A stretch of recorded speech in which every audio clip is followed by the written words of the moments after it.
Alright. Let's see. I think we're live. Alright, copy. Let's go ahead and share this. I had a million issues when it came to getting this to work, and I unfortunately still could not figure out the chat box issue. That's just going to be a whole day in itself.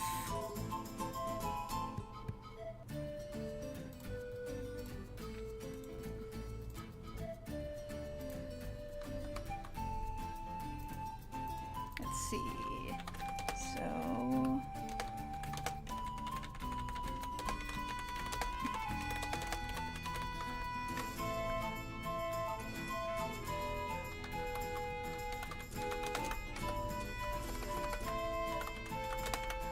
Alright, just gonna share out the chat a little bit.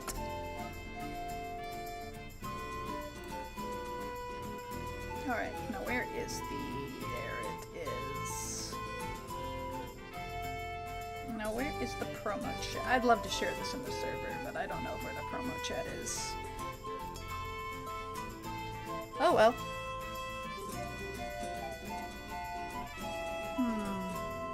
Alright.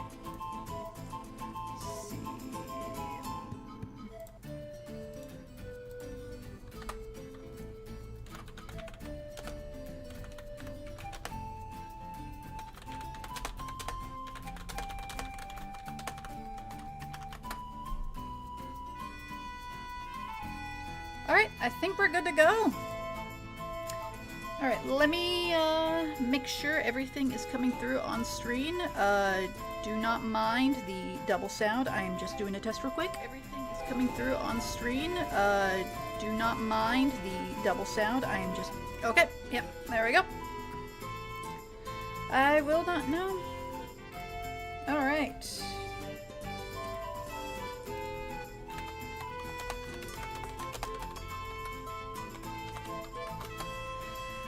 Oh boy, okay. Alright, took me a couple minutes to do a couple finalizing, but welcome. It is time for Ghost of Gunsmoke. The fan-made Trigun VN made by the lovely Aquaberri. I will be sure to update the description with a link to this game. But you can find her on Twitter /Aquaberri. She has a pinned link to this game, or to the trailer, which has a link to this game. It is technically free, but I've played the demo. I loved it so much that I highly recommend giving her at least a couple of dollars for this, because we're in for a good treat. We're in for a good treat, I'm telling you. I have kept up with this ever since I played the demo, and this is no joke, been my most anticipated game. Like, I'm not even joking. This little fan-made VN has been my most anticipated game. It wasn't my most anticipated game of 2024, but you know, life happens. Like, it's okay, life happens to me. Point is, now it's 2025, we have my game of the year. Oh, I'm so excited. I'm so excited. Let me just make sure I can see my stream up there. Yep. Everything looks good.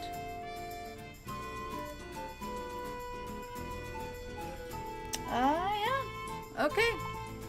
I apologize if the chat window is not the cleanest. I spent 3 hours trying to fix it, and I'm just done. I'm just ready to play. I'm just ready to play. Okay, let's get into this. No more hesitation. Let's get into this. Yo, it's my buddy. I don't know if you missed my whole introduction there. This is the Trigun visual novel I've been talking about. I'm so excited. I'm so excited. Good thing is, I don't need to fully voice act this game, because it is fully voice acted, but, you know, I can read this out. Just so you know, it's like, just so you know, this might have potential minor spoilers for Trigun Stampede. I mean, you know the world, I mean, and it's kind of doing its own thing, but, you know, it'll have some callbacks here and there. But, you know, potential. Screen is a little off-center. That is on... Let me make sure. I can double check to make sure that's correct. Oh, shoot. Yeah, it got resized. Thank you for letting me know. I can fix that immediately. Man, all that time of prep, and I was messing with the chat for like literally 2 hours.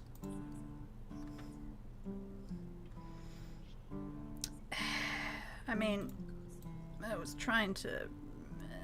I don't want the chat to be in the way, but it's okay. Is that better? Is that better? Yeah, I must have just been messing with the chat too much and been on the menu for so long I didn't even notice it was off center. Of course not. And of course now the chat's not going. Oh boy, welcome to my life. Alright, I can fix it. Come on. There we go. Good enough. Okay. Let me check the stream. I'd say that's good enough. It's, yeah, covering most of the trains. Chap's in the little corner. That's not too intrusive. Okay, that looks okay. Oh boy. I have not streamed in months, and I think it shows, but you know what? I've just been staring at everything for like 3 hours, and I just want to play the game. But yeah, yeah, that looks good. Okay. Alright, reintroduction in case anyone missed it, especially since my setup is done. This is Trigun Ghost of Gunsmoke. It is a fan-made Trigun visual novel made by Aquaberri. I will link her Twitter in the description because she has a direct link to this game from there, but if not, it is, yes, Twitter/Aquaberri, spelled with an I at the end. It is free, but if anyone is mildly interested, I highly suggest giving her a couple of dollars for her work. Like, she has done a phenomenal job here. She programmed and drew it all herself. She got she hired actual voice actors to voice act the entire game, and this was done as a labor of love for Trigun. I've been given her a lot of monetary support because I loved the demo that much. But hey, no matter what, it's free. Alright, let's get into it. Oh yeah, let me know if by any chance the game isn't loud enough or I'm too loud, because I can fix that. Okay. The scent of gunpowder and sagebrush stirs me. Oh, wait, hold on, I'm wrong tab. There we go. Oh my. Well, ain't you just the picture of death? Forgive the joke, friend. You've just been down ever since I picked you up. Perhaps something from your past is weighing on you. Pull up a chair. I think it's about time that you share your tale with me. I sit close to the groaning fire. Remind me. What's your name again? Protag's default name is Hen, but I mean, they got their own personality in everything. It'd be strange to put my name on them. And yet, the temptation is strong. Yeah, why not? Of course I have caps on. This opportunity only comes once in a lifetime. And your pronouns? It's a small thing, but I really love that they let you get to pick anything you want, and I love that the character design is ambiguous enough to, work for anything. I did play the demo out of pure curiosity with they/them pronouns to see how it would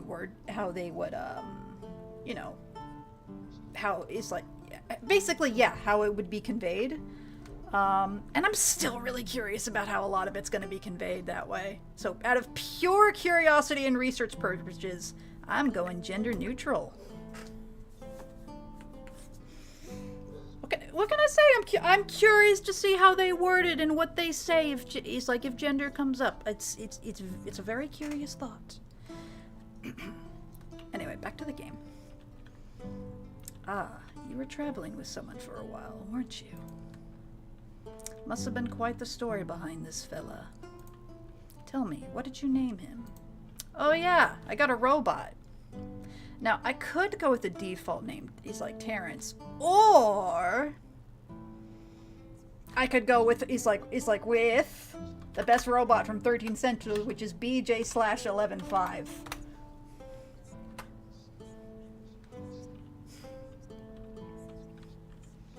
Mirth, the stage is set. She always loved stories, didn't she? Maybe that's why I'm here with you now. The floor is yours. Make this story a good one. Yeah, the robot's name in 13 Sentinels is BJ. What can I say? You're missing out on Peak Man. There's a series of guns shooting at a group of men sitting on their knees. Behind them is a large sinkhole.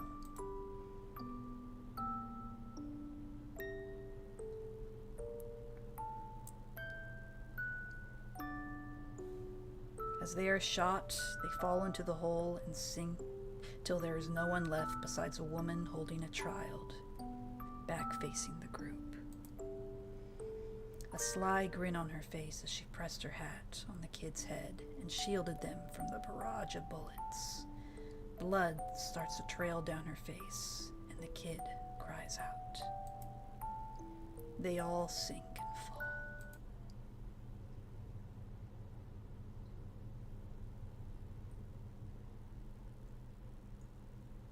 Well, ain't that a tone setter? I have already seen the changes from the demo. They are hitting us hard right away. Good stuff. My focus snaps back suddenly to the miles of desert ahead. Same old sand and same old annoying worms. Through the dunes of no man's land isn't exactly thrilling. Walking through the dunes. It's easy for the mind to wander and allow festering memories to creep back into my brain. I use my arm to block the midday suns from my line of sight. Something else had been on my mind before. What was it? My stomach growls. Oh, food. Man, I'm starving. I mutter to myself. I mutter more to myself than my traveling companion.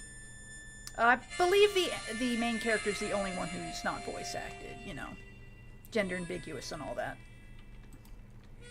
Speaking of which, I fixate my gaze on the screaming man we captured, trapped tightly in a thick cocoon of rope. I can't wait to turn him in and forget this greasy mug.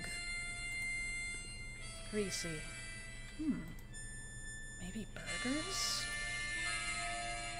Hey, we're getting close to your old stomping grounds. Know any good restaurants in town? I'm telling you now, or I'll put a bullet in that little skull of yours. Oof, that is not loud enough. Let us turn that up a little bit. Oh. And there we go. Return. I forgot I turned the music up just a little bit for testing purposes. Alright. Well, actually, maybe we should buy a ton of snacks instead and stay on the go. Tantrums were kind of funny at first, but it's getting a bit stale. Don't ignore me, asshole! Might just turn it up. I can't tell if he's supposed to be in the distance or... I'll turn it down if I need to. A series of short beeps and boops came from my large companion. I tilt my head at his suggestion. Buy ingredients. It's a lot of work. Not sure if I'm up for it tonight. quick beat me. Clearly he's indifferent. He's a robot after all. Suppose it doesn't affect him either way. I shrug. It wasn't a bad suggestion, bud. Tying this guy down just took a lot of energy out of me. That's all. Thinking about food this far out of town probably isn't a good idea anyway. It'll just make me hungrier. Lewis's bounty poster rests in my hand as we walk. You got quite the track record, Lucky Lewis. All the robbing and murdering paints a pretty intimidating picture. I grinned mischievously, thinking about how loudly he squealed when... Ah, darn it, I put in the underscore. I'm not fixing it. I think it works. He squealed when BJ came crashing through his hotel room. Yeah, real intimidating. To think, this guy gave us a real run for our money yesterday. Those spindly legs could really move. No wonder he avoided capture up to this point. Wanted alive for 50,000 or 500,000 double dollars. Starting to look more and more like a shiny check in this mirage of desert heat. It'll be good to pay for an actual meal instead of finding another twist on roasted worm kebab or cream of worm stew for the second week in a row. Lewis's disdain for me is all too apparent, so he shifts his attention to the large imposing bot next to me. He looks like he wants to bargain with the big man instead. I watch him with mild curiosity. Lewis isn't exactly silver-tongued. Hey, big guy, let me go and I'll pay you double, whatever the hell they're paying you. A sly grin grows on my lips as I wait for my friend's answer. Oh? BJ-11-5 has always been pretty scary looking. He unnerves regular folk and thugs alike with his large, misshapen body and strange, low growls. Sure, he beeps and boops around me, but when we're around other people, he's dead silent. When he gets like that, kinda reminds me of a guard dog. Before Lewis can try and sweeten the deal, the massive robot halts his rigid movements, leers at him over his shoulder, and lets a growl echo from his chest cavity.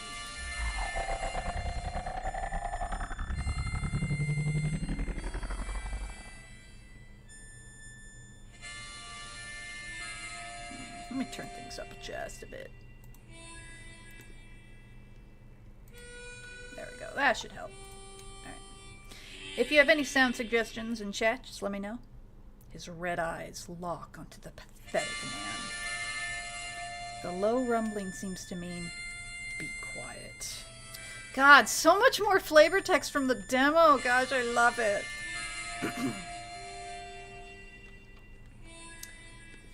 He said he'll skin your hide if you don't shut your trap. Message received. Lewis's mouth stays shut after that. I smirk. Good try. 0. Red fern. Or Fernet. The town slowly peeks over the horizon. What a sorry sight this place is. The old buildings creak and ache in the blistering sun. But, of course, the local bank is in pristine condition. Funny how that works. How else would a place like this be able to put up a bounty as high as these guys? Or as this guy's? BJ-11-5 stays perched outside while I yank Lucky Lewis by the rope towards his final stop.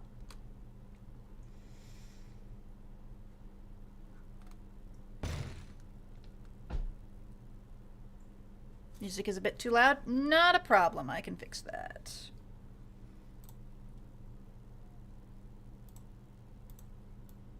Alright, I turned it down just a tad. Alrighty. Because I did do sound testings, but inevitably it just does sound a little bit differently on stream than it does in my ears. So yeah. Unleash your metal pit bull onto the children. Oh boy. Actually, hold on. Give me 1 second. I would actually like to pop up chat so I can see it better. Let's see. There we go. And I can put that right there so that way I can see your messages immediately. There we go. Ah, man, it cropped again. You know, I'm just turning this thing off. It looks terrible. There we go. Much better.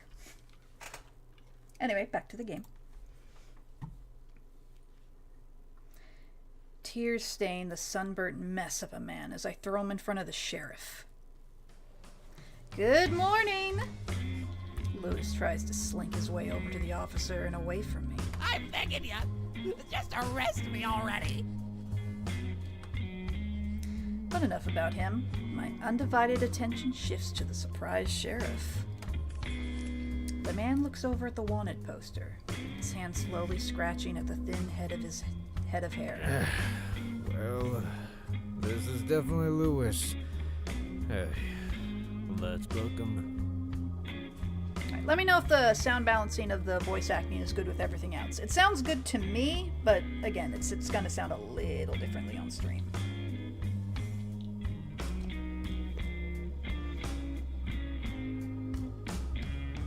Few other officers came into the room and dragged Lewis away. The officer waves me over to his desk. Payday!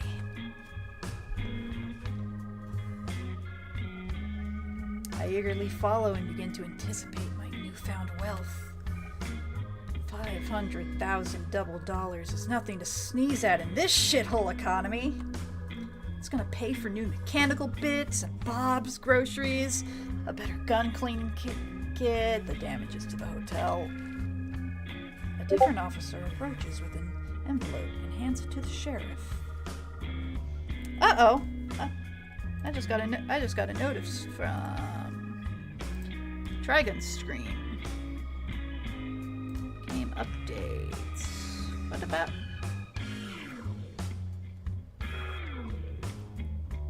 Oh, there's an update. We need to update our game files. Minor bug fix that allows a certain Easter egg in Chapter 4 to work properly. Well, we're not at Chapter 4, so I'll worry about that later. Alright, thank you for letting me know, developer. Alright. As long as it's not game breaking, then I'm not too worried. Alright. A different officer approaches with an envelope and hands it off to the sheriff, who throws it unceremoniously towards the end of his desk. Looks a bit thin. Huh? He raises a brow at me, incredulously. Excuse me, what now?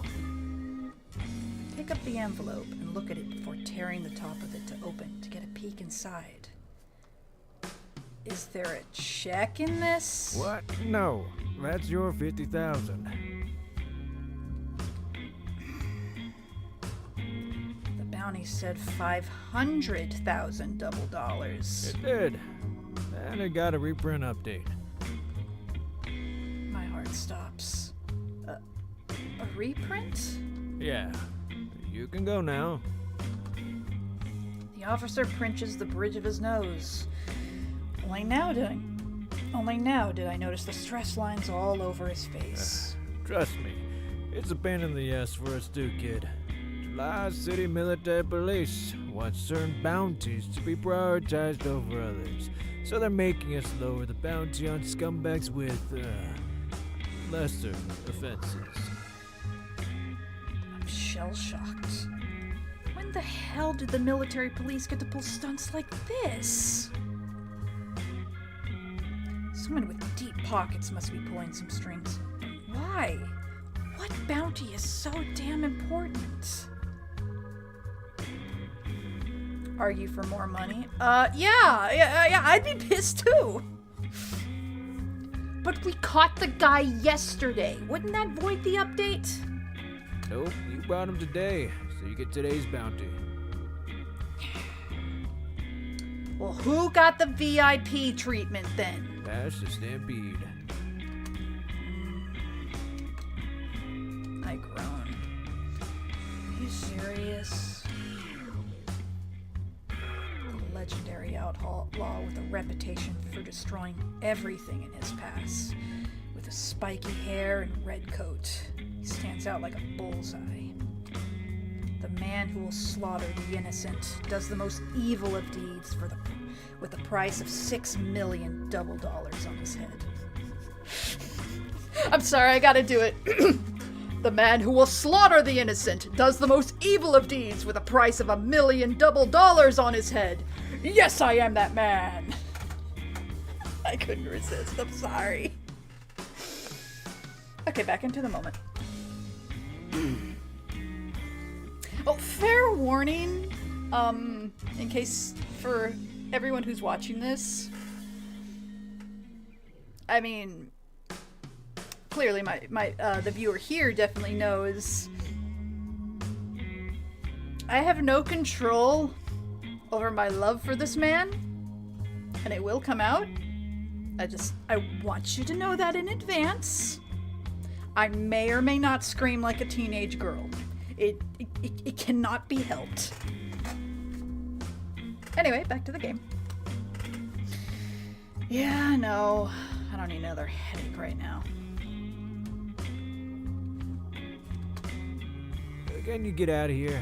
I don't need a bounty hunter lurking around. I pocket the money and flop out of the rolling chair. At least point me towards the bounty board.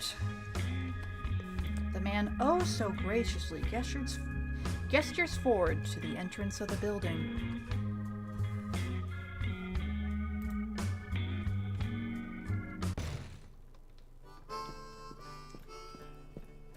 I slink out of the station, kick the door open haphazardly, and rendezvous with BJ 11-5.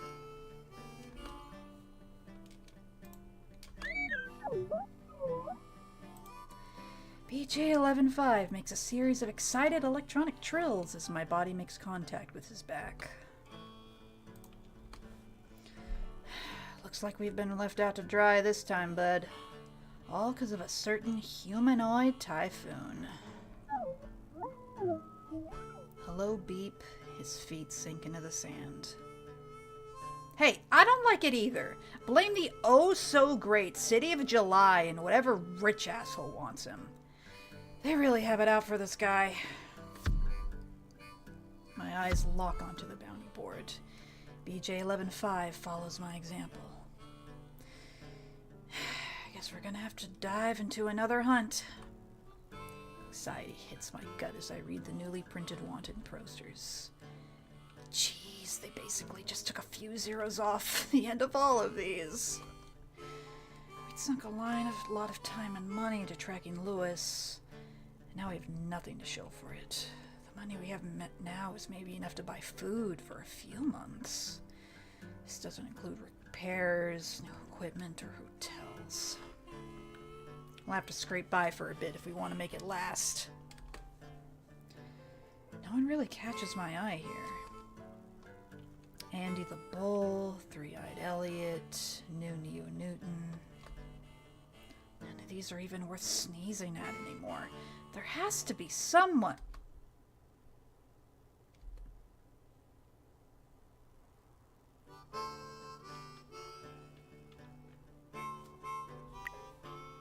Yo, it's the cat! Have you seen her? Now you have. Have you seen her? Well, now you have. Wait, why is this on the bounty board? The cat.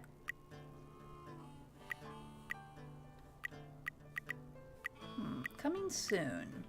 I guess we'll see how it updates in later routes.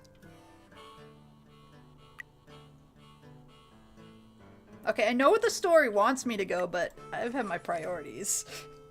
He's, pretty cheerful for the most wanted man alive. What kind of sadistic shit do you have to do to rack up such a high bounty? I'm not stupid enough to go after someone as crazy as him. dusty poster with an older man on it. He has a dour look on his face, unlike a certain humanoid typhoons. Is this what you see on the board?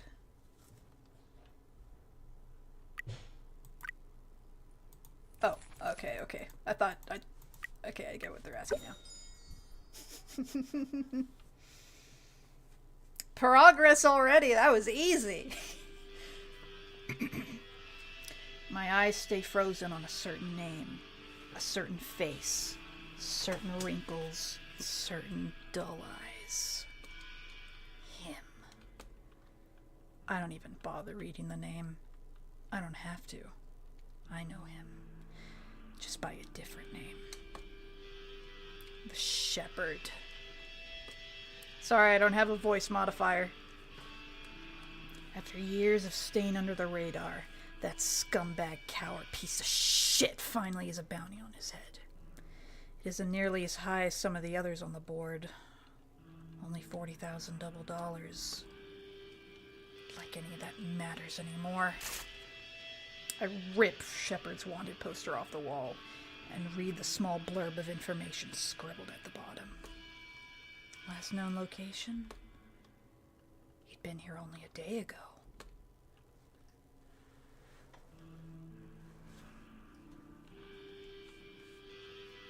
He hadn't participated directly in the slaughter, but nothing stung worse than his betrayal to the gang, to Fox. Without another word, I quickly approach BJ-11-5 and press a button on his chest. Opening it reveals a small assortment of items in front of me. I dig into a small lockbox near the back of the storage area. In my grip is a photo faded and tattered by the passage of time. Depicted are a number of different men and women standing together in front of an assortment of motorcycles and cars. A series of faces are circled with a pen. A different colored pen had X's on top of many of the circles. 4 remained without an X. I run my thumb over the vestige of an older-looking man. His posture is relaxed, with his hand resting on the shoulder of a lone child. I'm going to tear him apart for what he did.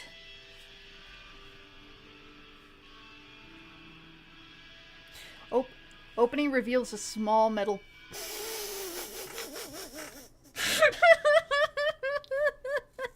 It was...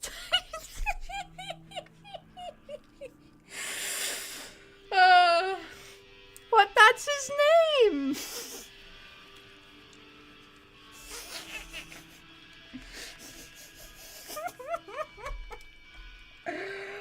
I'm just naming it after my favorite little robot from 13 Sentinels.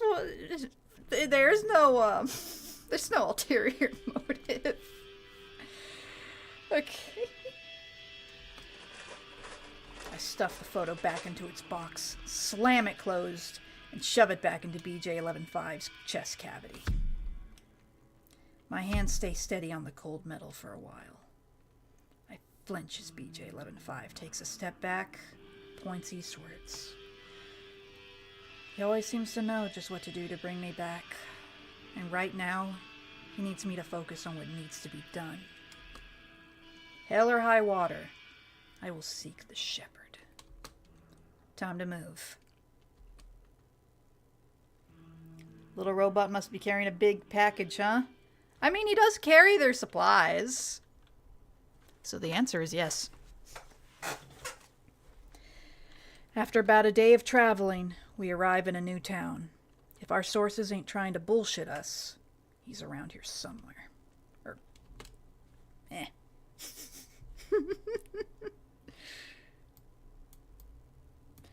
see. My mind wanders back to the gang. My mind wanders back to my time with the gang. I remember pulling away from him when he grabbed my arm. I wanted to help Fox. She was the one who took me in after all. Well, it was more than that, really. The few years I got to spend with her were the best years of my life. Shepard insisted that saving Fox at that point was a lost cause. that the jackal was gunning for. Probably said some other things too, but none of it made the thing. Coward. He knew it was going to happen and didn't say anything to stop it. His loyalty meant nothing. His care meant nothing. He never cared. Liar. What did he get up to after he left? Not that it mattered. It shouldn't matter. It would be easier to focus on what he did and... Worm. I grimace as it lands on my map. My stomach turns at the thought of another bug-based stew. Ugh. The disturbance is enough to make me take notice of the gloomy-looking town ahead. I can barely remember the trek here. Time always flies faster when I think about the past for too long. The memories of my many desert travels with BJ-11-5 just to get brushed over. Nothing really memorable tends to happen anyway. Just a lot of walking or sleeping. An occasional story here or there. That's all. Apparently, Shepard is somewhere in this small town named Little Augustine. He's an avid drinker from what I remember. That's enough of a hint to know where to start my search.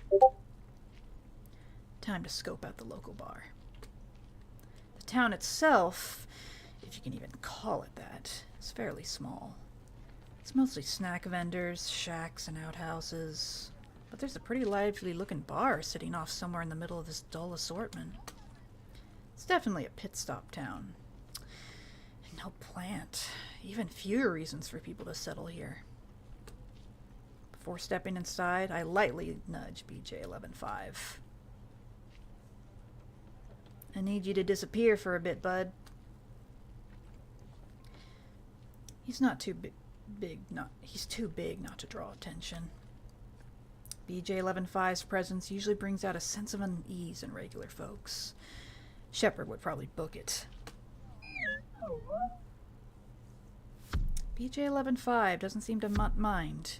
He heaves himself over the alleyway nearby, careful to stay in the shadows and dim his lights. The corners of my lips pull up into the smallest smile. He slowly lumbers past me, heaving his full weight from one foot to the other. Despite his size, he always reminded me of a turtle when he tried to sneak around. All right, steady your mind, Mirth. Time to hunt. I push open the doors.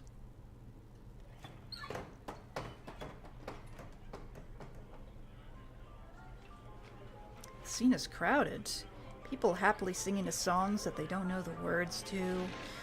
A waitress trying her best to push past groups of men without spilling anything on her tray. And a few people chatting away. I spot an open bar floor next to a very drunk man in a red coat, laughing with the barkeep. Straight-faced. It's okay. I've played this part in the demo. I can do this.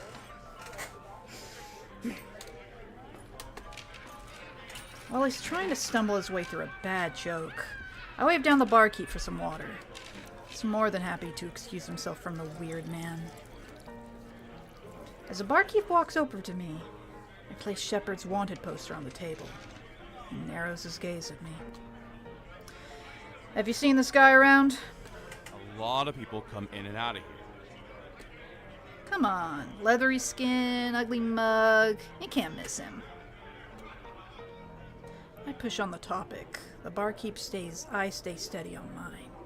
Either he's uncomfortable or he knows something. He has to know something. I stare him down. Excuse me.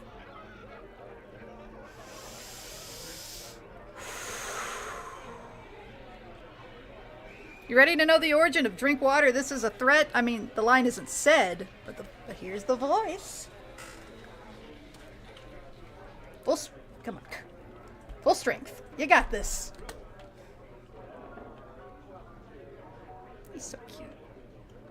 A soft voice cuts through my plans, and I'm suddenly faced with a spiky-haired blonde, a wide, toothy grin on his face, sporting a pair of big, nerdy-looking sunglasses that awkwardly slid down the bridge of his nose when he laughs. Oh, it's the guy who was telling the bad jokes earlier.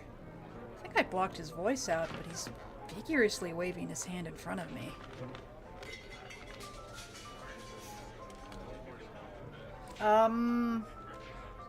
Can I help you? Oh, you just seemed a bit down, friend. Got something on your mind? He's so cute. The drunk seems to mean well, but it's concerning how quickly he picked up on my sour mood. I need to calm down. Blend in a bit more. Shepard is here, like I hope, then I need to lay low. Take a sip of my water and lean my arms against the bar top. I'll humor him a bit. I'm just looking for someone is all. Who? I really doubt you'd know him. He leans towards... Okay, come on, strength.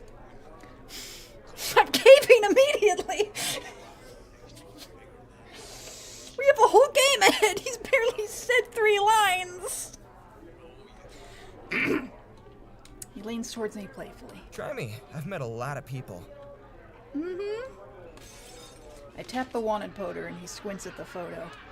He looks sort of familiar. Hold on, he's too quiet. I need to turn up so I can hear that beautiful voice. There we go. Much better. Uh-huh-ho. Really now. He's pretty drunk. Doubt he actually recognized the guy and just wants someone to chat with. Met a lot of people. I mean, statistically, he's met more people than anyone else alive.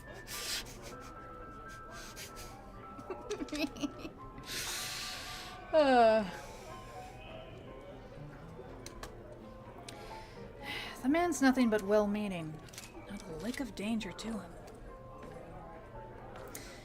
He used to be part of the Red Fern gang. Ever heard of him?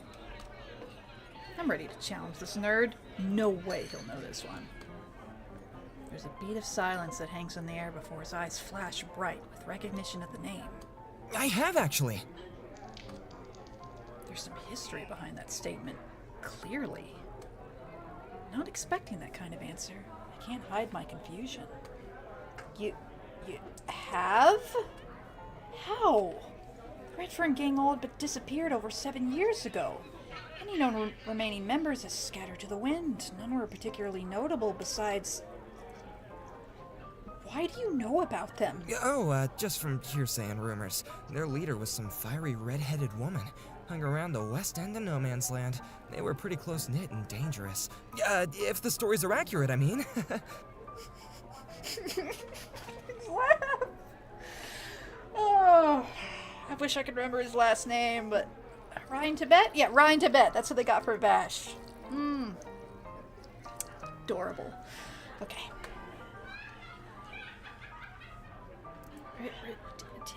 I'm gonna look it up. It bothers me.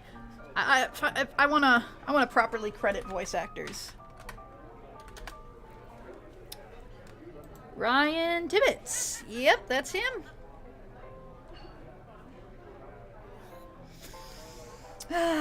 I hope he goes on to do many good things. Okay. Back to game. Let's see. Okay. Poor guy just wanted to... Hold on, I didn't even get to read that. Where do I... I'm worried about... Okay, there we go. Confusion riddles both our faces as we stare at each other in awkward silence. Poor guy just wanted to show off his knowledge. He smiles softly to try and ward off the tension. You okay? Didn't mean to push any buttons, friend.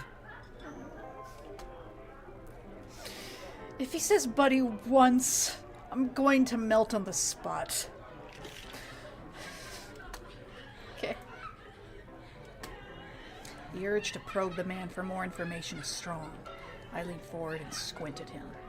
He leans back, his already red cheeks burning even hotter.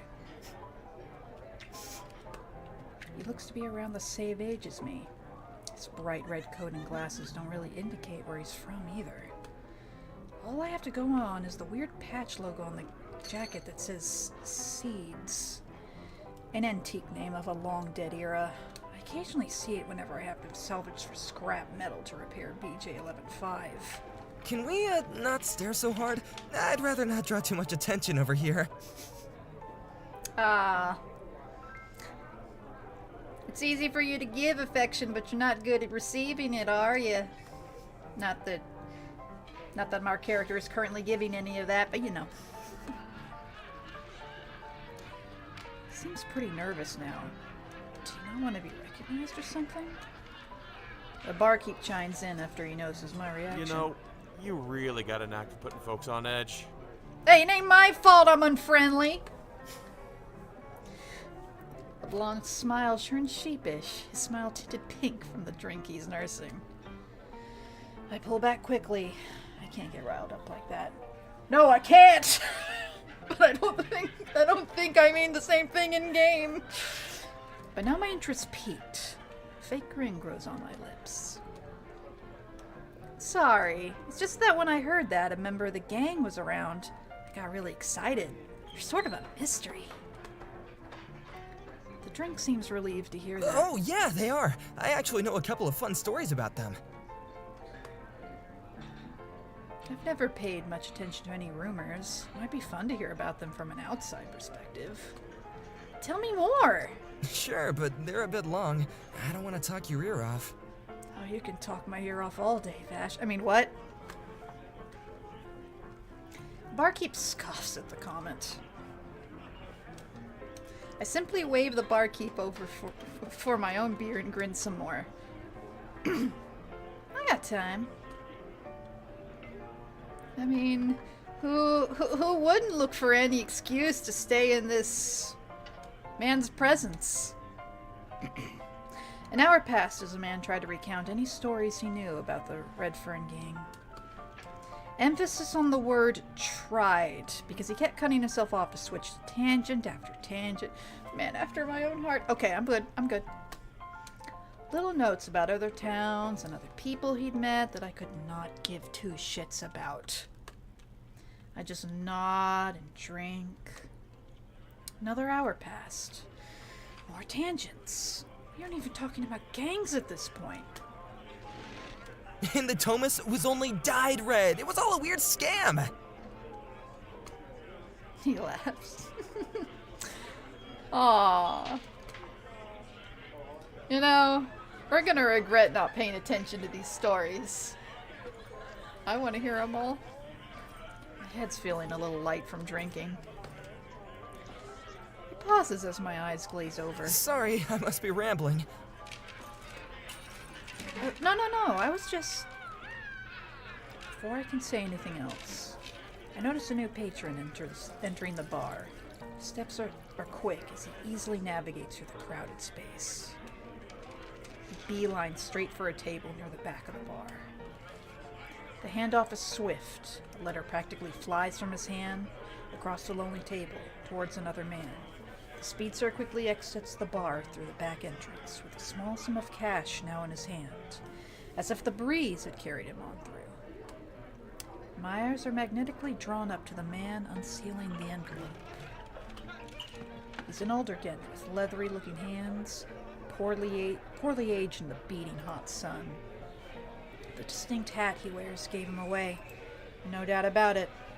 That's who I'm looking for. And I'm just gotta just check and make sure the stream's okay. Yep, all good. The shepherd. I calmly slid back from my chair. My drunk companion must have noticed my sudden change in demeanor, because he tries to recapture my attention with a wave.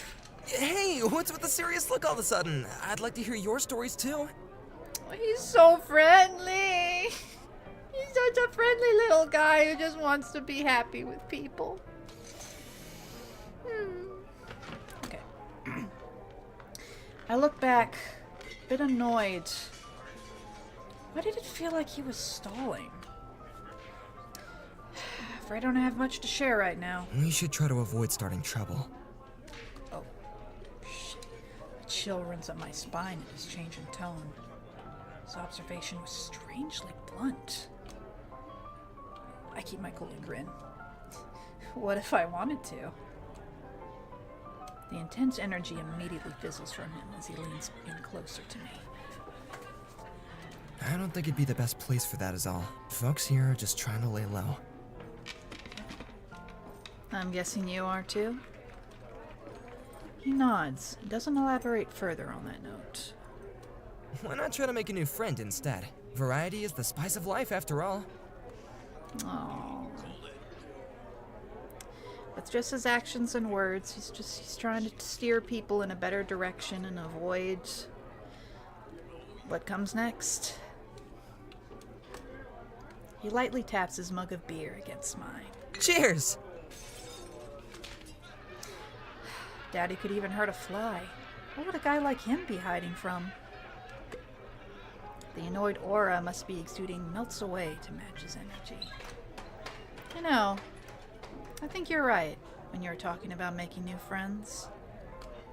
The strange blonde's eyes sparkle at my words. Yeah? He sounds so happy. He sounds so happy. I want to hear that again. Yeah? He's like a little puppy perking up. Okay, control. Time to make a new friend. Over there. You know, break some ice and all that. Oh, I made him sad. No. His smile quickly falters, and heaves a sigh. Poor guy. Maybe in another life, but my fate's being tugged elsewhere. He's just... He tried to help. I make my way over to the far table in the corner. Shepard doesn't lock eyes with me as I rest my hand in front of him. Sorry I'm late. How's the Vash romance going? Well,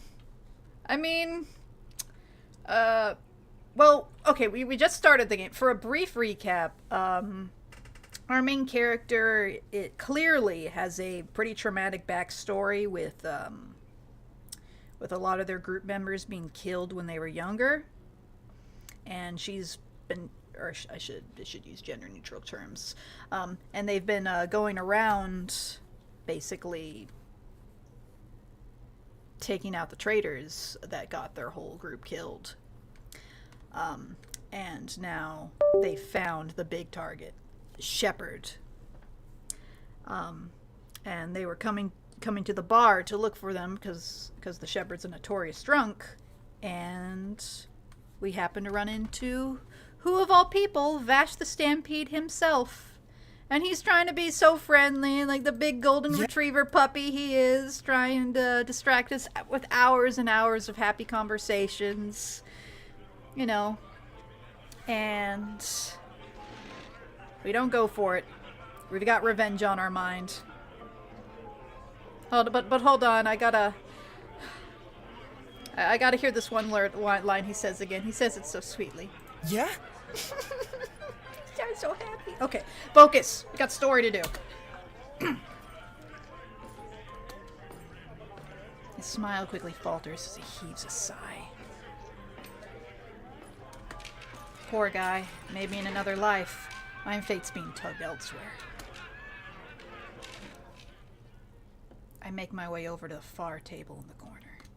Shepard doesn't lock eyes with me as I rest my hand in front of him. His digits start to fidget on the glass of rum in his hand. Something I can help you with? The room seems to drop out from around me as my eyes burn holes into his downturned face. Look at me. I stare at him. Memories of flying bullets and screams overtook my senses. He continues to avoid my gaze. Do you know who I am? Like you really need to ask. Then you know why I'm here. Pulled a lighter from his pocket. You made made a mistake getting your name plastered on a wanted poster. The callous thumb casually flicks it open and closed. And now it's gonna get you killed. That's a risk I've known my whole life, kid. I hate how tired he sounds. He isn't scared of me.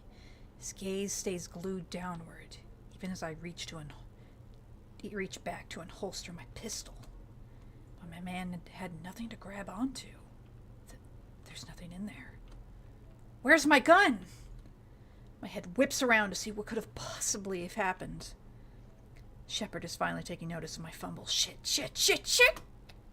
That's when my eyes lock onto a familiar crimson coat trying to crawl away from behind me on the floor. My eyes bore into him as he sheepishly turns back to me, my gun in his hands. I wouldn't say that was a good icebreaker. How did you... When? It's not the most unbelievable thing he's done. Shepard shifts positions. He briskly reaches for something in his jacket. This man cannot be serious. He took their guns so they wouldn't shoot the man.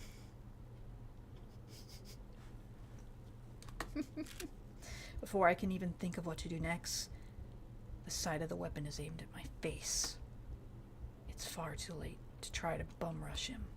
Cover. Look for cover. But there's nothing close by. I could feel my heart drop, my mind crawl to a slow stop. It's a shame that I can't recall anything of note at this moment. I feel a familiar sense of sinking. Falling. Bang! Subtle pain shoots through my body as I'm yanked back. It isn't the searing pain of a bullet hitting my body, though. It's more like I'm being squeezed against something warm. Oh, that's... Oh, we got new art, baby! We got new art! You know, this is a good game. I've played this part in the demo. They've really expanded it from the demo, and we got art! My vision is suddenly overwhelmed by warm blue hues boring into me. My eyes shift up, and a metallic teal arm is reverberating slightly at the impact of a bullet. Oh, you are very happy to be here, huh? I gave this warning earlier, but I will give it to you again, Sky. My reactions are going to be involuntary. I can't stop them. There's no stopping them. Anyway, focus. My eyes shift up towards a metallic teal arm. My eyes shift up, and a metallic teal arm is reverberating slightly at the impact of a bullet. The bullet that would have killed me falls harmlessly to the ground. Oh yeah, looking at the art, yeah, he aimed right for the head. Are you okay? Couldn't be better. I'm just fine. I'm so fine. I can only stare back as his other hand pulls me closer into his chest. He's shielding me from further gunshots. Everyone in the bar starts shuffling. Whoops, I rewinded it. Gosh, Mirth, have some I can't! I can't! Anyway, everyone in the bar starts shuffling around. Gunmen are drawing their own weapons. Reckless grins growing on their faces. Regular patrons and staff manners are running for the hills too. And in the ensuing chaos, I see Shepard tear through the crowd and blend into the chaos. Who shot first? Well, whoever shot first ain't getting me. Me neither. People are shouting left and right, crashing and breaking through furniture. By the time the Nora patrons safely leave, the bar's absolutely tarnished, brimming with drunk idiots looking for any excuse to punch someone. I noticed that the blonde was staying put. Is he crazy? These guys will tear him apart. Perfect.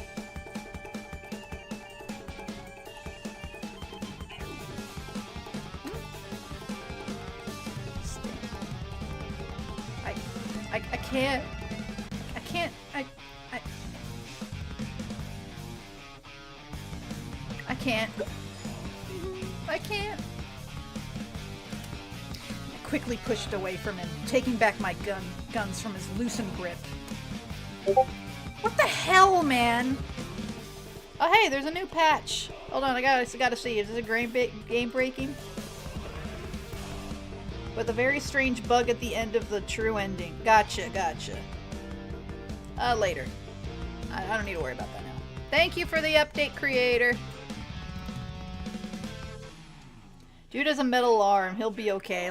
Oh, he's got more than that. I think we both know. What the hell, man? As I get up, one of the thugs tried to bum rush me. But I just take a step back and watch him tumble into the table. Hey, watch it! Damn it, these idiots are in the way. So another one rushes me. I notice him leading with his fist. I take a step back, then another as he continues to throw punch after punch, but nothing lands. Practically dancing around this chump.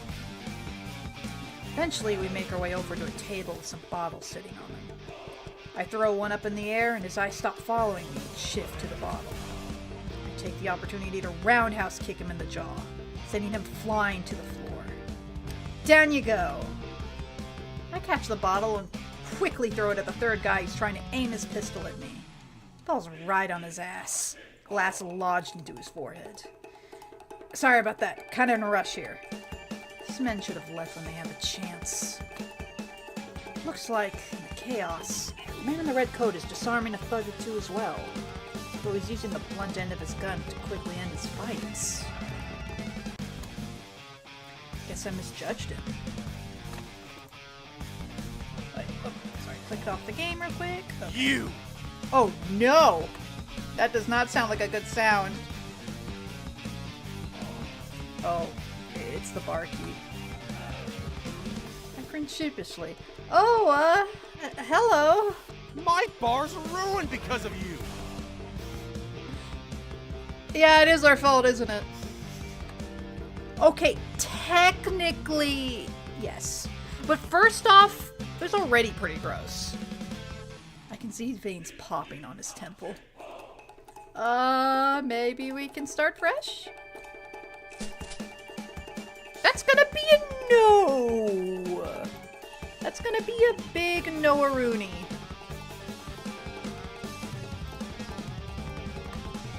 I guess not.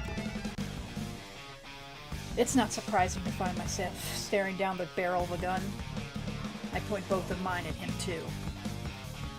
Wait! Uh-oh. Juan steps between me and the bar. The fighting's gotta stop! No one's gonna get anywhere like this! That is true. At this point, it is practically pointless. The friendly tone from earlier had melted away. I'm sorry, sir. There seems to be some kind of misunderstanding. Nah, he still sounds kind of friendly.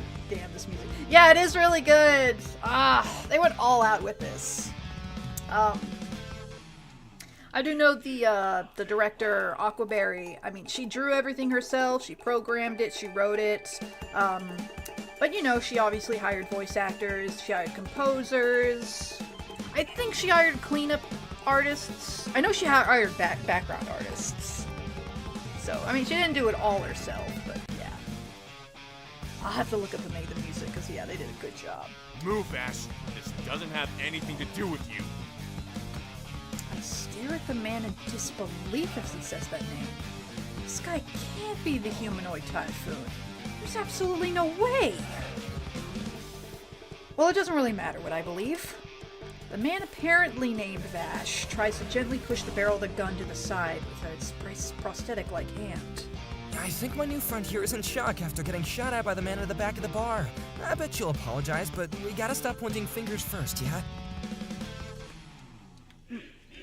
Come on, Peter, please.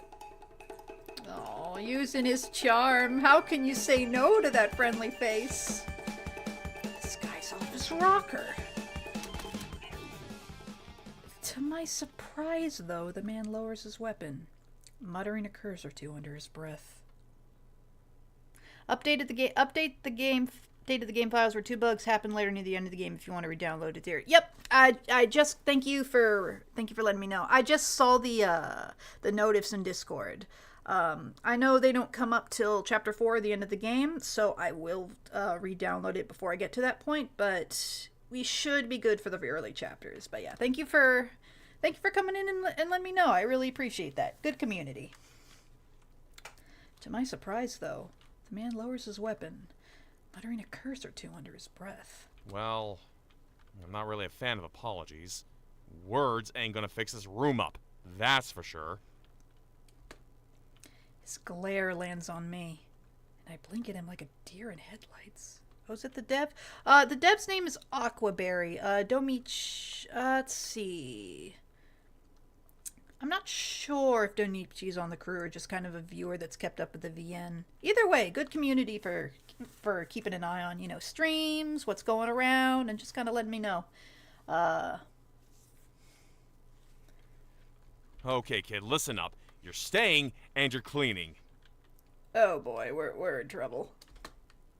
Yeah, I don't really clean.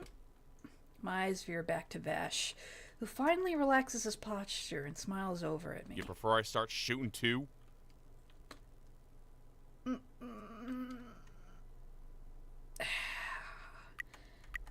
Well, I don't. No, he was pretty pissed. He was pretty pissed. He was really pissed. Wait, no, I gotta do it with my mouse. Look at me. No! Well, look at me getting all the hearts. No! Oh, unison. I can do that. I can do that. Give me 1 second. No! Okay. And, alright, let's give up. No! No! Perfect. Vash and I answer in unison. Our postures were both stiff. A broom hurled at my face and smacks me hard on the nose. Ash's face is left unscathed and a simple rag is thrown his way. He fumbles his catch. You are allergic to making Vash unhappy. Yeah. You don't understand. It's a bad condition. I'll have to go to the hospital. You both started all the chaos in here, so now you're both gonna fix it up. Vash smiles graciously at the barkeep. I grimace. Well, I guess I should be grateful that I don't have a hole the size of a shotgun blast through my chest right now. Great. The big glasses-wearing dork saved my ass twice now.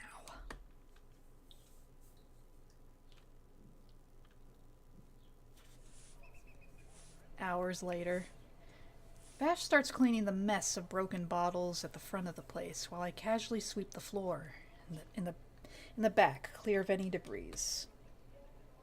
When my broom brushes up against a piece of white paper, I pause and pick it up. This is the letter Shepard got earlier. Please arrive at Capital Crest in 2 months' times. I will await you at the chapel. Oh, really? Okay. Oh, it's like, well, glad to see you here. Oh, I'm flattered that you're watching me play the game, even if for a little bit. Don't worry, I will update it before I get to the later chapters. I just, wouldn't want to stop in the middle of all this, but I'll get to it. Don't worry. Very flattered you came by. Please arrive at Capital Crest in 2 months' times. I will wait for you at the chapel. Huh. No name, no context, no deer, or even just a hello. But there's a place. Capital Crest. I'd only pass through there, so I don't know it very well. I think there's some festival there that put them on the map. I stuff the letter into my pocket and continue to sweep in silence. In truth, my mind was still buzzing from the earlier encounter. Seeing Shepard again was throwing me off. I despise seeing him look like such a sick old dog. What gave him the right to exist so quietly? He didn't deserve the extra years time had given to him. Okay, I said that right. My fists clench tightly around the handle of the broomstick. So, are you a bounty hunter? Oh, cut right to the chase. I snap back to the present at the sound of Vash's soft voice. Yeah, it's soft. His hand is haphazardly ripping a random array of wanted posters off the wall as he waits for an answer. Before he can grab another, my hand reaches it first, and I rip it off myself. The poster is damaged, but it's still legible at the bottom. Vash the Stampede. Wanted alive. $6 million double dollars, it read. I should probably actually put a save point. I hadn't thought about that yet. Okay. There we go. Because we're about to get to where the demo ends, and I am gonna want to come back and make multiple choices. Oh, once again, I'm very flattered you came to my stream, if not for a little bit. I will update it. Fantastic so far. I've really loved all the expansions on the demo. It's like all the extra art, the lines, chef's kiss, top notch. Loving it so far. I am not strong enough to get through this game without squealing a few more times, but I'm loving it so far. Thank you for making it. The man on the poster also had a dorky smile in his mug, like the one in front of me, although it falters in his eyes. Yes, sir, and you must be that walking disaster I keep hearing so much about. He's the reason why every other goon's head is worth breadcrumbs now. That long line of zeros across the paper captures my attention, and Vash freezes up. You should get them to take a better picture. It's not exactly intimidating. And that's why it's perfect. I mean, what? I didn't watch for his reaction as I stuffed the wanted poster in my pocket and continued to clean. You're not interested? Of course I am. His bounty is enough for me to retire 20 times over. But you're wanted by the July military police, right? Yeah? July is in the opposite direction of where I need to go. I stated as plain as day. Hunting the rest of the Redfern gang will always take priority. Always. Money's just a means to get to that goal. My broom lightly hits the back of Vash's legs. He makes a yelp sound and I grin. Pretty jumpy for the most dangerous man on the planet. He's so cute. Then again, maybe those jumpy reflexes are the reason he's alive. Mirth? Mirth me what? What? Well, what could you possibly be, what could you possibly be insinuating? Mirth, you're cooing again.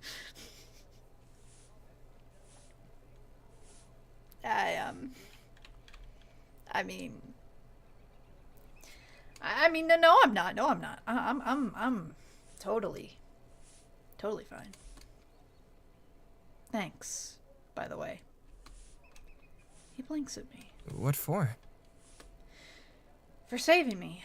Twice now. A blush creeps up my face. What's with that look? I'm not used to thanking people in the first place. The least you can do is accept it and never acknowledge it again. Like a normal person. You're right, Sky. Denial is the first stage, and we're already there. What?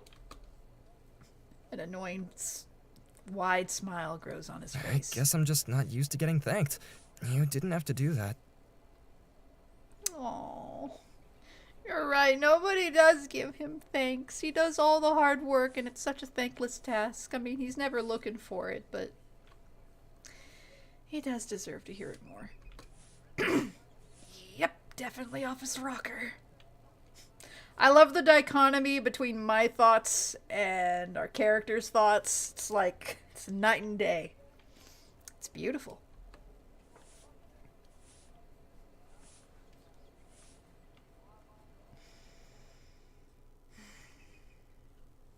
After finishing our cleanup efforts, the barkeep has generously offered to give the two of us our own rooms to stay in for the night. Hidden behind the bar is a small motel. Honestly, I'm surprised that the man even offered to let us stay longer than necessary.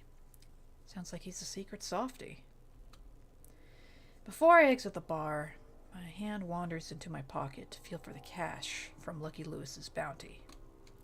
It is technically my fault the saloon got thrashed. I wonder if I should help out that barkeep a bit more. Steal some alcohol? After all that, I ain't stealing alcohol. That'd just be mean. I'll leave him a little money. I mean, as the heart says, it'll make Vash happy. I whip out a chunk of cash I got for Lucky Lewis's bounty. No prying eyes are around to see it casually slip behind the counter. I exit the bar with my hands in my pockets. That was pretty generous of you. Oh no, he saw! He saw! I made him happy.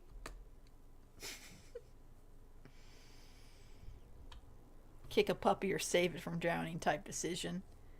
Yeah. But oh yeah, I forgot to mention, Sky, you missed it. We have a robot companion, and I couldn't not name my robot companion BJ115.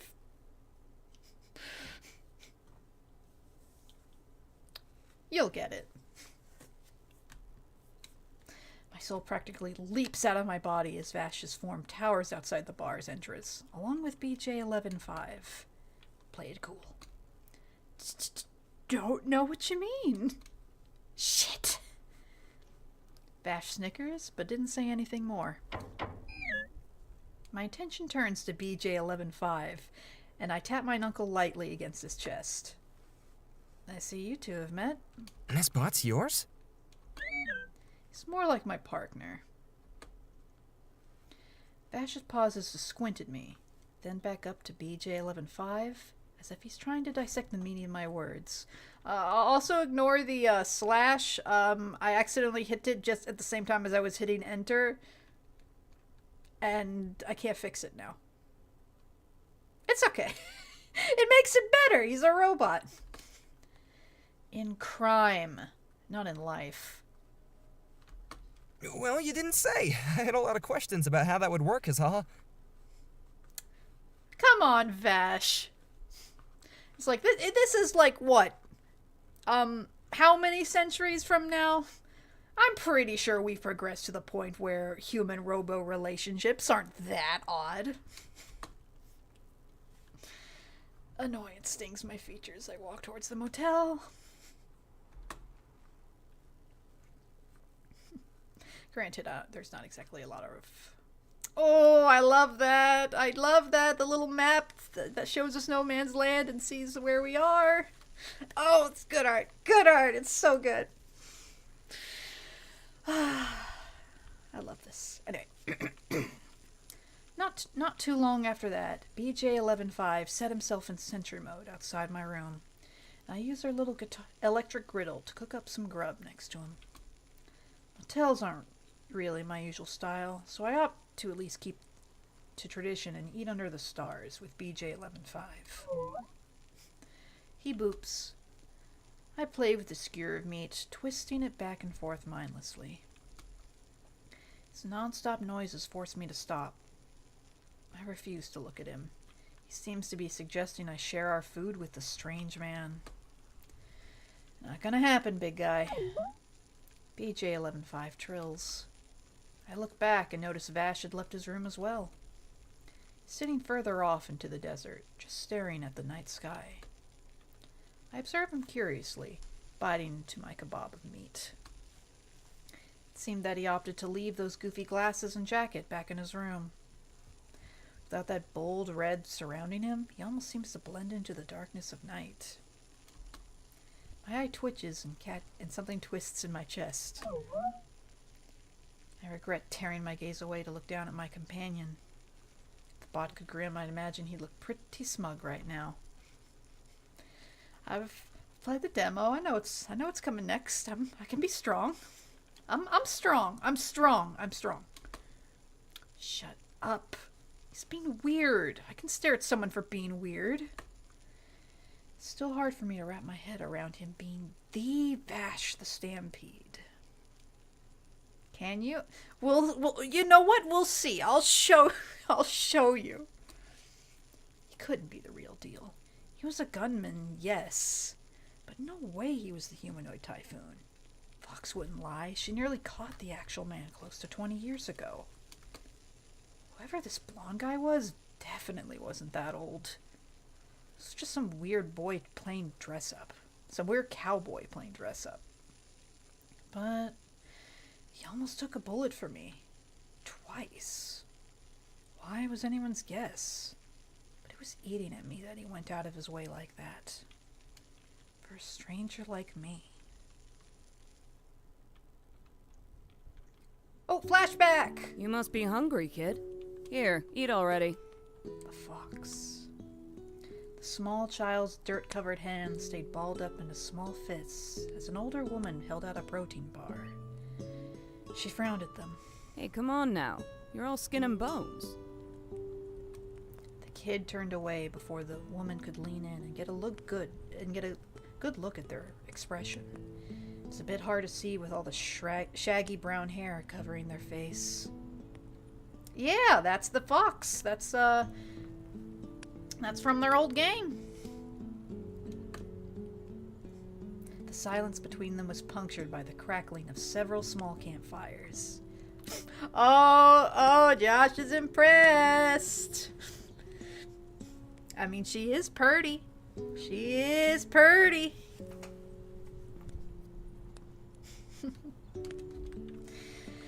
A lot of people were chatting over each other further away, but not over in Fox's corner of the camp.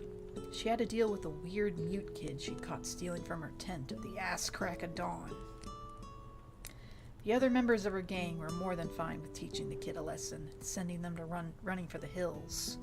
But Fox saw something in their eyes when she ripped them away But Fox saw something in their eyes when she ripped them away from her satchel. This hauntingly empty look, like a deer caught in the headlights, sent a shiver up her spine, and she was defending the kid before she knew what she was doing. It was easy to smooth things over with the other outlaws in her gang. They were scrawny, but quick, and could squeeze into places the crew couldn't. What's going on now?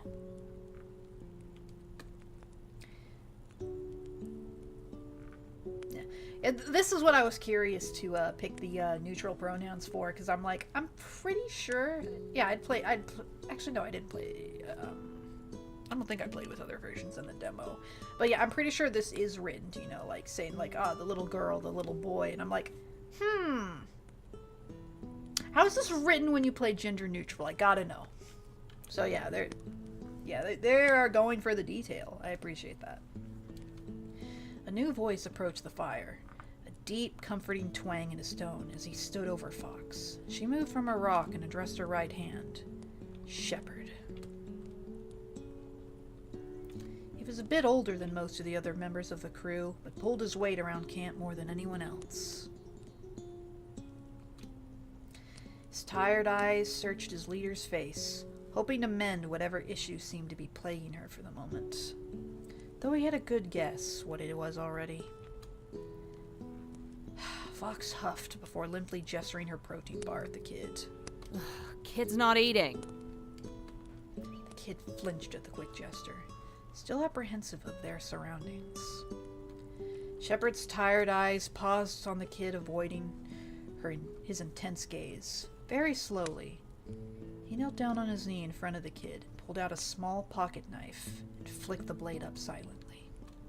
The kid flinched. Fox observed intently.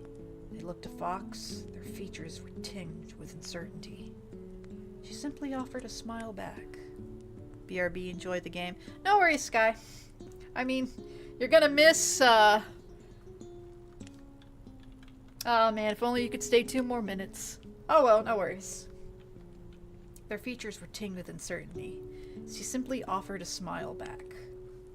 Shepard's hand danced with the small knife, playing around with it before moving to hold it by the end of the blade.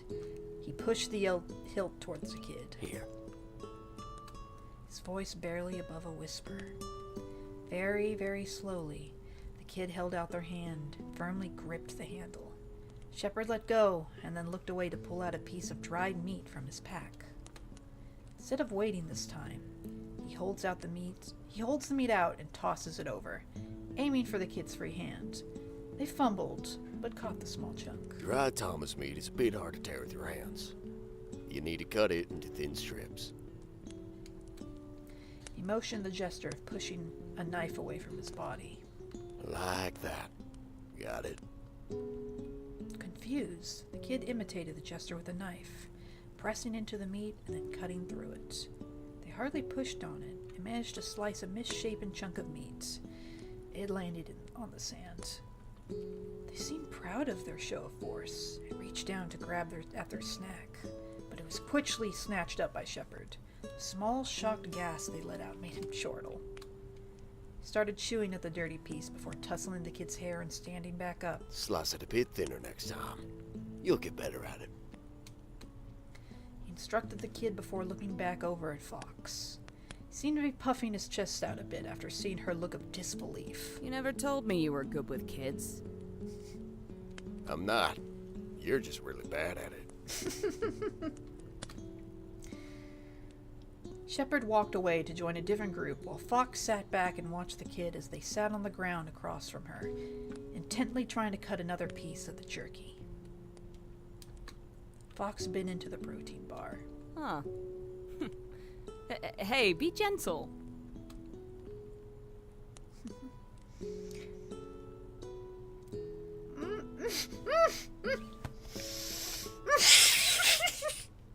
Oh my god, I'm not prepared. Oh boy. You're looking mighty. Nice evening, aren't we having? I can see why we couldn't look away from you for a little bit without your. No, I'm okay. Vash was caught off guard by my sudden appearance at his side. Maybe I should have been a bit louder when I approached.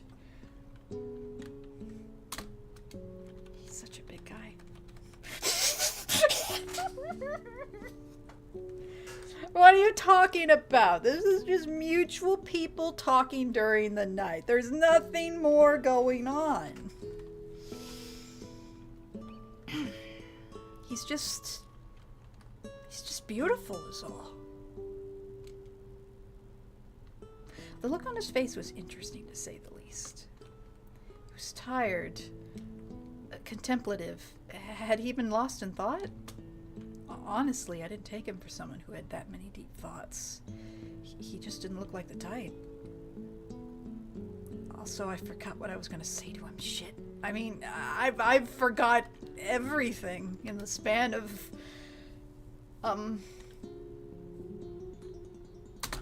I just look like an idiot. Okay, come on. You got to read this visual novel. It's not that hard. Just look away from the most beautiful creature that we've ever made as a species and read the line. Thank you, Aquaberri, for drawing him so pretty. I just look like an idiot holding out a skewer of meat in front of him. He looks at it, confused by the gesture. Yeah, I can't speak. Finally, I speak up. Here, you can have it. Vash seems hesitant for a second. You don't have to do that. It's fine. I swear he looks so much more fine than the drawing in the demo. I don't know how they did it. Well, I mean, what? His stomach growls. Annoyance quickly creases his features. Aww. Yeah, that's right. Look at that hungry puppy. You can't help but feed him. Looks like your stomach disagrees with you. Vash pauses before limply reaching forward for the kebab, but I pull my arm back. Nuh-uh-uh.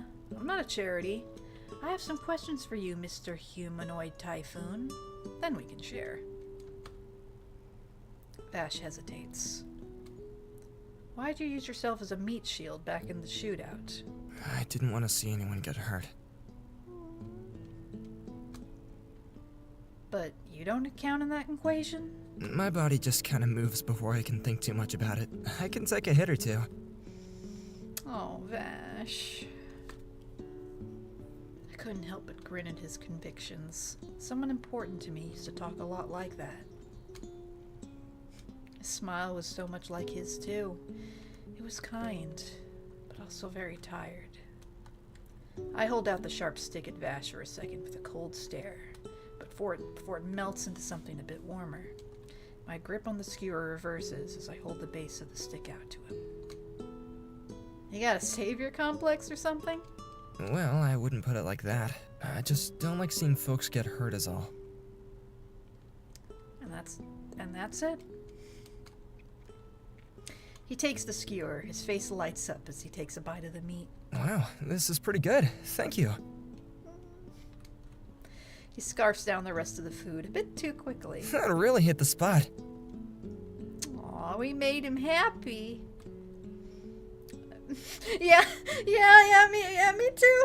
too. Looking at that icon, me too. My gaze moves towards the stars.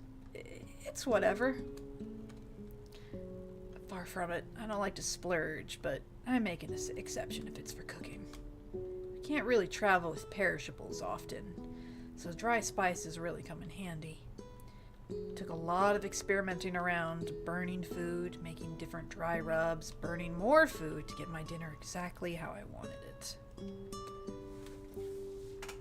Vash looks confused at first before a toothy grin forms on his face. Well, I wouldn't say October and barbecue spice is whatever, but I appreciate it nonetheless. Aw, he knows it. My eyes widen at the strange man. You could tell what I used? How? I take an eager step forward and stare at him, a bit dumbfounded. The fact that he knew what city it came from. He must be a real connoisseur. Well, I move around a lot, so I've tried a lot of different kinds of food. Smooth save, Vash. Looks off to the side nervously. You must too. Most traders don't really sell that stuff outside the city. My pride swells. I do! In fact, I've been to most of the major cities, so I pick up some interesting stuff. Oh yeah? That's pretty cool. Yeah. There's a beat of awkward silence between us before Vash flips the empty skewer, holding out the base and allowing me to take it without any hesitation on his part.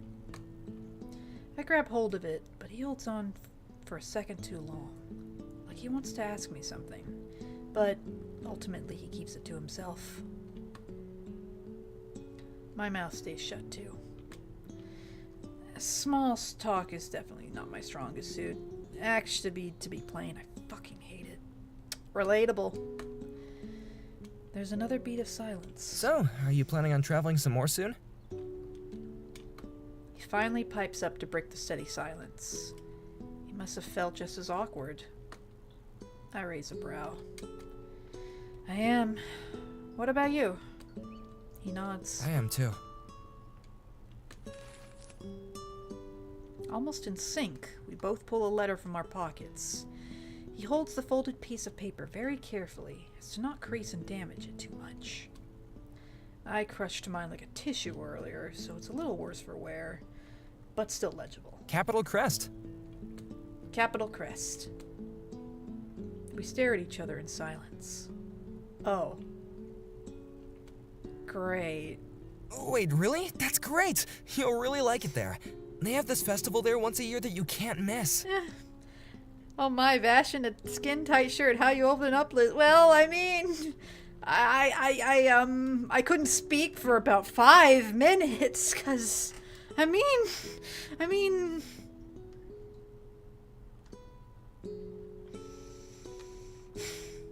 it when I said I don't think we as a species have ever made something more beautiful. We've peaked here. Okay, I gotta start playing the game again.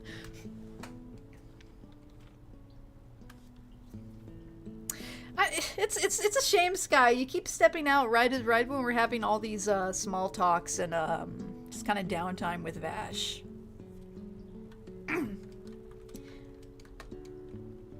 We made cheesecake. Yeah. Well, more like beefcake. We're not going for sightseeing. What? He's pouting over it. I'm only going so I can get that guy from the bar. Aw. His features seem to stiffen at my words. I don't mean to upset him further, but he may as well know. Are you after his bounty? I pause for a beat. He doesn't need to know the full truth. I nod. He frowns and his gaze shifts to the sand. And I'm not going to stop looking. No number of near-death saves from you is going to change that. His brow furrows. He won't look up. Why does this reaction bother me? God, Vash is so well written in here. It's just, it really is straight out of the show. I can't fully articulate. It's just, they get it. They get all the little nuances when it comes to genuinely caring about people, not hesitating to make a more positive experience, and through his actions, his words, his emotions, he gets people to want to be better versions of themselves. And he's a little sad that instead of our character, making a more healthy decision for themselves, especially after near-death experience, they're still stepping towards revenge. It's just like, I'm sad that you're doing that. It's it's just in the wording, his expressions, his little reactions. It's perfect. Fan made. Yeah, this is fan made. You didn't know, Sky. This is fan made. Yeah. It's on point. On point. Of course it's fan made. I mean, this is voiced by Vash here is voiced by Ryan Tibbets. Not John Young Bosch. But I mean, he's doing a great job. Such a sweet Vash.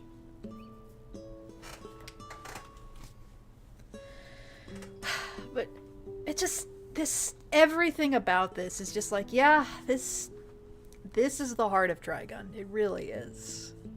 Until the stream, I thought it was official. Oh, that's such... Honestly, that is the nicest compliment you could give the creator. She was actually in the chat not too long ago. I don't know if she's still around, but I think that's the nicest thing she could possibly hear. That you thought this was official. And to be fair, it is written well enough. The music is good. The art's on point. The voice acting's great. It's just all great stuff. It may as well be official. It is official in my heart. You know what? I did see her. She was a big clue. Yep. Fair enough. Okay, back to the game. Come on. Just look at me. Give up on this. As if he heard my thought, his bright blue eyes locked back onto mine. Can I make an offer? Dev not here anymore, but I also wasn't aware it was a fan game until the stream too. Yeah, I think I had mentioned a couple of times it was, but yeah, I mean, the quality is good enough that, you really have to specify. Well, wasn't expecting that response. I patiently wait for his reply. I'll hear him this one last time. Let me help you.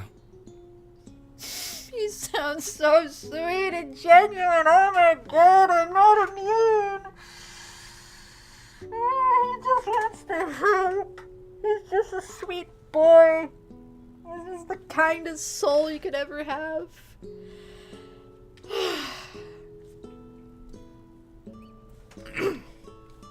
One more time.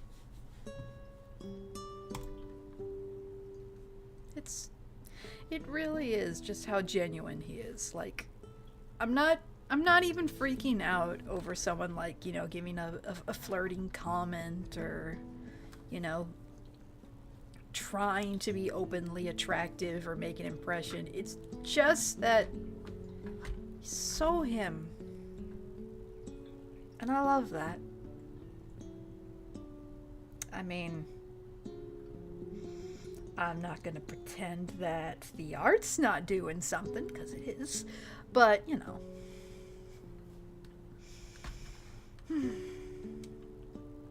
Okay, alright, I'm okay. Let me help you. Oh, Ryan Tibbets, you need to be in a million more games now. Huh?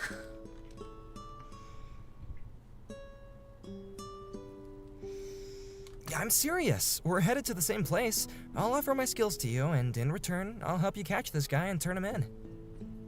Aw, he wants to make sure no one gets hurt. I mean, jail isn't death, so...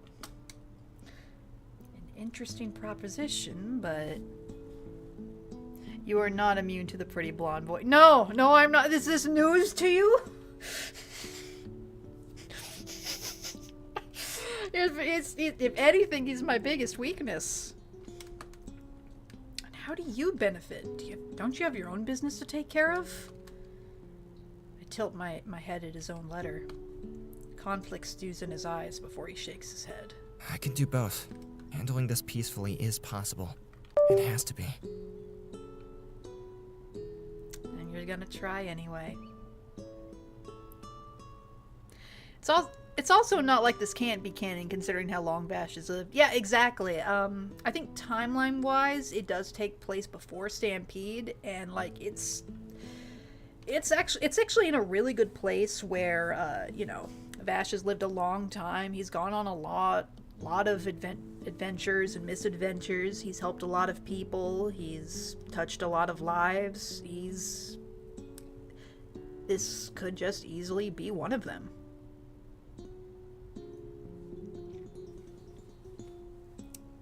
So yeah, it slots in really nicely. No, it's just deeply funny to me. Yeah.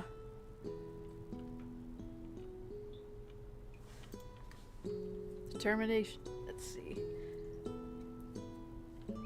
Determination on his face is strangely endearing. Maybe I should let him help out. And it would keep him from interfering again and stopping the hunt altogether. Let's see.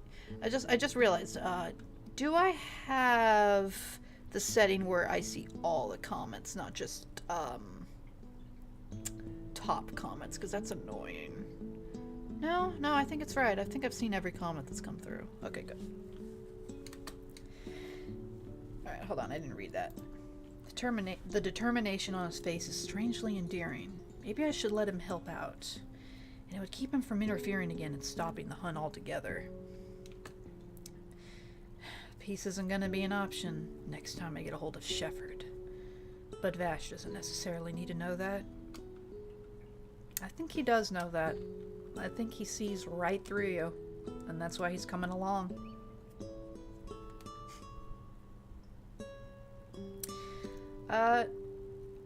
Not that I know a couple of you. It's like, I mean, I know it's a couple of you haven't seen Stampede, but there's just one part, or it's like in the early episodes where there is a character who basically calls it basically calls him naive and that he needs to grow up and see how the world works. And it's coming from an older guy. Like, this guy's like, I don't know, pushing 50. He's seen a lot. He's bitter. He's kind of cynical about everything. And I'm like, there's a lot of irony and a lot of power in the fact that you look at him and talk to him and treat him as though he's a kid for being this optimistic when he's so much older than you. He's seen more, and he's still... He's like, he still tries to be this positive and make an impact on it. And this moment kind of reminds me of that. You know? Thank you. Because, yeah, it's just, he's not naive. He can see through people really, really well. So even though our character's like, he doesn't need to know that peace is he's like that I'm not, I'm not going peaceful. I'm like, I'm pretty sure Vash is already 5 steps ahead. God, it's so well written.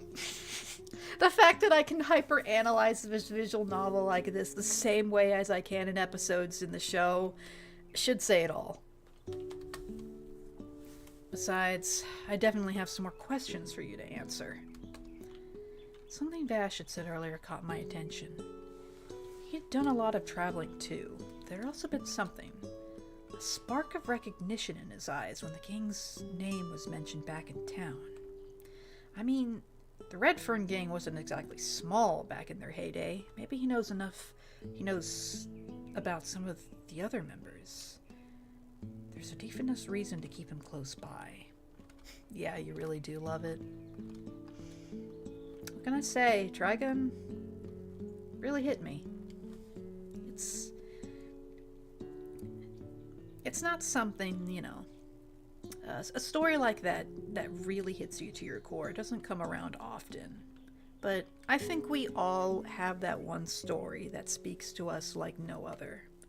Even if it takes a while for us to find it. Took me a long time to find Trigun.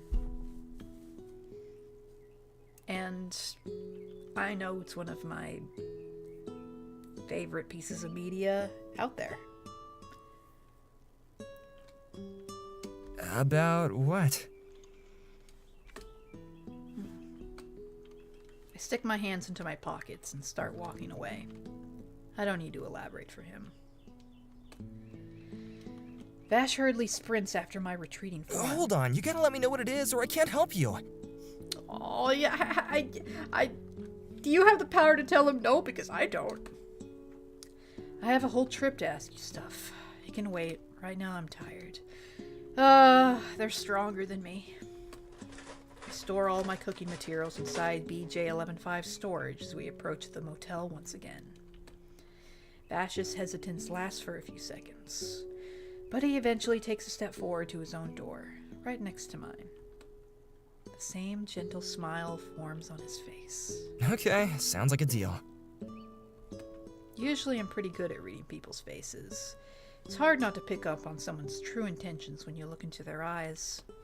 But his, they're like clear pools of water, and they sparkle like stars surrounding us. He's content. A slight blush dusts my cheeks as I take in his features for the first time. He's strangely pretty. I'm definitely staring too long at this point. Yeah, I don't think I need to say anything more. He's so pretty. Okay, let's stop staring. Play it cool, Mirth. That's what I've been telling myself all stream. Seems the protagonist isn't immune either. Nope, no one can resist Vash in the end. No one can, because good lord, Meryl tried and she couldn't succeed. Play cool, Mirth. Pleasure doing business with you, Vash the Stampede. As if in time with my grogginess, BJ-11.5 beeps and begins to survey the land around us. He always goes into sentry mode this late at night. The protagonist is telling you to lock in. Yeah, we got this. I feel Vash's gaze settle on the two of us. Same to you. Oh, I forgot to give my name. In my defense, I'm not used to giving it out. It's actually Mirth. It's a pleasure to meet you. I half expected him to say it out loud, but he was never going to. I mean, they were not going to put that in, but you know what? I could hear it in my mind's ear, and that's enough to make me happy. God, that smile's going to kill me. Oh boy, it will. It has. I'm on my 27th life now. Going on 28.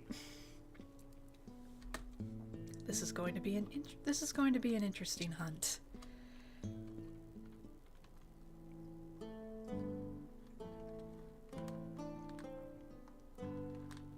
Oh yeah, and it's good he didn't. It would have killed you on the spot. Yeah, it would have. Yeah, I don't think I would survive that. Mirth dies live on stream. Huh? Am I dreaming? What is this place?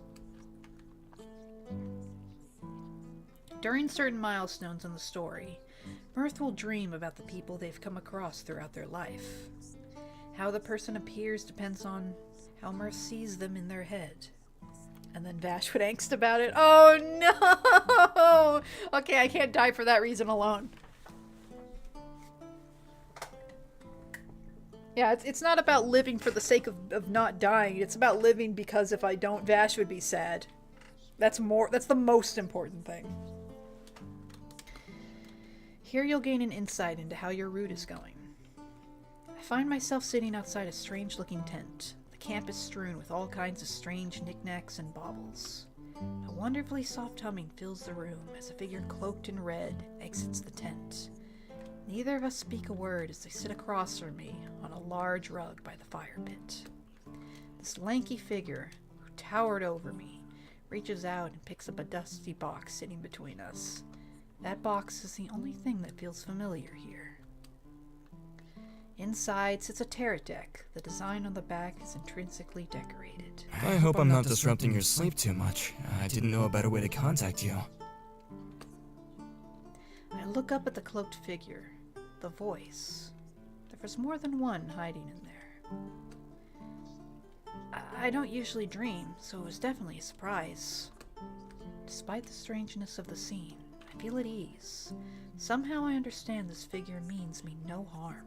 The figure sheepishly laughs at my comment. Sorry about that.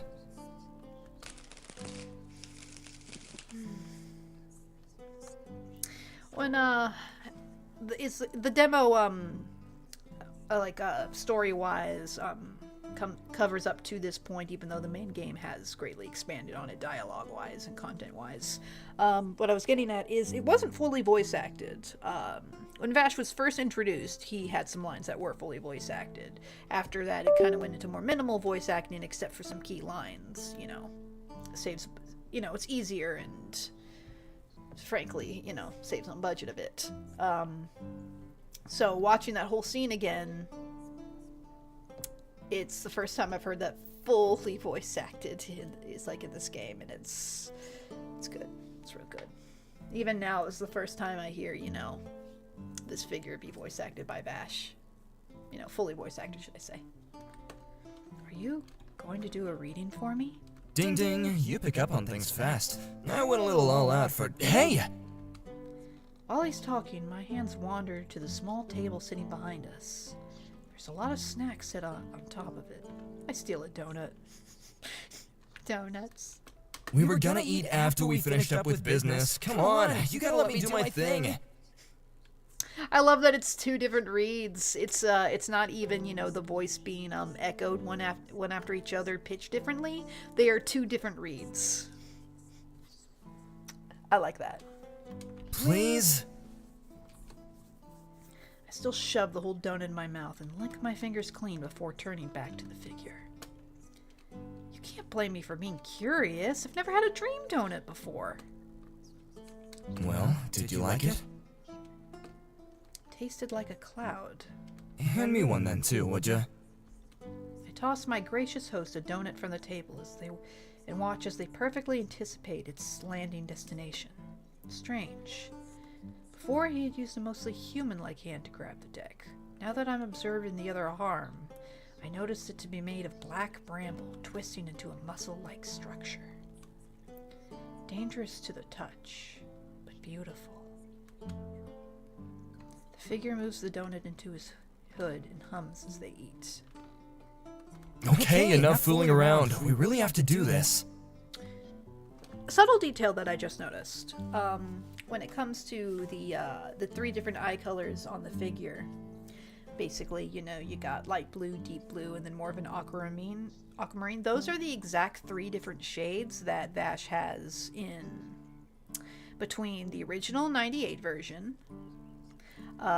Is like between Stampede and then for the Trigun movie, Badlands Rumble.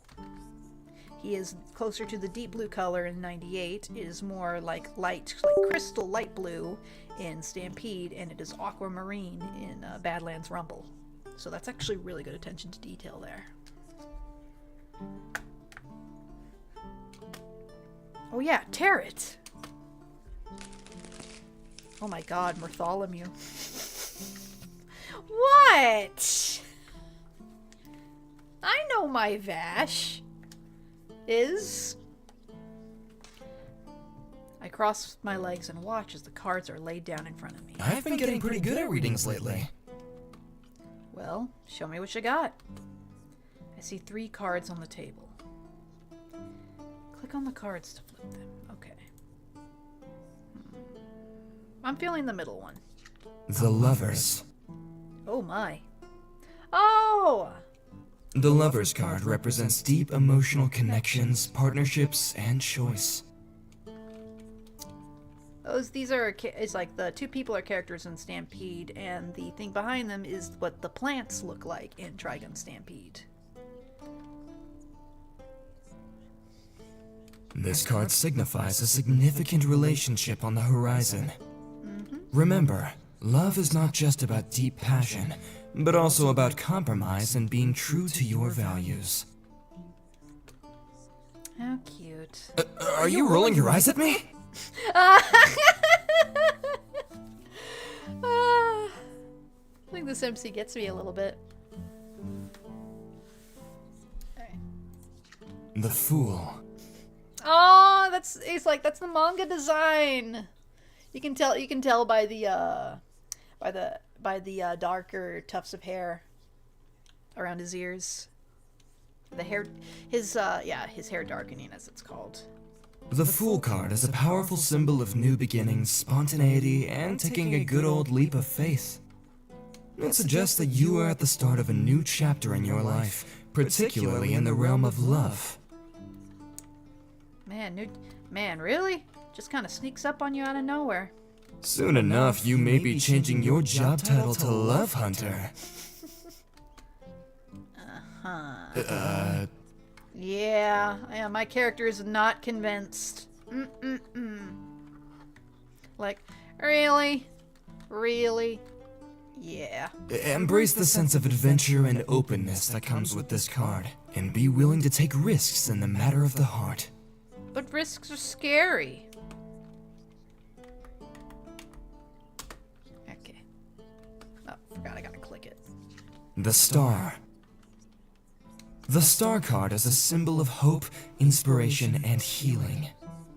Who's that design? I have an idea of who it is. This is the Star. Oh. Wait, you mean the one with the... You mean this one?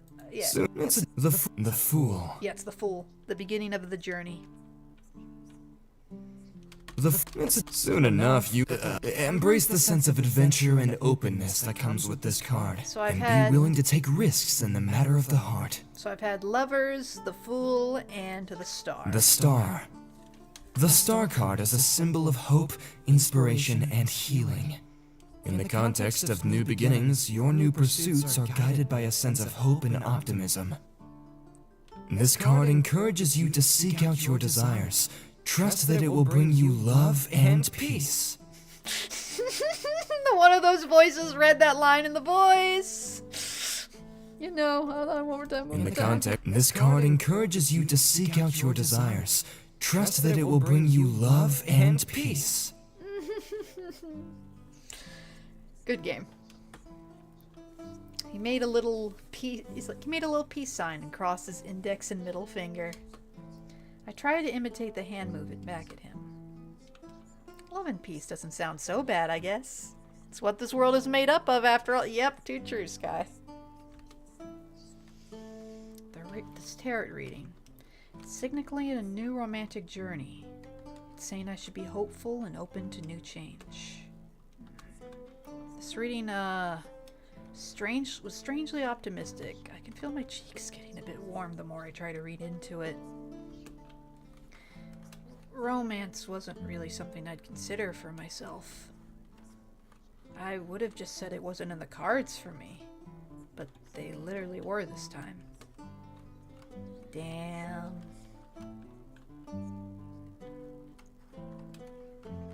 Keep on keeping on, okay? 3 major cards is pretty significant. Very interesting. Very interesting indeed, my friend. So what was the point of this? Why show me my future? Well, it's not your absolute future. You're the conductor of your train of fate. I just figured it could help ease your mind a bit to know what may lie ahead of you on the path you chose. I grin callously at his optimism. You really think I can change my fate? I know so. The warmth and certainty in his voice stirs me. No one's ever insisted I could do more. Is it possible to be more than just a ghost of the past? I sigh, and my eyes drip down to the cards I had chosen. Is this going to be a reoccurring thing with us? I gesture from the cards back to him. The cards cross their legs, matching my own relaxed. The figure crosses their legs, matching my own relaxed stance. He tilts his head. Would you like it to be? I mean, you still are a beautiful, mysterious figure. Nothing can change that. Suddenly, my head feels extremely light. I'm being pulled away by an overwhelming force. I think you're gonna wake up pretty soon. These dreams wouldn't benefit me really. It has nothing to do with Shepard. Why did this figure want me to look to possible futures? Why did they want me to look forward? And why did this encounter make me feel so?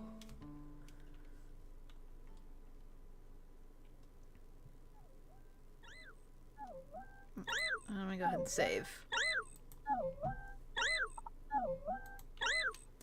Light blinds me and my eyes flutter open.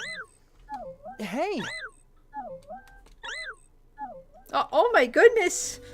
Well, ain't that a pretty face to wake up to? The first thing that shields me from the overpowering sun was not my usual companion, but a distressed-looking blonde. Okay. Your bot started freaking out after I knocked on your door, and I don't know what to... Hey, were you crying? Oh no!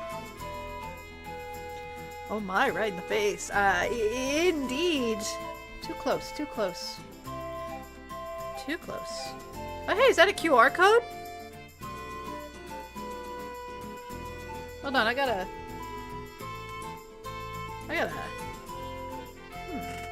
see that.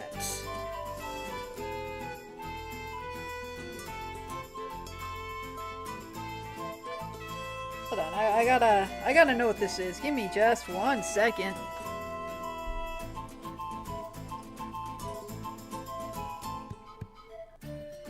Yeah, I'll read more in a second. Hold on. This is very important.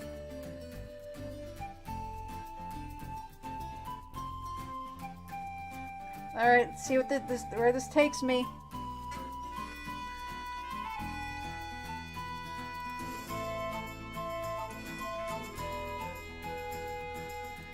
Gotta see where it takes us. Where are we going? I don't know where we're going. It's taking me to a video. Oh, it's taking me to a blooper video from 9 months ago! Well, I'm gonna have to watch that for later. Alright.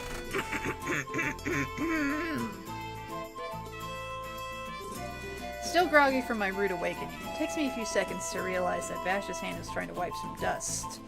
And dried...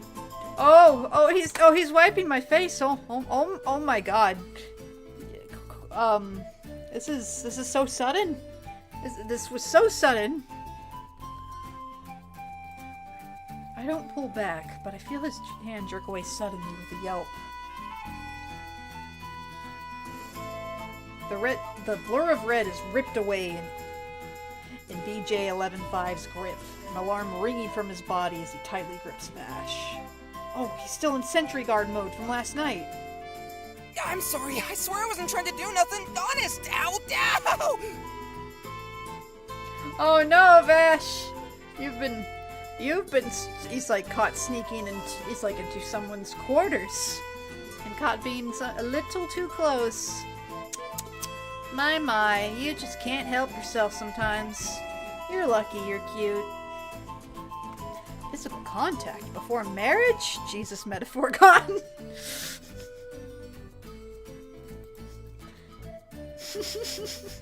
Disengage, false alarm, bud. As soon as his commands are stated, BJ-11-5 suddenly releases his visceral grip on Vash, dropping him on the hard wood floor. Caught sneaking in again. My. You just end up in very peculiar situations, don't you, Vash? I rub my head and look down at the man as he squirms around, trying to get his bearings back in order. Oh no, he's got little tears out of frustration. Poor guy. Sorry about that. Not used to having other people with us in the morning. Vash grimaces as he sits up properly. Make sure to warn me next time, please. I will. Next time. That doesn't sound too off-putting to me. For some reason, I find his words comforting. He still wants to be here. I follow Vash out the door. Ready? Aww.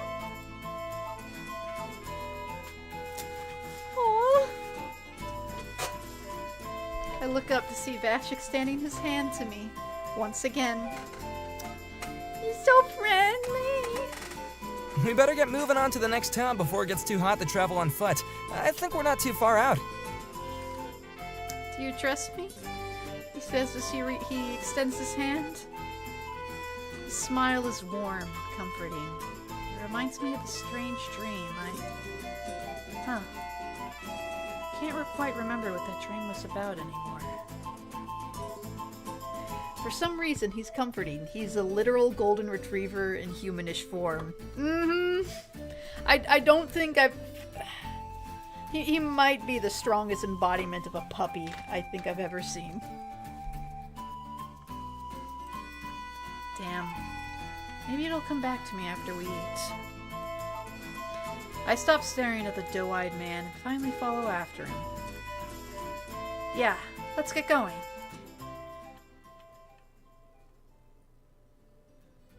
Hard to believe I've been traveling with Vash for about a week now. Honestly, I expected things to be pretty difficult with an extra person around, but it wasn't all that bad. At least he was entertaining to watch. He's constantly trying to multitask while we walk. Alright, let me make another... I guess I made one like 12 minutes ago, oh well.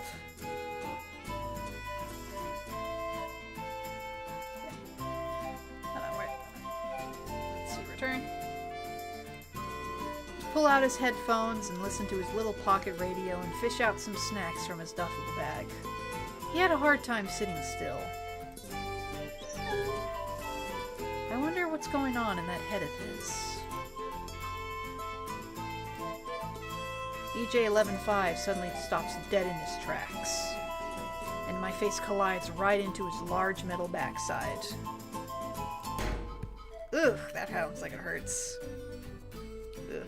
But hold on, I'm just trying to open up my chat widget while on the side so I can read. There we go. Oh, hold on, I gotta read that line properly. BJ-11-5 suddenly stops dead in his tracks as my face collides right into his large metal backside. Oh, fuck! Maybe I should be paying attention too.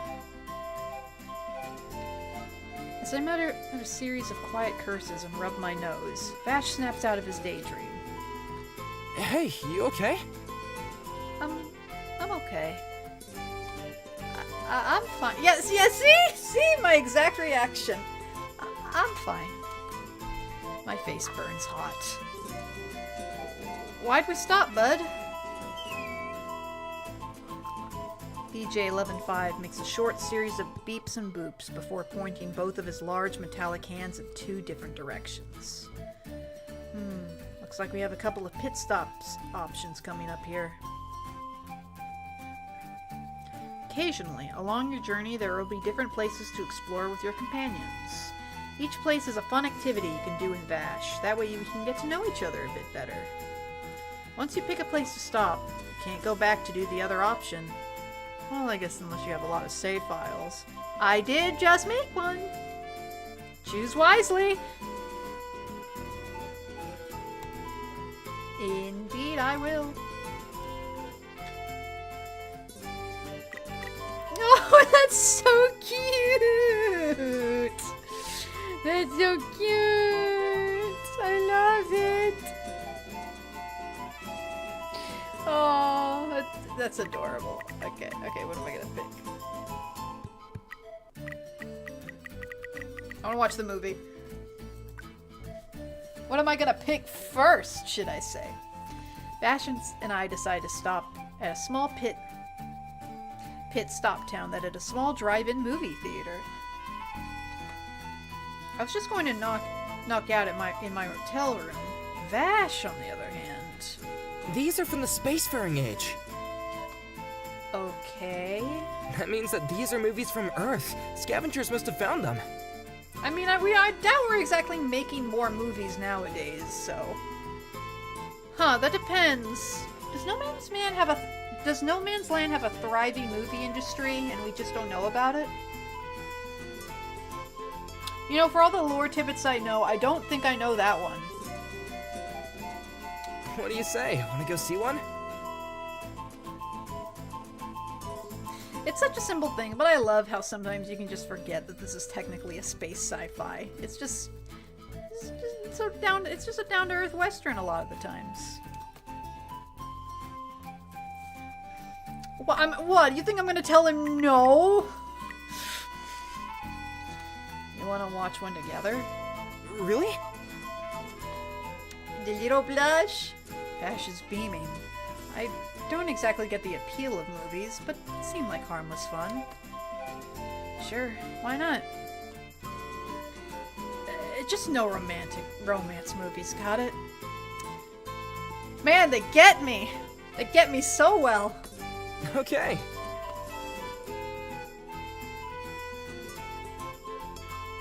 Vash is careful to hide his movie choice from me. I think he wanted it to be a surprise.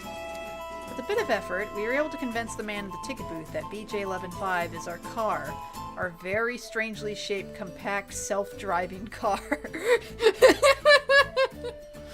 The movie we decide on is about a horse rancher and his sister fighting off some sort of alien ship monster.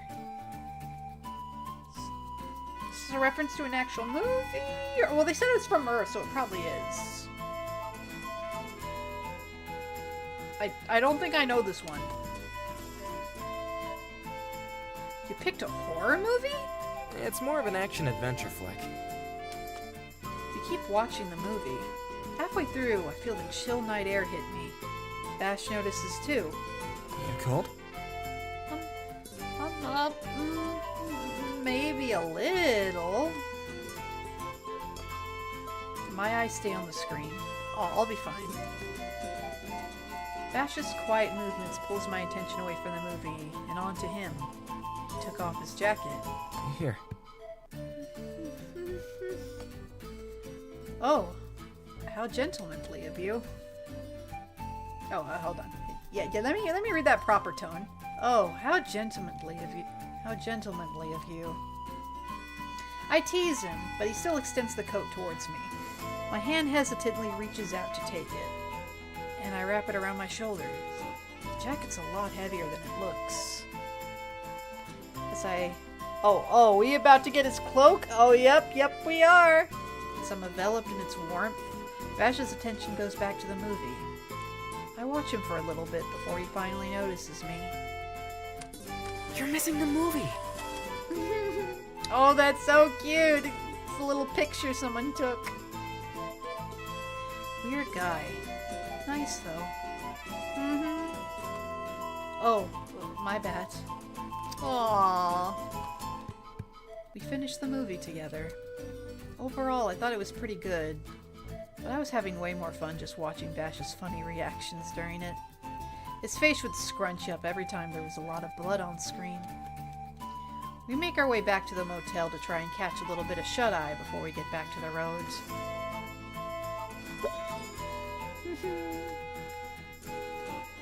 Ah, that was lovely.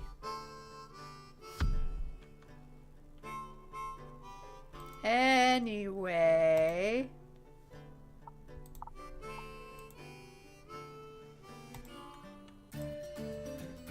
let's see what the other one was. I did love that one though. I think I'm gonna pick that one if I, have to settle on one. That one was great. Vash and I decide to stop at town with an outdoor market. Now I have an extra person with me. I need to budget better. We get to the market, it's bustling like crazy. Endless stream of people are flooding each stand. The different aromas mixing in the air are making my mouth water. I love the protagonist reaction. Yeah. Oh, the design. Oh yeah, their design is phenomenal. At the beginning of the game, you can pick any pronouns for them, and I do like the design is, flexible enough to, be convincing no matter what. Like, I feel like you can pick, any pronoun and it would work. I picked the gender neutral ones. Those were the ones that interested me the most. Different aromas mixing in the air, making my mouth water. Very androgynous. Yep, yeah. What can I say? I love androgynous designs. How could I not go for it? The different aromas mixing in the air, making my mouth water. Oops. Damn, I'm so hungry. I could eat a Thomas bird. I'm hungry too. Do you have any coupons?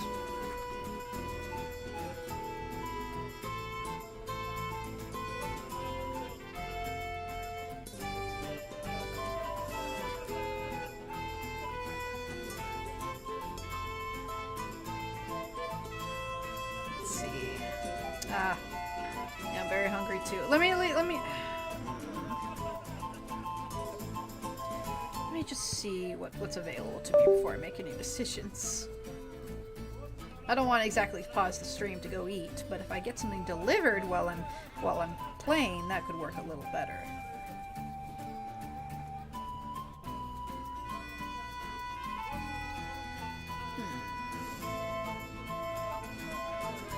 I have a coupon left. Yeah, I do. 30% off. Okay. What do I want? Sorry to stop the stream. I just need to see my options. Ooh, buy one, get one free? Will that combine with my 30% off? If so, yes please.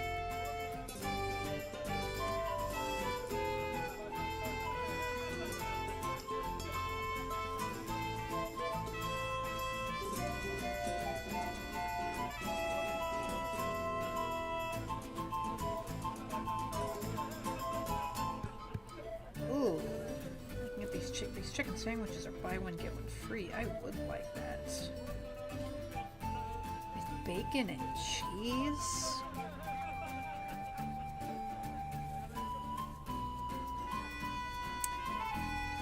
Maybe if I get some fries with that.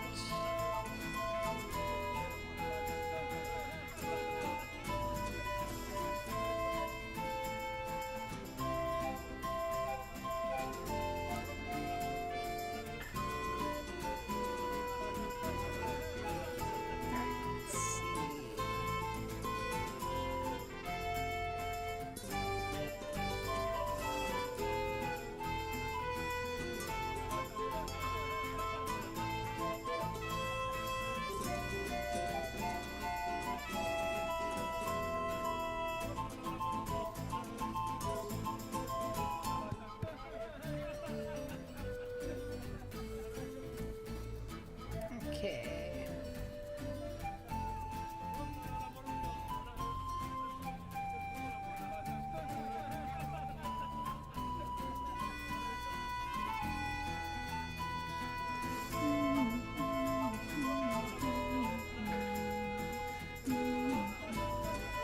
Oh yeah, they both combine. I can get the... it doesn't look like I really get 30% off, but... Oh, I only get 30% off on the stuff that isn't buy one, get one, two free. Maybe I'll stick with just the cheese instead of the bacon and cheese. Save a couple dollars and get a biscuit to round it up. God, this reminds me of the time it's like I just kept having like 10-minute long talks in front of Shinjiro.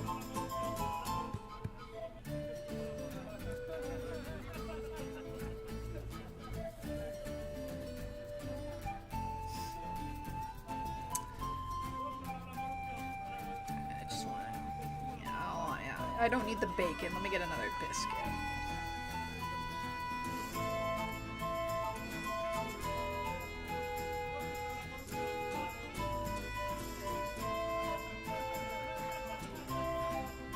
Okay, there we go. Check out. That should tell me. Yep, that saves me a little more money. Alright, yeah. Oh, okay, that'll work. That's not too much overall.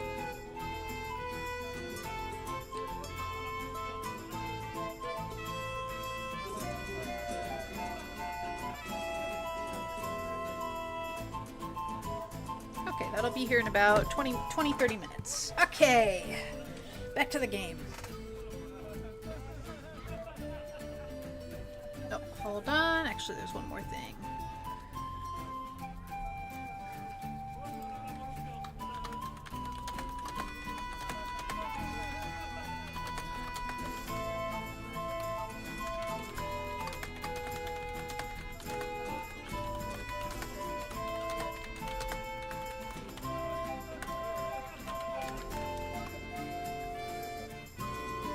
Okay.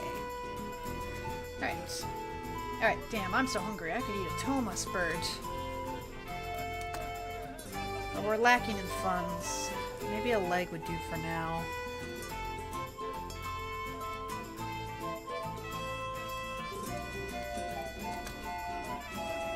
Well, looks like we're gonna need to pick carefully. We only have enough to split something. Damn it. Why are you so broke, Blondie? I can only take bodyguard jobs here and there. Give me a break. Aw. Maybe I should go to July and turn you in for that bounty after all. At least then I could order a whole meal for myself. Let's just pick something already. My stomach's in a knot. Yeah, very cute. Once again, my mind's ear could hear him say my name. -2. Well, it's pretty obvious which we should pick. Mm-hmm. I eyed the barbecue stand off in the distance and make my way towards it. But Vash steers straight to the left, towards a small donut stand. Oh, you gotta be kidding me! Donuts are very filling. I don't know what you're talking about. Hey, where do you think you're going? Aren't we getting sweets? No, we're getting meat. Oh, but we can eat donuts on the go. It's a better travel snack. They only last a day, Vash. I'm not eating that. I want a burger or something. Vash, look at his little pouty face. He's so pouty. Oh no! He's pulling out the pout. How are we going to respond? Vash scrunches up his face at me. Don't tell me you don't like sweets. My eyebrows furrow, practically growling at each other over a snack. I don't hate him. I never really buy him, that's all. He's using his puppy eyes. No one can resist the puppy eyes. I keep my eyes on the sky as he stares me down for answers. Have you tried one before? That's a good question. We have not. No. Wait, really? One more time. No. Wait, really? People are staring now. Stop yelling. It's not that big of a deal. Well, why not try one? There's too many choices. I'm not wasting my money on something that I might not like. Then let me pick for us. If you don't like it, then I'll find a way to pay you back. Stand your ground. Burgers. Burger. Donut. Fine. Vash's face lights up as I hand him our money. You won't regret this. I already am. He's such a smug little grin on his face. Punch his shoulder, but the tall blonde was already jogging towards the little donut stand. Pink frosting donut with sprinkles, please. I don't know if that's a good... If you've never had donuts, a classic vanilla is the best way to go. A woman at the stand handed him a bag with a donut, and it looks like she snuck something else in there for him. He looks inside and grins at whatever it is before running back to me. He looks so proud of himself. Y'all. Get ready for your life to change. We break the donut in half. Ah, salut, mon chéri. Oh, this game is perfect. He's so happy he's speaking in gibberish now. Are these things really that good? Oh no, we don't know French as a language. The donut is pretty good. Even though it's fried, the dough isn't greasy. The sugary pink frosting was actually pretty nice too. Maybe I'll consider picking them up again. That woman snuck some donut holes in there, so we had something to munch on after too. Ooh, yum! I love donut holes. Vash notices my excitement and grins at me, smug about his victory. Before he can speak, I shove one of the donut holes in his mouth. You folded, no surprise.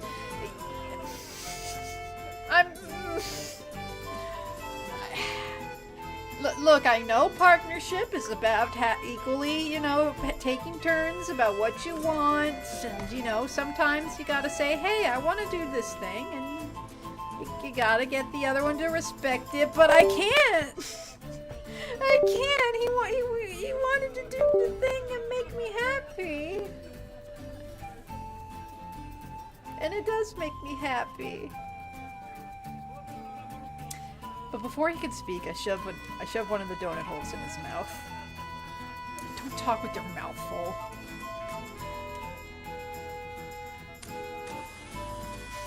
Aww. He's lost in sugary bliss and forgets all about gloating.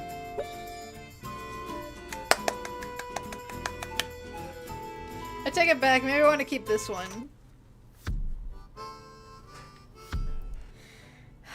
Yeah, but we didn't get the Vash coat. We didn't get the nice, warm Vash coat.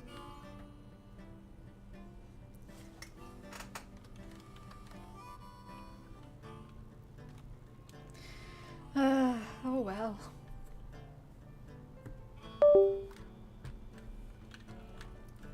At least I didn't have to worry about anything.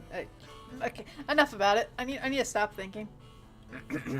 Walking through the desert was always boring, but at least I didn't have to worry about anything when it was just BJ 11.5 with me. I could just forget the world for a while. But lately, the bright red coat will show up in the corner of my eye and snap me back to reality. I like that those are the same little earbuds that they had in episode 4, I believe. Same design and everything. Vash always seems lost in thought when we're traveling. He only really livens up if we hit a town or if I try chatting with him. Besides that, his eyes would just stay on the horizon line. Hold on, what is he listening to? Oh my god! He's listening to the Stampede opening! Oh, I feel you, Vash. When YouTube gave me my rundown of my most listened songs, number 1 was the Stampede opening by far. Don't you know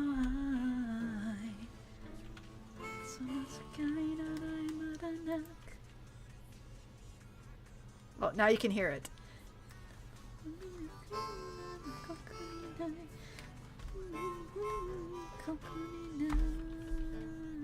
Okay, I'll stop. Sometimes they'll catch me looking at him and flashing that goofy grin at me. Stampede's opening is all I heard. Oh no! Am I cutting out? Oh, I hope I'm not cutting out. Now let me check my OBS. No, I shouldn't be No, that's impossible for me to... No, if I'm cutting out, that means my microphone is not picking up my voice, or I'm peaking too much. Oh, no, you left for a sec. Okay. I was saying, I was thinking, like, I wonder what Vash is listening to. I can just barely make something out, and then I'm like, oh my gosh, he's listening to this Trigun Stampede opening. I can hear it.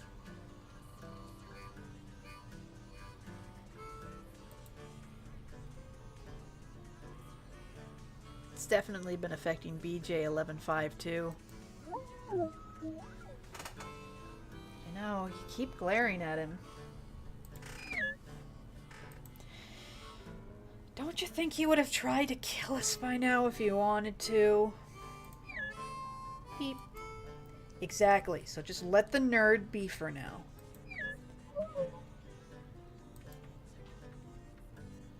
His hesitant assortment of sounds seems to mean you can kill him if need be. I'll keep you safe. I snort. I know, bud. Vash takes off his headphones. Huh? Yep, and there goes the music. I know a lot of these references, aren't some of them are obvious ones, but I still love them. It feels good to be a Trigun fan. Well, I don't think my partner likes you very much.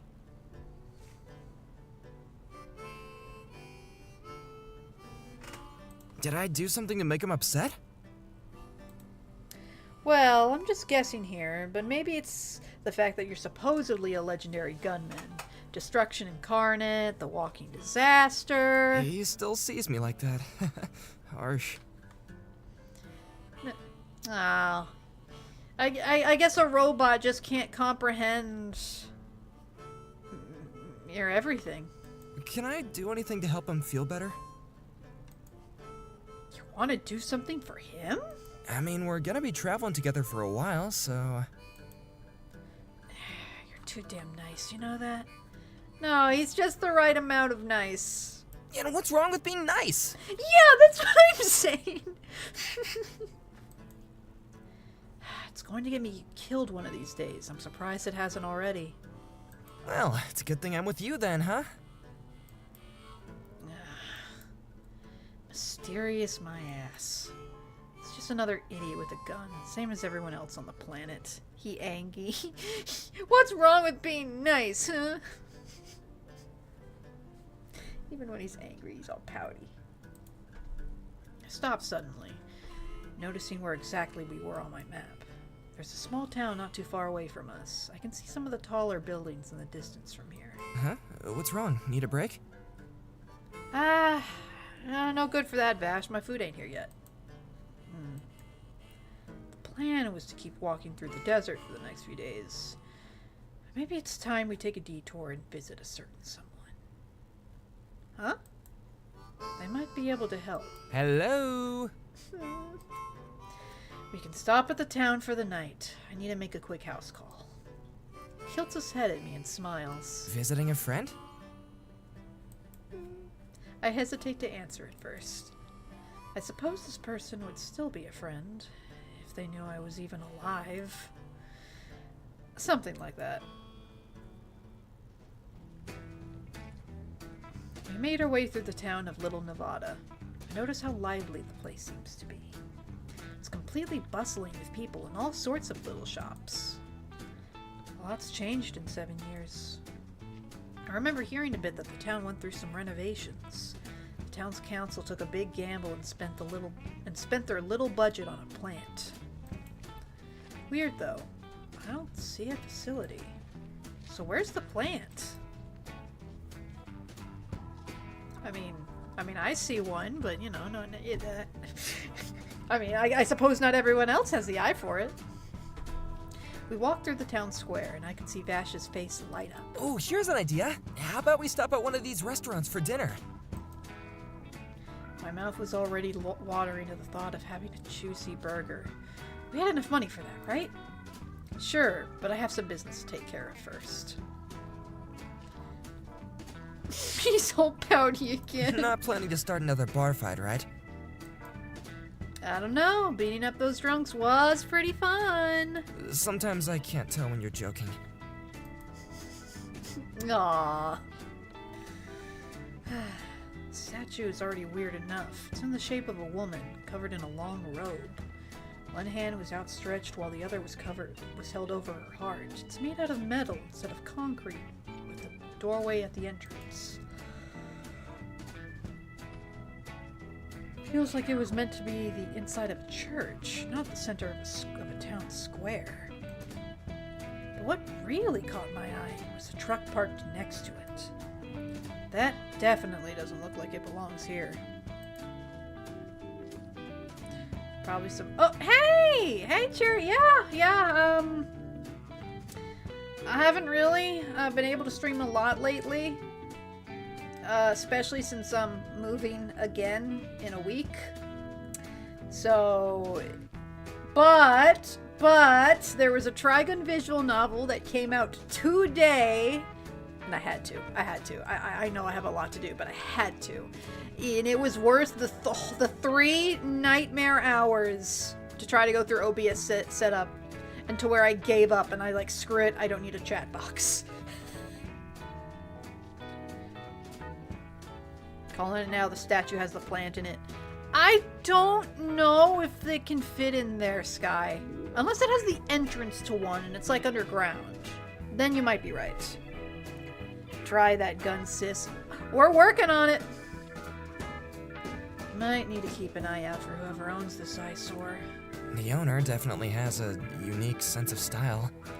Yeah, no kidding. We make our way through the square, slowly. Ash kept getting distracted by all the people walking around. So, did you grow up around here? Nope. Just passed through a lot. By yourself? I was with people sometimes. I don't have to look at him to know he's pouting. Yeah, that's right. He has his old patty face. You know, I might be able to help out more if we're on the same page. Oh, he even sounds pouty. Honestly, I can't blame him for trying to pry this time. I'm being weirdly vague about this place. But I'm being weirdly vague, and this place is a detour from our route. Guess I'm fresh out of excuses. I'm here to see a certain someone. Voice— oh yeah! This game, except for the main character, is fully voice acted. The Vash here is voiced by Ryan Tibbetts. Very cute. Such a cute Vash. Phenomenal job. I thought we had something special. I'm hurt. I'm not immune. I roll my eyes. I couldn't stop my grin. When the demo came out, a lot of support came around for the game, so the creator really upped her vision. She got enough.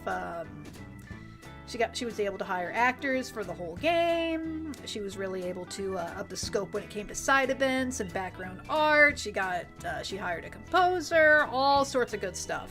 A lot of work that went into just a fan game.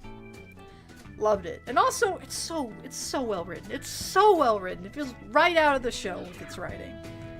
You know, just a little love involved. Not like that. She's an old informant friend of mine that runs a gun shop here. Now wait, could you stop asking me so many questions? Besides a bit more fake pouting, Vash finally let the topic go. I shove my hands into my pockets and walk along. Oh yeah, we have a robot companion! Look what name I gave him! How could I not? They said name the robot, and I'm like, I know the perfect name. Ignore the slash. I accidentally hit that the instant I hit enter, and I can't fix it. It works. I shove my hands in my pockets and walk alongside BJ115 after that. How you doing, bud? BJ115 beeps at me, perfectly fine with watching Vash test my patience. crossing robot. You're supposed to be on my side. What a strange group we must look like to these people. Honestly, I should have just asked Vash and BJ-11-5 to hang back outside of town while I took care of things. I know BJ-11-5 wouldn't have minded, but Vash... well, he always seemed to like being around other people. Again, if there's one big thing about Vash, it's that he loves people. He loves people. And I wasn't about to leave him alone with all my stuff and my bot. I wasn't a moron. He can go mingle like the social butterfly he is, while I get more information on Shepard. His letter said something about a chapel. I haven't been to Capital Crest enough to know where that would be, but there is somebody here who would. Monica. I hadn't seen her since before the gang fell apart. I wonder how she's doing nowadays. I stop at the little wooden sign in front of us. Monica's Food Mart. Guess she gave up the gun trade. Good for her. Not for us, though. I need an informant. Well, at least you'll get to catch up with a friend. I bet she'll be happy to see you. Aw. Look at Vash, still trying to push us in a more positive direction. At the front of the shop, two preteen kids sprint out of the building, some things tucked under their arms. One of them bumps straight into me and falls on his ass. Clearly he's more worried about whatever's behind them. Little shop drifters. How cute. Move! It took a few seconds, but the kid finally realized that I'd swiped what he was trying to hide. Oh boy, I whistle as I look over the crumpled magazine cover. His friend immediately stops, staring at our little entourage. Hello. I think we're a little intrigued by what these teenage boys had. The kid keeps jumping to me, trying to reach the magazine to no avail. His arms are too short to reach me. I continue to skim through the pages with ease. It's the screenshot! Yep, it's the screenshot. Now you know what we're reading. Hey! Give that back! Well, hold on. What's got you in such a rush? Stop it! Aren't you a little young to be looking at this kind of thing? Oh ho ho! This lady sure is flexible. I taunt the kid as he tries and fails to push me over. Hey, don't bully the kid. But that's my favorite pastime.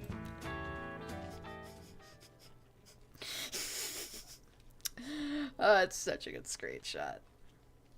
That's when I see a familiar face barge out the front door. You little thieving brats! Uh-oh, Monica ain't happy. The woman wielding her mighty broom came at us like a wrecking ball. Oh, my food's here! I'll be right back. 2 minutes.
I'm back. Alrighty, got my food. Fed my dog real quick while I was at it because she was giving me the look. Alright, and here we are. Let's get some more backstory to our main character. With the kids distracted, she was able to grapple each of them under her arms. Firm grip on them as they squirm for dear life. Hold on, I gotta open this bag. Ignore the bag noises. This just became bag ASMR.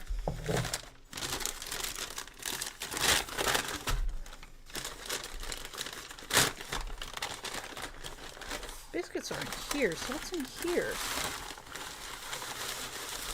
Oh wait, no, there's the biscuits. Welcome back. Glad to be back. You two are banned for real this time, you hear? I'm calling up your mothers as soon as you give back what you took. Uh-oh. She hasn't changed a bit. Hey, Monica. You should both be ashamed of... Her eyes finally wander up to me, and anger creases her features immediately. And the anger creasing her features immediately turns to shock. What in God's name? She slumps immediately as my grin stays plastered on my lips. The kids make a break for it.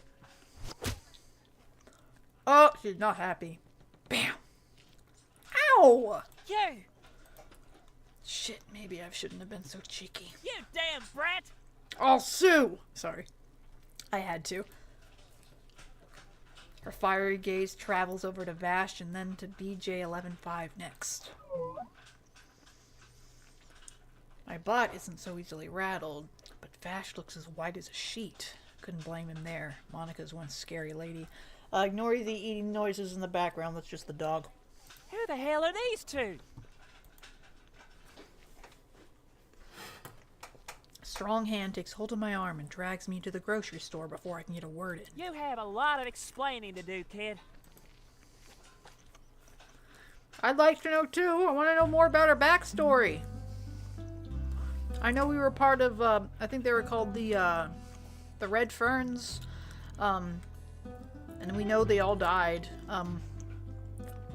You weren't here for its die, but like, the opening scene of the visual novel is our character as a little kid watching their entire group be shot like point blank and their bodies disposed of in a sinkhole in the middle of the desert. And all our character could do was watch because they're a kid. So everyone they knew and loved from that group is disposed of. And apparently there was some betrayal that led to it. From there, I don't know anything else.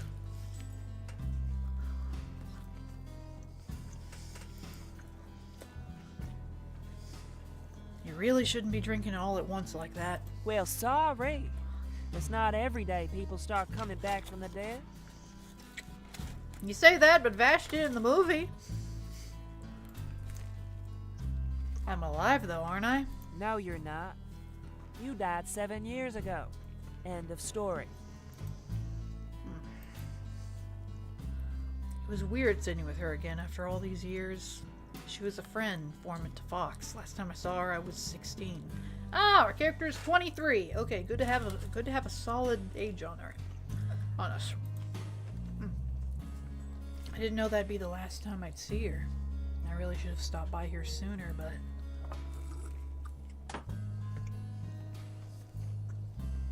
the sound of glass slamming against the countertop pulls me back to the present. She has every right to be upset at me. I let her think I was dead for all these years. I guess I wasn't ready to face her after the dust had settled. I don't think she'd appreciate the direction I was moving in life. The only reason I'm here now is because she's my best bet at deciphering Shepard's letter. I really am horrible. My gaze locks onto the framed pictures on the wall. Many of them depict Monica with different people. I guess they might be friends or family. These seem more current. Are these your customers? She scoffs at me. Friends. Turns out people prefer things like stew mix and meat over pistols and bullets. What? Did you get sick of being a gunsmith? She breathes a heavy sigh, shoulders slumping. You've missed a lot, kid. Sorry, Mona. Even when she's drunk, she's scary. Don't you call me that. There was only one person who could call me that, and she's dead and gone. Monica whips out another bottle from under her table. She finished the first bottle already? This lady's going through it. I think you've had enough. No, not yet. This one's for Esther. Uh-oh. A new name. My man hand just swiped the glass from her before she could grasp it. To the woman who loved me. I chugged the entire glass. The sting of warm liquor coats my throat. Oh, that's her real name. Got it.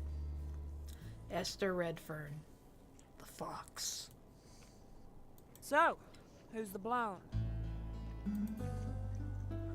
I follow Monica's gaze outside the man wandering around the storefront.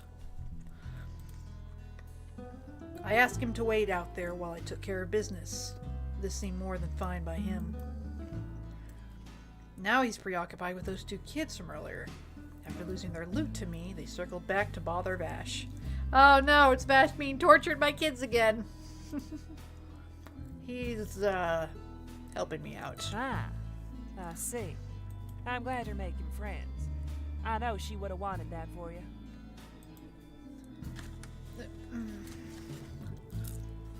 Okay, kid. I know you're not just here to try and mend old bridges after all these years. It's information you need, right? Yeah.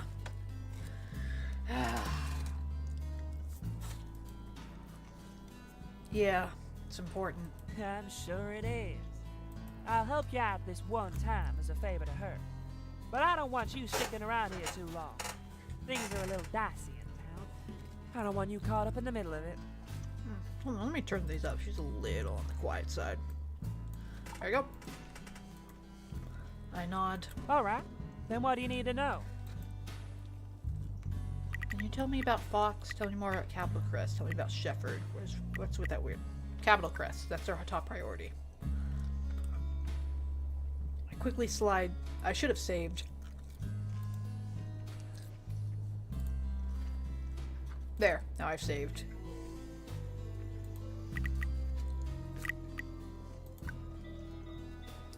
I quickly slide Shepherd's letter towards her side of the counter. Can you tell me more about Capital Crest? Her eyes scan over the letter. Can't really get a read on how she feels about it. Well, it's an alder city and a fair ways out from here. They throw this big week-long festival there to celebrate the end of the calendar year. I have a few friends who live there. According to that letter, his meeting date would be during that festival. What exactly was he up to? What about the chapel out there? What chapel? Hmm? There's no chapel there. Is there really none? Then chapel must be. Oh! Oh no! Oh no! Oh no! I was going through the like, chapel, just like, and then they. Oh no! Oh no!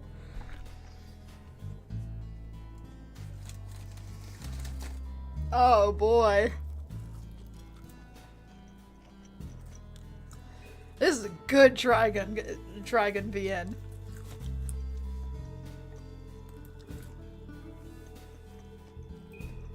Well, if we have the Eye of Michael involved, then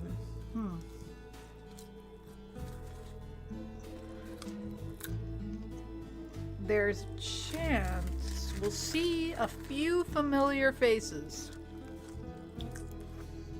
Besides just Vash's. I'll have to hunt down more intel up on that once we get there. More work for me. Yay. Can you tell me more about Fox? You still use that old nickname? You know, before you showed up in her life, she was so different. Not sure why she decided to grow a conscience because of you. Kids will do that to you. I mean, you were hardly an angel. No, but I love one.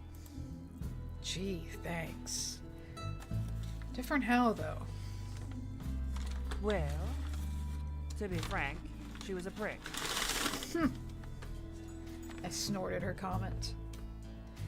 I can believe that. Don't get me wrong, she was a good leader and a smart cookie. But she only cared about money and a good glass of whiskey back then. But then you showed up, and I don't know. It was like something clicked in her brain. There was something new there, something warmer. She started to give a shit about people. I wonder what she'd think of us now.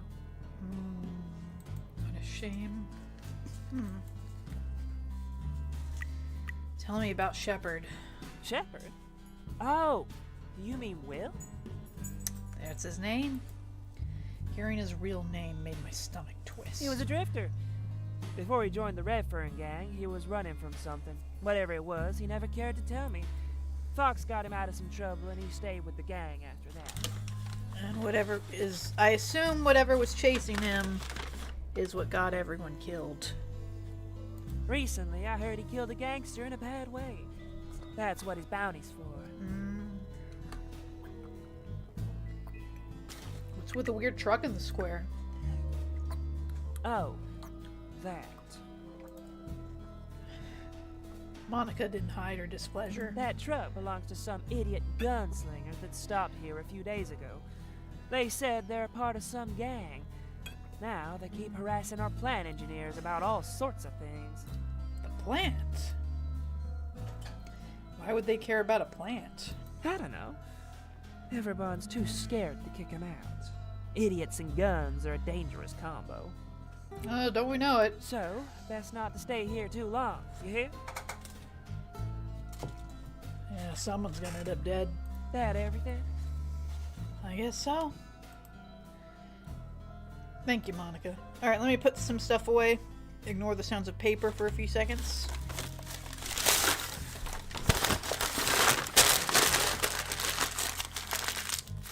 Alright. Now get the hell out of here. Your little weird blonde boy toy is gonna drive away business. Boy toy? Boy toy. The info should be just enough to point me in the right direction. One can dream. Hey, it's BJ115. Leaving the store, I noticed Vash and BJ115 had already moved to a nearby bench. The blonde was staring up at the sky, lost in thought before I decided to interrupt his daydream with a kick. Boy toy. I mean, he's a looker. My big metal companion boops and beats in relief when he sees me. Hey. Vash cocks his head at me with a smile. Did you find what you needed? Yep, and then some. I'll give you updates on the road. So, that woman seemed really surprised to see you, and very angry. What's the story there? I shrug his question off. I'll spare you the boring details. She just had good intel, that's all. I granted him to it as I avoid his prying. Playing my cards close to the chest is more fun. Besides, he hasn't exactly been chatty about his past either. That is true. I mean, Vash can go off on stories, but he doesn't like talking about himself.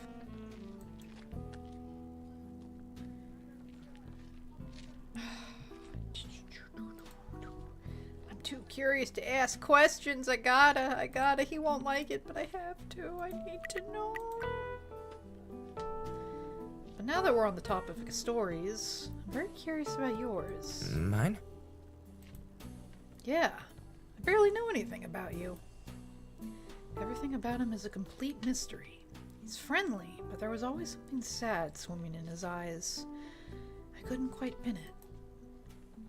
I know you don't like talking about the arm. I tried to get a closer look at his mechanical limb a few days back, and he wasn't especially open about where he got it from. Yeah, it's a touchy story.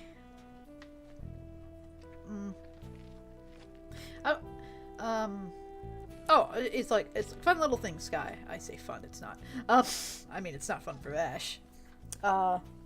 So while the circumstances are different in all versions, you know, the manga, the 98 anime Stampede, it is always his brother that takes his arm.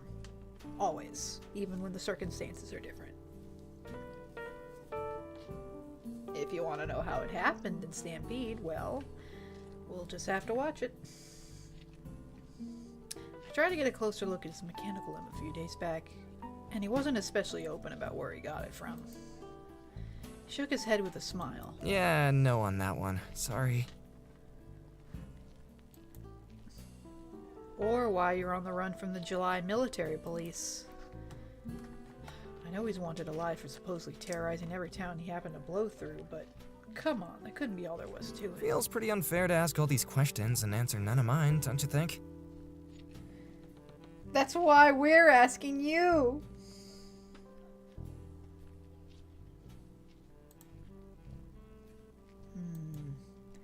Looks like neither of us were really ready to share. Can I at least know what your letter said? The letter was written in clean blue stationery and was wrapped. I know not asking would have been, you know, the answer he wanted to hear, but like, you know, I was too curious about all of that. I'll keep my answer. But I'll go back and make another save. Yeah.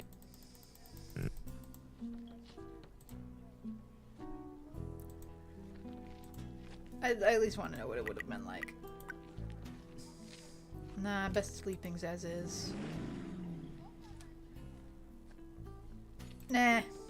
That's less interesting.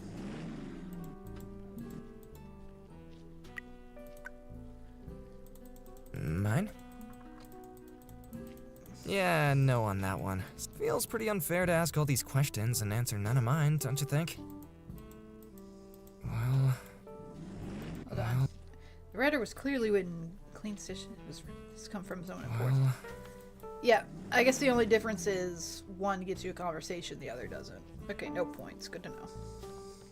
Before I could answer, the sounds of a loud engine caught both of our attention.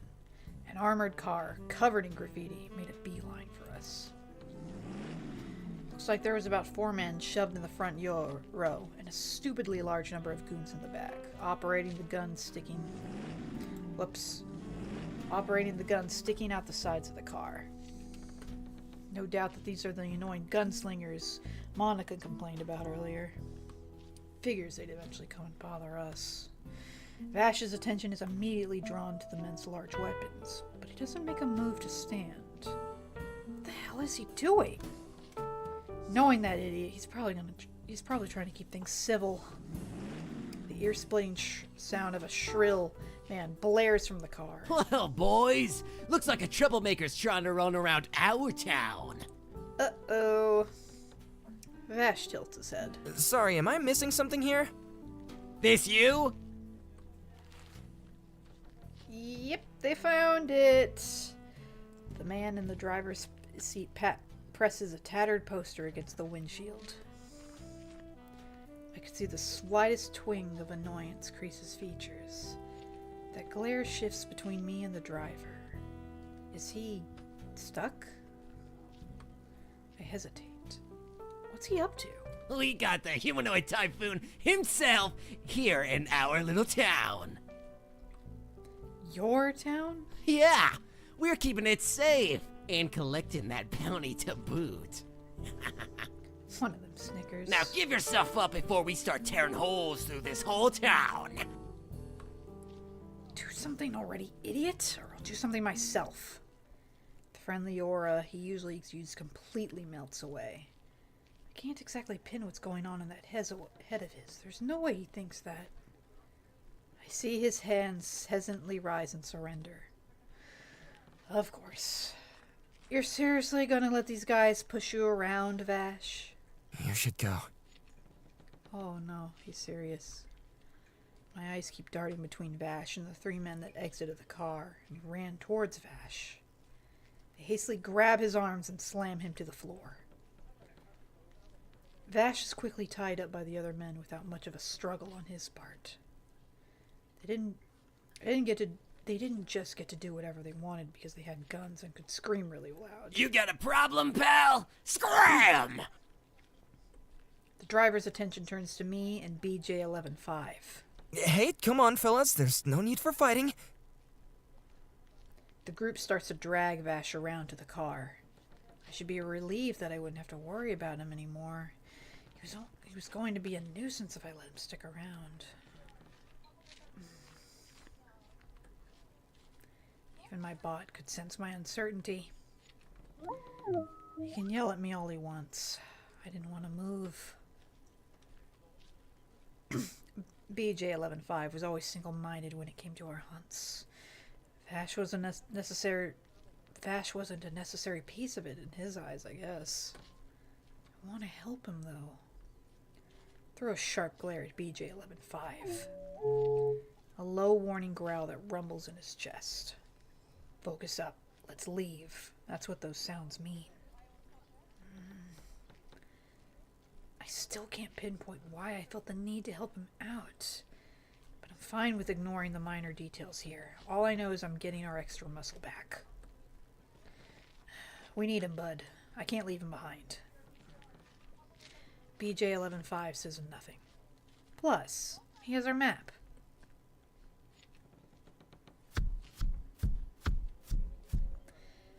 BJ-11-5 takes off running towards the action. It's time to save Vash the Stampede. I grin dangerously. Normally I'd think some burly-looking meatheads would be annoying to fight. This time I'm not stuck in some dingy little bar. Now I have BJ-11-5 to back me up, and a wide open space to use him properly. I love a good challenge. Hey! I said beat it! You're pissing us off. The group immediately shifts their eyes on me, like a pack of hungry animals. Oh yeah? What are you and that trash compactor gonna do? I smile up at BJ-11-5 and unclip the belts that keeps his makeshift ponchos on his torso. Oh wow! We got a kill bot. We got a full-on kill bot.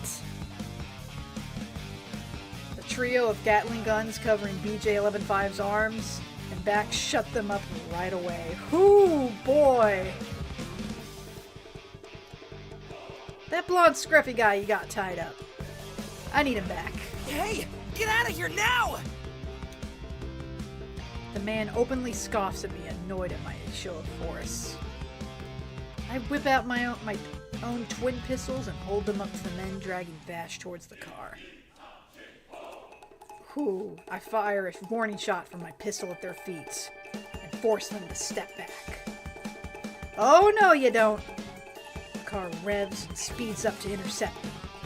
As I run towards Vash, BJ-11-5 stands his ground. He fires his lighter rounds from his right Gatling gun at the ground in front of the car. It slams to a complete stop to avoid the fire. While BJ-11-9 keeps the car busy, my kick launches the nearest thug away from Vash. Wait! Stop! Save it! I'm not gonna kill anyone. Just get out of here! I make quick work of the other thug, send him flying with another kick. Anytime they try to get up, BJ-11-5 shoots their feet. Now all I need is a knife to free. And Vash already untied himself! Damn, he's fast! How often does he get tied up? While we ran back to BJ-11-5, Vash makes quick work of the men in the back of the car, using his gun to fire at the man's hand in the passenger seat. Good thing, too, because that man had his handgun aimed at me. His aim was freakishly accurate. We need to get out of here. I control their fire while you... You can't be serious! What else can I do? Ooh, boy. I grit my teeth. We don't have time for a team huddle. A storm of bullets are flying all around us. That's when we start booking it for the open desert terrain ahead of us. We need to get the hell out of town. As soon as we're behind him, BJ-11-5 switches to his left Gatling gun and opens fire on the car's tires. He only chases after us after he's sure the car is immobilized. The gunslinger in the front seat is cursing up a storm and having a full-on meltdown. You want to play with the heavy weapons? Well, get a taste of this! Just when we thought we were in the clear, the back of the armored car slams open, shedding the metal covering on the back to reveal a large rocket launcher attached to the back. With a press of a button, I could hear the sounds of a large rocket zipping past BJ-11-5 and chasing directly after Vash and I. The Thug BA sounds like they're having fun. They really are. Vash is able to grab me and pull me aside, the rocket exploding into the sand. The force of the explosion is insanely powerful. The ground shakes. It sounds like more than just sand is impacted by the rockets. Oh no, I think I know what's coming. Oh, the underground plant facility. Okay, I was wrong. I could see the sand around us beginning to pull towards a concentrated point, pulling both of us in, or being pulled under into the facility. My whole body freezes. BJ-11-5 is too far back for us to be anywhere near the pool of sand. Being pulled down too fast. Vash can see the panic on my face and manages to hook onto me. Hey! Barely register his voice. This is all too familiar. The big fall. Hey, we're finally at chapter 2! It only took, how long? 3 hours! I think this game is like 5-6 chapters long. I'll admit, this is a lot longer than I expected to be. I know part of it is, I'm reading it out loud, so I'm going at kind of half speed. But even then, I expected it to be about 6 hours. But like, at least 5 chapters, and it's an hour and a half each. That's, 3, 6, that's nearly 8 hours. Wait, here's something in the background. Hold on. I can't make it out. I was falling again, being held again, helpless. My breathing turned quick and shallow as we were pulled under the sand into the darkness of the plant generator room. Falling is one of the strangest sensations a person can experience. It's weightless and pulls your heart into your throat. Once you were in free fall, your fate was out of your hands. Being held during it was both a comfort and a curse. On the one hand, I wasn't alone in this hellish fate. On the other hand, I was being caged by arms, locked in place. The person holding me would take the brunt of the fall. They'd likely die just to save a person like me. It was so much worse. Luckily, this fall was cushioned significantly by the piles of sand that had fallen through before us. Vash lets me go to check over my body. I feel numb. Oh man, he's not doing great. Okay? Did you get hurt? No, he'll be okay. He's just, a little banged up. We both got banged up. I don't think I'm hurt, or at least adrenaline is preventing me from feeling anything too painful yet. But there was no way for me to reassure Vash. I can't speak. Ugh, no, that's the worst part. When you're when you're in immediate shock, you can't do much. Being in shock is no fun. Hold on. We need to find a way out of here, okay? There's gotta be an actual exit around here, right? Yeah, we're in the plant room. Oh no. Hey, please. I have to get you out of here. I'm sure there's an elevator or something around here that'll take us back up. No, not again, Fox, not again. Fox? Vash's voice sounds steady, even with our grim situation. He manages to find the elevator he's been looking for, but the buttons refuse to work. Vash's 150 years of survival skills are really kicking in. Pushing past shock ain't easy when it's new. I watch the hope drain from Vash's determined expression as he tries and fails again to find another exit. The elevator was his only hope, and it isn't working. Oh boy. Guilt contorts his features. Slowly, Vash kneels down in front of me and squeezes my hand. His grip is warm and reassuring. We're not done yet. I still have things to do up there. And so do you. We'll get out of here. You and me, okay? Okay. Okay.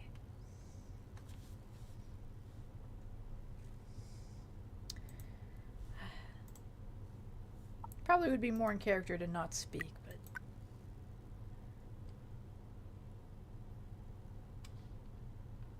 I guess this wasn't entirely the same as when I fell into that Seeds ship hole all those years ago. This time, I had someone with me. Someone I wanted to help. You and me. I finally look up at him. His face softens after hearing me speak again. Did you hear that? Hear what? That crying. Ooh boy. I know what's going on. I'm more confused than ever. No. She's scared. Who? That's when the red glow of the plant at the end of the room finally began to fill the room. The plant. His eyes locked onto the bright red light. The plant is upset. It wasn't generating power to the facility anymore. That elevator wasn't going to start back up with all the noise and damage going on around its tank. I might be able to get that elevator working again. Ooh. Oh, things are kind of about to get interesting. How? What difference did the plant make? Not like we could bang on the glass until it decides to start working again. His expression is pained. Like he's unsure if I'd approve of what he wants to do. As if it mattered right now. I'm open to anything if it means getting the hell out of this place. Vash, whatever you're planning, just do it.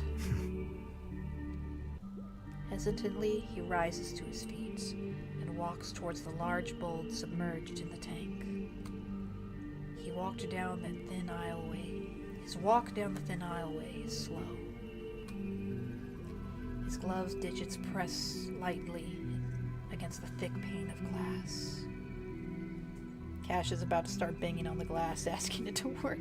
I think you mean Vash, but yeah. I need your help. I'm sorry.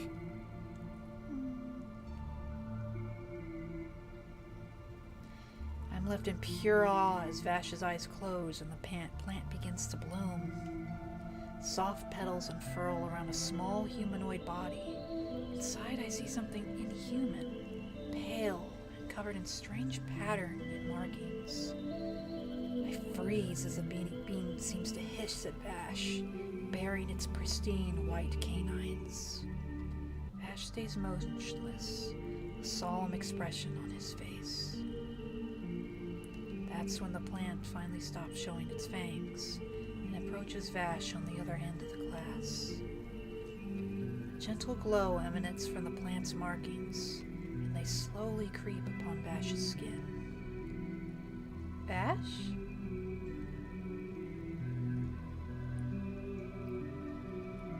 His eyes go wide as I call his name, and the power slowly fickles back to life.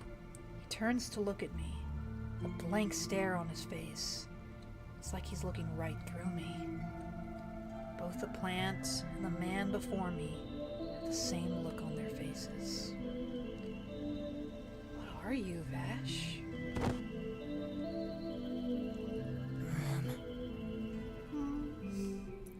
Everything moved so quickly after Vash had that weird mental connection to the plant. The power came back on and gave us a chance to get out of that hellhole. I never want to fall again as long as I live. Experiencing that fall again was too much. I'm glad Vash was there, though. With that thick head of his, having him with me was the only thing that kept me from spiraling completely. I'd never seen him so serious, but that plant seemed to spark some kind of desperation out of him. Turns out that elevator opened right back up into the center of town. Monica was waiting for me when I was carrying Vash out. She looked less than pleased. Get out. Ooh boy. Well, wasn't that a fun scene?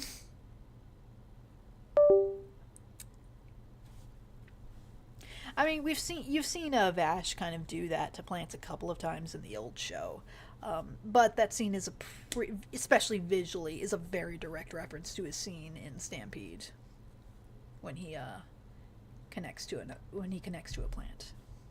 Yeah, it was cool. I love Trigun Stampede. It's not afraid to get weird with its sci-fi. It's so like plants are so alien and kind of creepy. I love it.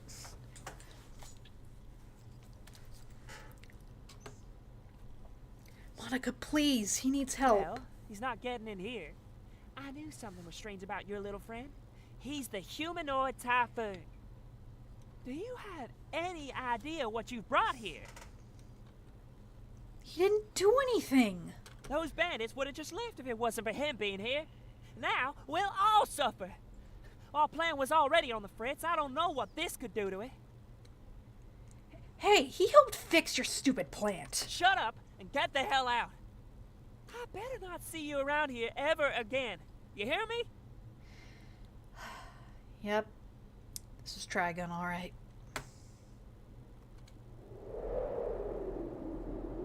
Huh? Uh-oh, sandstorm. Bellowing wind and sand were starting to swirl around us before I could speak up again. With it, a large white object began to touch down just above the ground, separating Monica from me. It looks like she's grabbing onto the statue for dear life. I could barely see or hear anything at this point. All I could do was hold on to my friend's unconscious body and hope not to get blown away. A voice I'd never heard before suddenly ripped through the turbulent winds. What was happening? Even I'm trying to figure it out. Did I die? Was this the afterlife? A firm hand grips my shoulder and my eyes shoot up to see a man. He was... Oh, I know who this is! I know who this is! I figured it out. It's Brad. It's Stampede's version of Brad. He was older and wearing a weird white jumpsuit. You plan on squeezing him to death? Or are you going to let me do my job? Yep, it's Brad!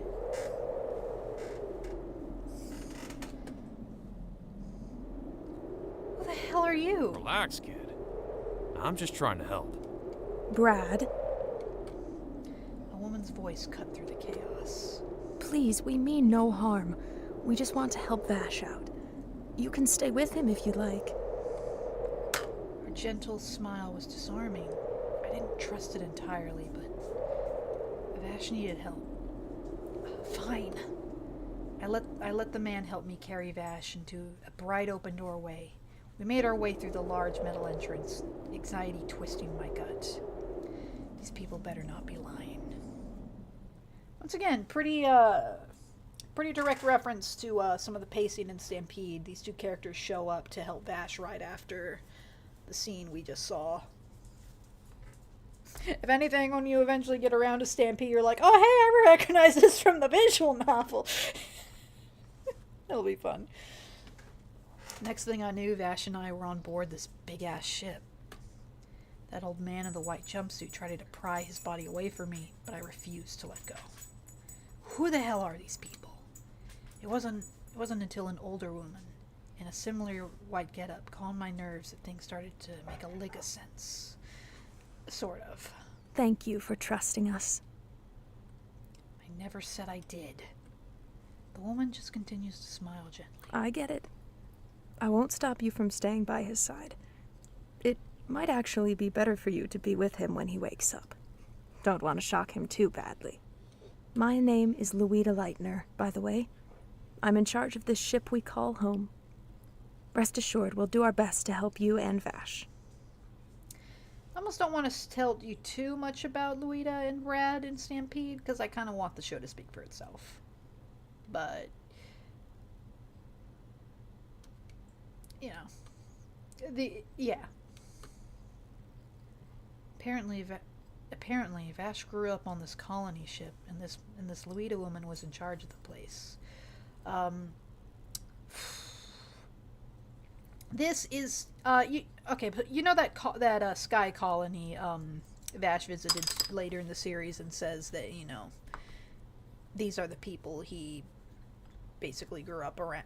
Not grew up around, but, you know, that was a place he would call home, and, you know, he would constantly go back to them, and, you know, they would, you know, that place, the place that got raided and then that was grounded. You know, Vash is technically the closest thing he has to home. This is Stampede's version of it. But yeah. Any more details, I'll kind of let the show speak for itself. I guess that old Seeds program was still active in some way. I could recognize the iconography on the walls when I would scavenge the older wrecked ships. The ship wasn't falling apart at the seams, though. Everything looks clean and sterile. Not a speck of sand in sight. I still refused to leave Vash until I knew he was safe and I wasn't just carrying around his weird alien corpse. That story could have been fake for all I knew, and they would have tried to do some science experiments on him. Seeing those photos in his room helped Lydia's story, though. Now, I find myself looking over each picture taped to his bed's headboard, trying to piece together a puzzle I have no business solving. I have time to kill before Lydia comes back to check on Vash again. Uh-huh. He's awake. Hey. What happened to the town? Everyone's okay. That storm your friends created sent that car flying. Bet Monica's gonna put them to work shoveling sand and closing up that hole they made in the plant reactor. Yeah, oh my, I know. Whew, boy. He looks good. Looks good. Relief washes over my face. And you? I've been through worse. I'll be okay, Blondie. Vash relaxes his shoulders. Actually, I cracked a rib during that fall, but I kept that to myself. Knowing him, he'd blame himself for it. That familiar face I'd grown used to felt alien to me now. I can't stop thinking about those glowing marks tracing across his skin. I think he sees my hesitance. Nothing gets past him, I guess. Doubt he would have shared anything about his origins with me unless the situation was really dire. His resolve wilts the longer I try to hold his gaze. He's expecting questions. I can't hold back my overwhelming curiosity. So, I can't call him a monster. I would never call him that. Never. Never, never, never, never, never. But enough people do that for me. I'm curious what he says if I call him an alien.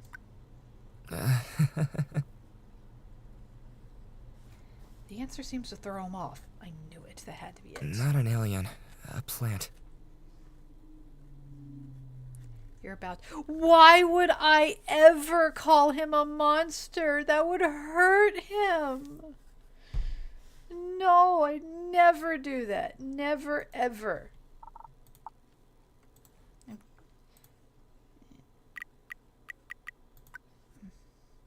There's no mistaking it. They were just like a plants.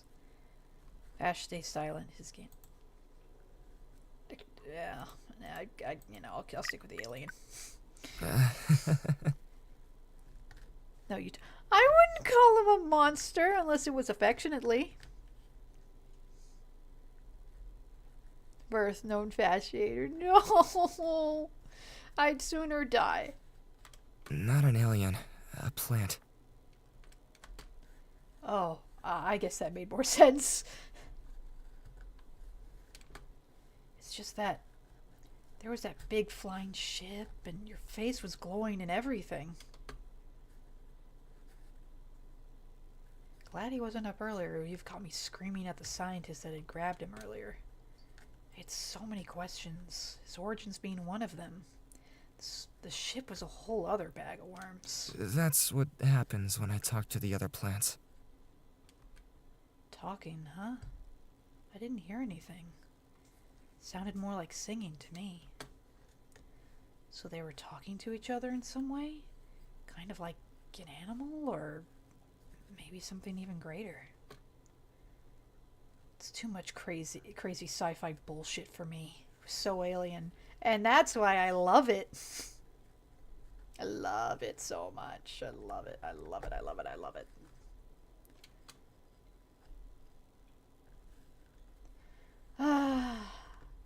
Can you believe there's some people that hate Stampede for being weird?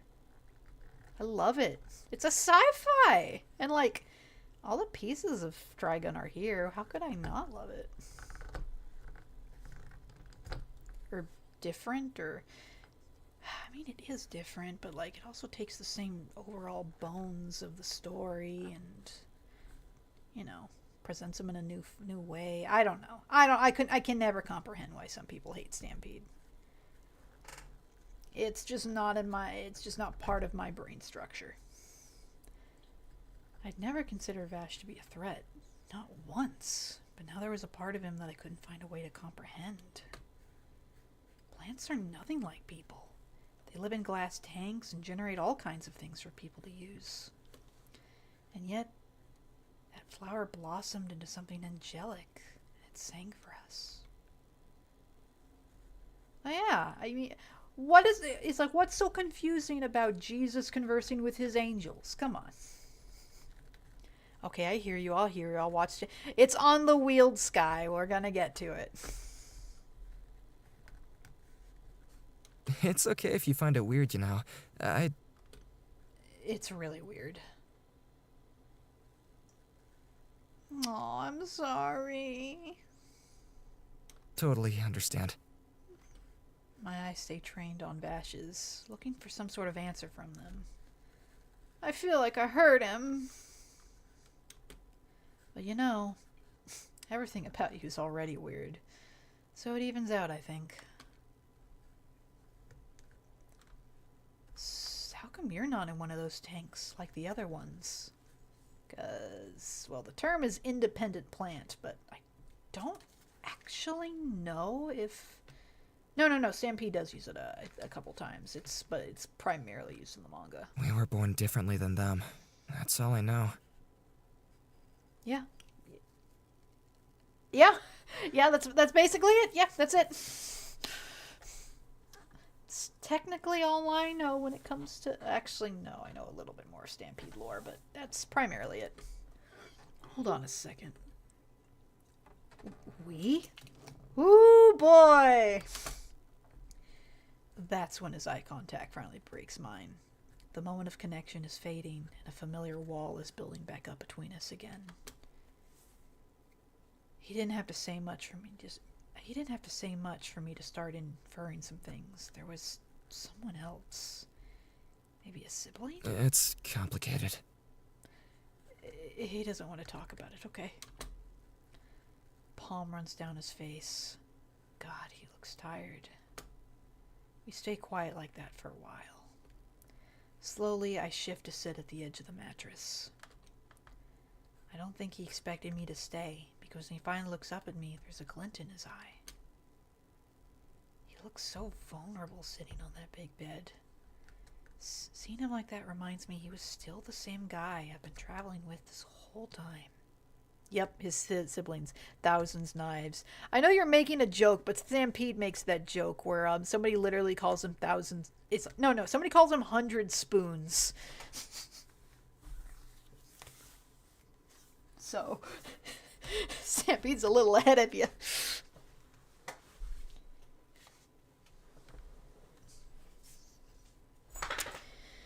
I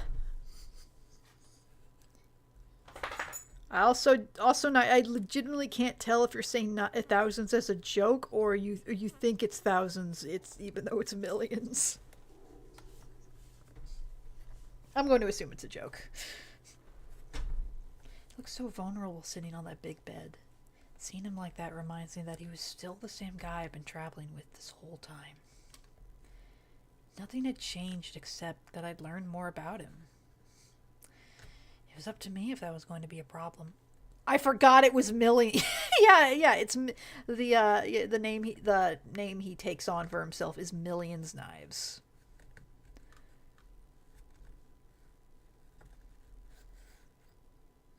It means both different things in Stampede and in the manga. I will explain neither right now. Vash broke the silence with an exasperated sigh, his hand running through his spiky mess of hair. My twin brother was born the same as me. We're not really talking right now, but I hope one day he'll come around to it. Oh, not talking right now is putting it beyond lightly. So, that is putting it so lightly.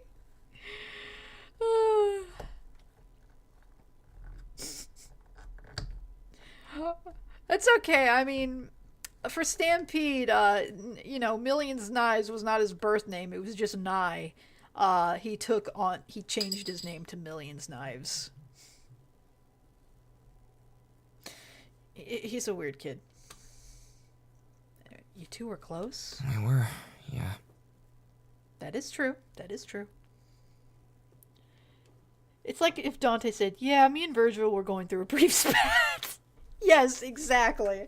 Now, granted, I don't know if their spat involves the death toll of millions, but...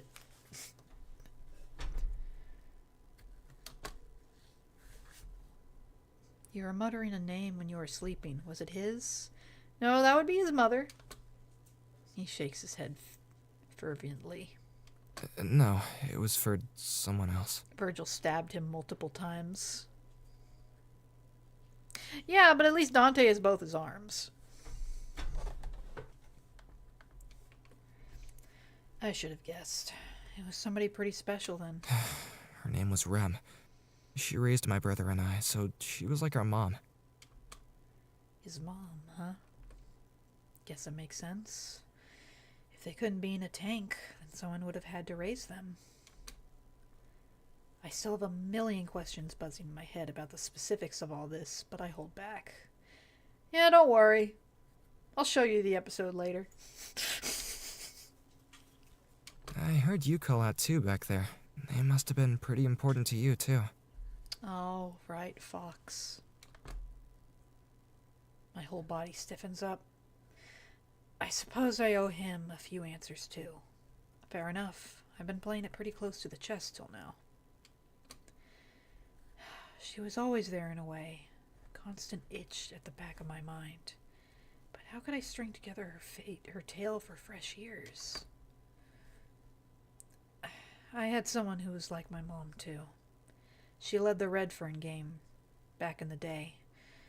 She's gone now, but I think about her all the time. That's why you were asking about them in the bar. So that man was... He's one of the reasons she's gone. She wasn't the only one that died on his watch either. Everyone. The thought made my stomach turn in knots as I spoke. Flashback? Oh boy, flashback to the night it happened. A lone teenager woke up to the sound of gunfire. They'd grown used to the sounds of guns in the distance, but never so close to where they slept at camp. They had to shake the grogginess from their body quickly. Something was very wrong. Screams and wails filled the air as more gunfire sounded off around the teen. As they ran through the camp, looking for any sort of explanation to the chaos, something grabbed their ankle. Their body slammed to the ground. The vice grip on their ankle left them scrambling like a trapped animal. Their nails dug and scratched into the hand that was holding them down until they heard the strained cry coming from the person's mouth. I don't want to die. Jesus. Dirt and blood was starting to fill the man's lungs. His words were barely above a whisper. Yancy? The teen recognized the man's voice immediately.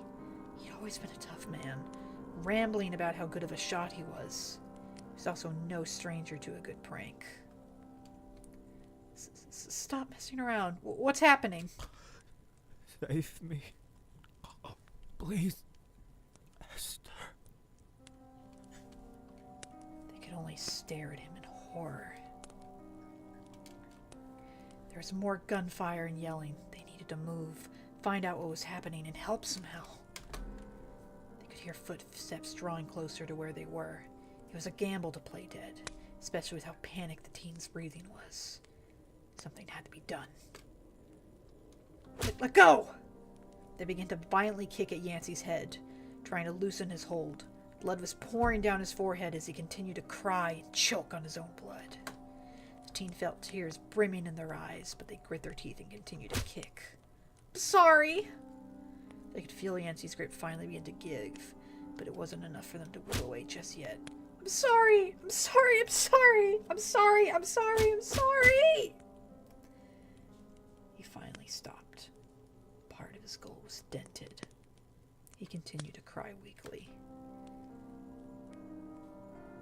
The teen finally took notice of the full damage done to their friend. He was laying on his stomach. His back was filled with cuts and bullet holes. What the fuck is going on? There was no time to really register what was happening. They needed to move and find everyone else. Where had they all gone? Kid!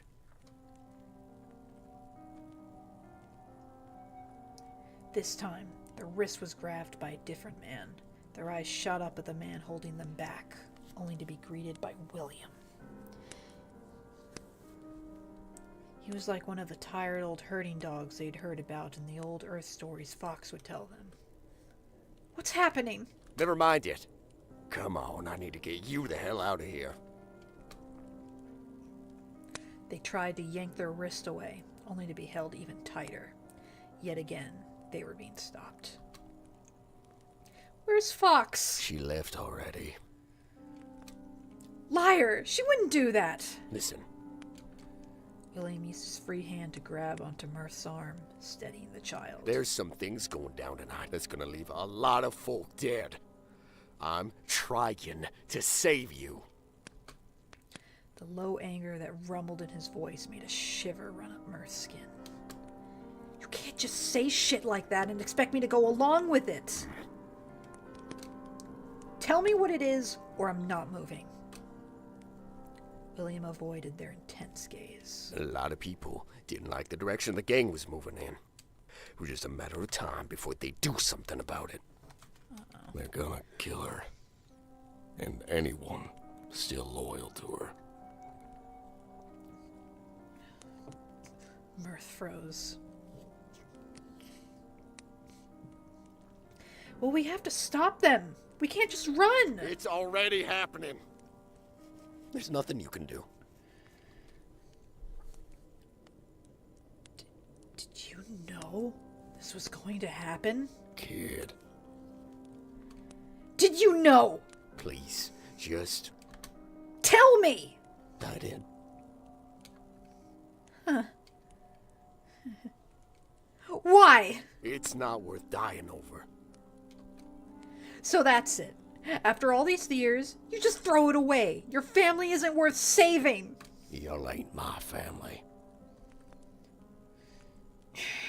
Without another word, the teen grit their teeth and ran back into the fray, towards the fire and fury.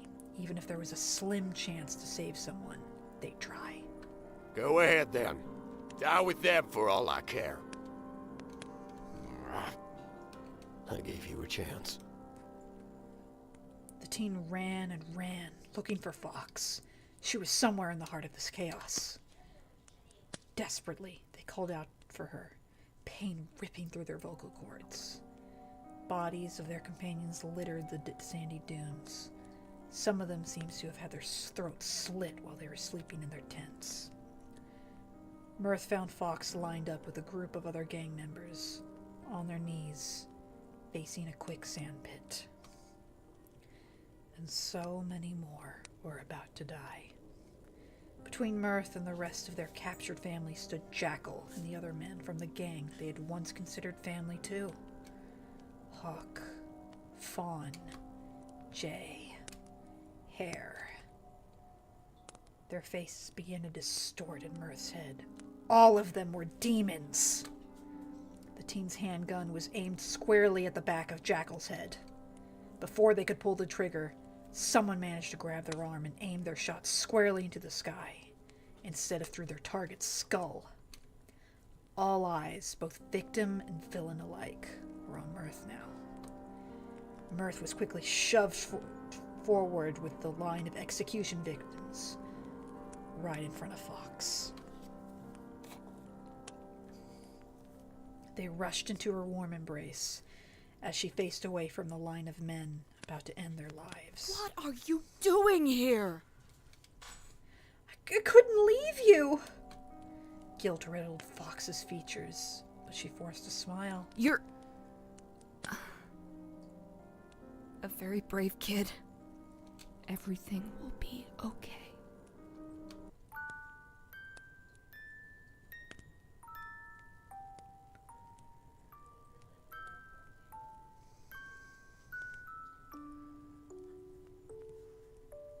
There are a series of guns shooting at a group of men sitting on their knees. Behind them is a large sinkhole. As they are shot, they fall into the hole and sink till there is no one left besides a woman holding a young teen, back-facing the group. A sly grin was on her face as she pressed her hat on their head and shielded them from the barrage of bullets. Blood starts to trail down her face, and the teen cries out.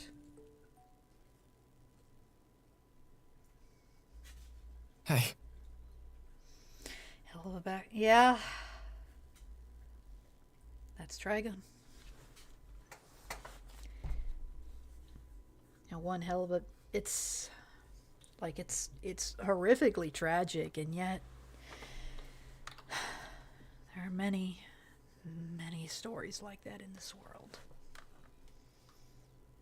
Damn. I snap back to reality at the sound of my name. His hand squeezes mine reassuringly. Something about it is strangely desperate, along with that misty-eyed look in his eyes.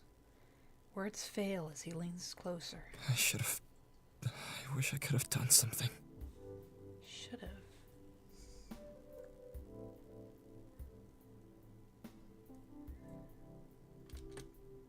His other hand shoves close to my face, as if he wants to cradle it. But he ultimately decides against it. Thank God. I don't think my heart could handle such a gentle gesture. Neither could mine. Jeez, Vash. I can't help but wonder why his reaction had been so volatile. Maybe he and I had more in common than we thought. I finally break the tension, but I don't pull my hand away. See, that feels like something you would say. Yeah, it would. Like, thank God I wouldn't be able to handle it. Who can hand tender affection? It's a lot. And yet we crave it nonetheless. I finally break the tension, but I don't pull my hand away. No tears, you hear me? I thought you were a vicious outlaw. I'm anything but vicious. Aw, yeah, you are. You don't got a vicious bone in your body. That's when a final smile finally grows on his lips again. There he is. It was nice to see him acting like his goofy self again. So, you and your Bob put on quite a show earlier. I chuckled quietly. Yeah, well, we have a couple of aces hidden up our sleeves if we want to survive out there. Hey, care to explain the bucket of bolts tearing up my ship downstairs? Well, there is one vicious bone. It's his arm. I guess that is true. He uses his arm to save lives and do a bit of damage. Harmlessly.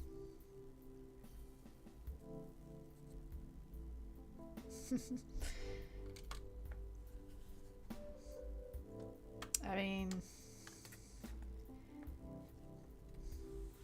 He does, I mean, he still uses his gun a lot in Stampede, but he does overall use his gun in Stampede less than he does in 98, and that's intentional.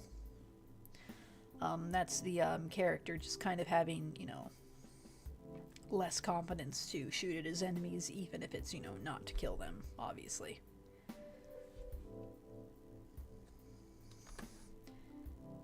BJ 11.5 got in here? That crazy lug still found new ways to surprise me. He's always tracking my location. How he managed to get himself into a hull of a moving spaceship was beyond me, though. I didn't program him to do things like that. Before breaking into a full sprint, I noticed Vash waving to me. So, we'll talk later? I grin and nod at him. That's when I book it. An unusual spring in my step, even as the weird older man continues to yell after me about the damage. Hello, Vash. Luita. Whoa, slow down there. No need to get up. Oh, you have a scene without our main character. Interesting. I don't want you to reopen any wounds. You also used a sizable amount of your energy to help that poor plant. You guys went out of your way to save me, again. Thank you. We were already nearby, but we got an alert about a plant reactor receiving some damage. We came to assess and help where we could. You guys are always so on top of things around here. We're just doing what we can. Is your journey going well? Did you get our letter? I did. Oh, they're the ones that sent the letter. Good to Will know. you still be able to go to Capital Crest? Yeah. I'll take a look at that town's plant for your friends. Thank you, Vash. I've been worried about them since they left the ship to settle on their own. I'm glad they still reach out to us when they need help. People Vash knows, then. By the way, I saw you picked up a new friend. They were very adamant about staying with you since we brought you two aboard. It's been a long time since you've stayed with someone for more than a few days. Oh, Vash. You love people so dearly, and yet you keep them at arm's length. They seem to care about you a great deal. So, what's their name? Tell me about them. Aw, she's being a mom here. So, how'd you two crazy kids meet? It's them. Yes, them. That's my name. Okay. I didn't get to talk to them much. What are they like? They're very brave, stubborn, and pretty reckless. Aww. Do you enjoy your time with them? I do. When I'm traveling with them, I feel like I'm just a man, free of my past, helping a friend out. It's a selfish, terrible thought. Oh, Vash. It genuinely hurts to remember that Vash canonically hates himself. Hurts. It hurts so badly. So badly. He doesn't deserve that. Just let yourself be happy, man. I know. That's the series in a nutshell. Let yourself have some happiness. There's nothing wrong with flights of fancy, Vash. Sometimes we need that in our lives to keep going. We want to keep you here for monitoring for a little while. Just until we do some tune-ups on your arm and check your vitals. Be patient till then. Aww. We also don't want to impede your journey, so we'll be charting our next course as close to Capital Crest as we can go. Thank you again, Luita. You and your friend should get some rest. We don't want you passing out on us.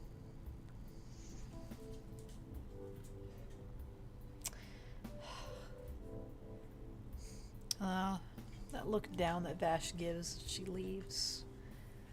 It's got a lot in his mind. I sprint around the corner after the old man, outpacing him as we go. There! That's the thing that tore up my hull. BJ 11.5! The wild, happy beeps and boops that erupt from BJ11.5 make me smile.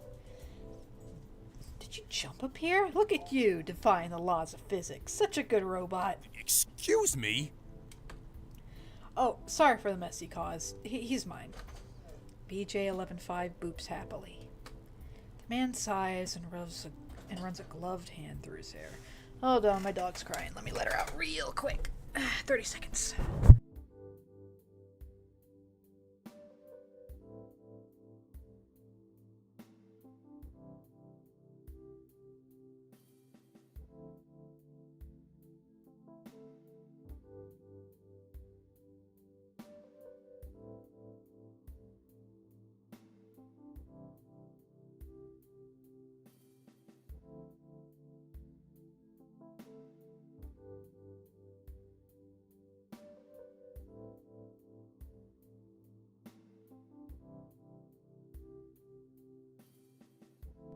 Alright, I'm back. He's so indignant. That's Brad! I mean, you remember Brad from the original show. He was that guy that was so grumpy about Vash being back home, and then he gave his life to save Vash.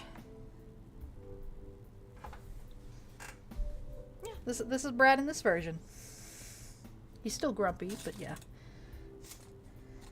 Being friends with Vash doesn't give you a license to tear this place apart.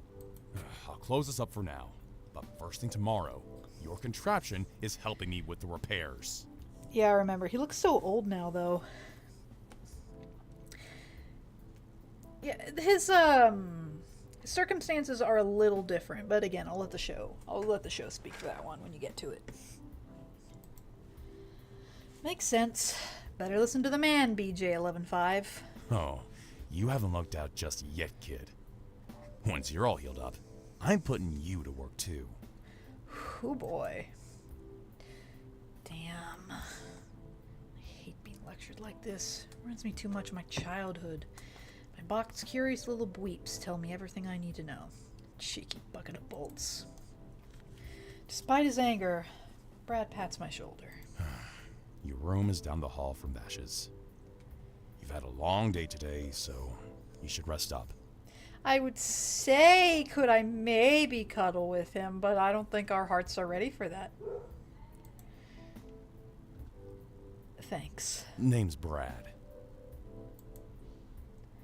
Nice to meet you, Brad. Yeah. Now get going. Yeah. Welcome. Oh, I've never seen this one before. His appearance seems to have changed since the last time I met this figure in my dreams. I wonder why. They were shrouded in a black coat, surrounded by a bright white light. The moon around their head reminds me of horns. Their face had more plant-like features now, too. Everything about them unsettles me. I've brought more cards. Oh. Take 3, and I will read over them. No small talk this time? There's no need for it. It would just be an empty formality. Oh, no. Now we're seeing the depressed side of Ash. When you found out about my origins, your idea of me changed. You know more about me, and yet you distance yourself. Why is that? Oh. I wasn't trying to, it's just that... There's no need for it. It would just be... When you found out about my origins, your idea of me changed. You know more about me, and yet you distance yourself. Why is that? I wasn't trying to. It's just that his expression did not change, but his gaze pierced into me. Ghost Vash is depressed. I mean, was our regular Vash not depressed? His expression did not change, but his gaze pierced into me. A cold chill ran up my spine. Then there is nothing more to discuss. Please draw your cards. Oh, I feel terrible. I draw 3 cards from the spread of cards laid out before me.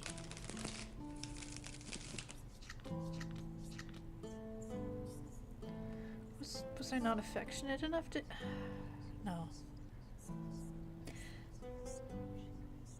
Understanding, companionship, friendship, and love takes time. Takes work. Takes understanding. And you gotta work through hard times together, too. It's never a smooth journey, and that's part of it. I draw 3 cards from the spread of cards laid out before me. The Lover's reversed. Oh. There's a lack of alignment in your relationships. You don't know how to communicate your values properly. It is important to find common ground with those around you. Oh. Man, I feel bad. Mirth, only you could worry that you haven't been loving enough to Vash. I don't know. The Hanged Man. Oh, that's a reference to episode 1 of Stampede. This card suggests a need for a shift in perspective. Taking a step back and viewing the situation from a different angle is crucial. Patience may be required for clarity. I haven't gotten a lot of hearts this chapter. The Tower. Oh boy. Oh boy. Sudden and disruptive change. A revelation has shaken your understanding of something to your very core. It is important that you take this as an opportunity to seek the truth on the matter. Do not run from the truth.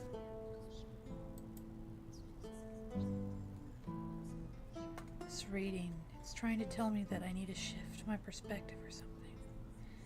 If I want true clarity, I have to be open to change. The next time we meet, I hope your fears do not get the better of you. Oh, I feel awful. You must leave now. I didn't call him a monster. I didn't do that.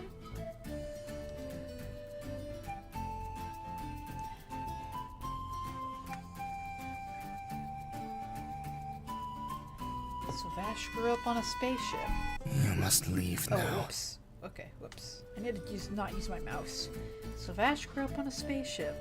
I wonder what that must have been like. I've only been here for about a week, and I was already growing really anxious from being cooped up inside all day. Don't worry, you will get to his pants. We'll see. We'll see. Vash isn't really intimate with people. At least it wasn't boring. How could I when everyone was running around all the time? This place ran like a well-oiled machine. Look, I know it might come as a surprise to you, since the fandom is has a very very healthy sexual cycle going on, and like good for them. I get it. Power to it. But, you know.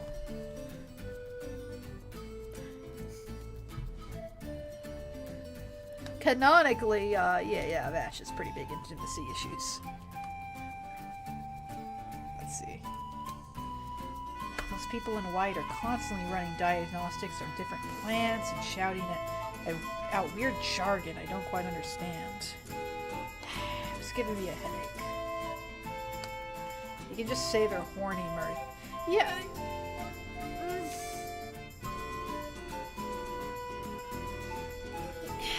I don't know. That doesn't feel right.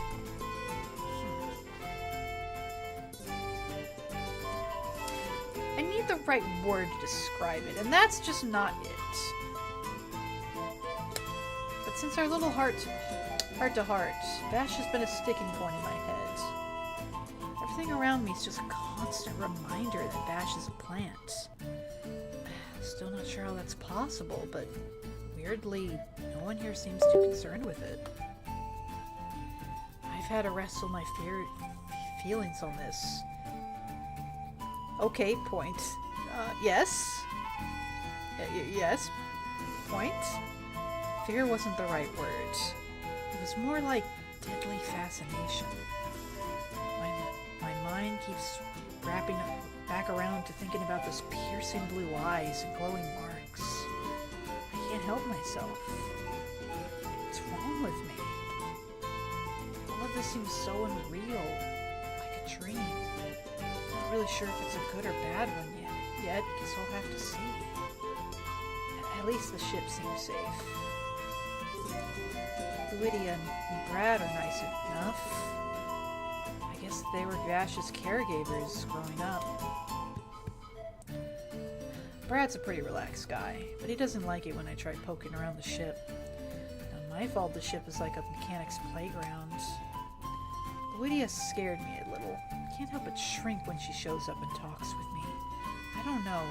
I think her weird, omnipotent kindness puts me off.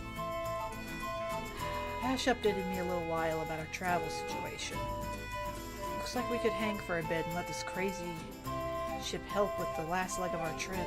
No complaints here. I could focus completely on fixing up VJ 111.5. You need an oil change. Gotta change out the deadened plating of his arms. Maybe switch the coolant while we're here. Rise and shine. Rise and shine. I hear a familiar voice and a hand starts shaking my shoulder. I shoot up from the workbench, a few papers sticking against my cheek. Oh, guess I passed out. God, what time is it? Why don't you head to bed? This is bad for your back. Vash gently peels the paper off my face. Oh God, he's touching my face. I got too much to do. Sleep can wait. Saying that left a bad taste in my mouth.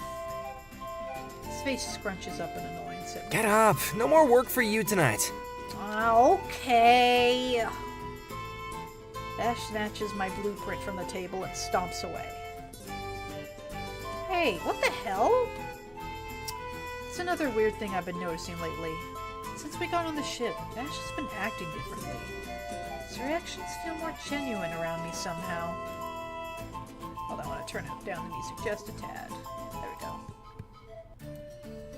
He challenged my ideas a lot more. When I tried to poke at him, he'd actually poke back.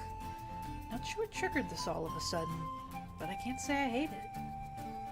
Well, I'm not chasing his crazy ass, but without my blueprints, I couldn't work on BJ 11.5. Guess I got no choice. I gotta find something else to do now.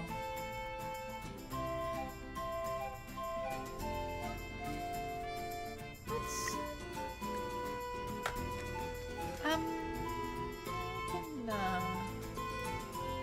make a decision later.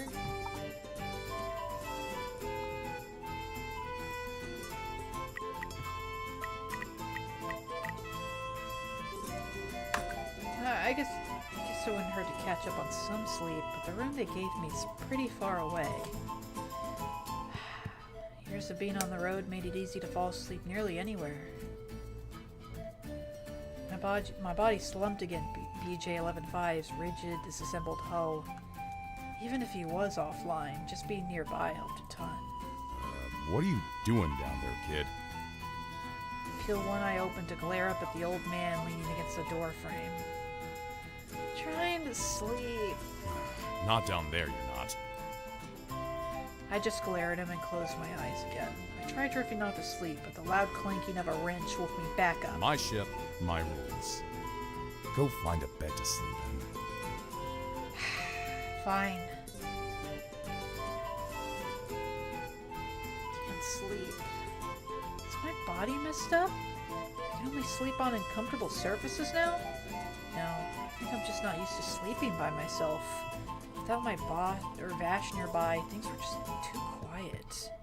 I needed the quiet hum of a processor to get any rest. Canon Mirth capable of sleeping anywhere.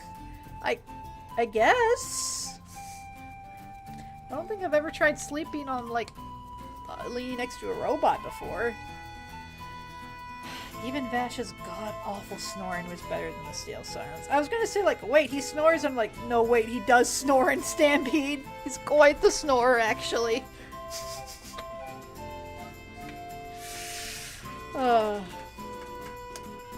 Maybe it wouldn't hurt to see what he was up to.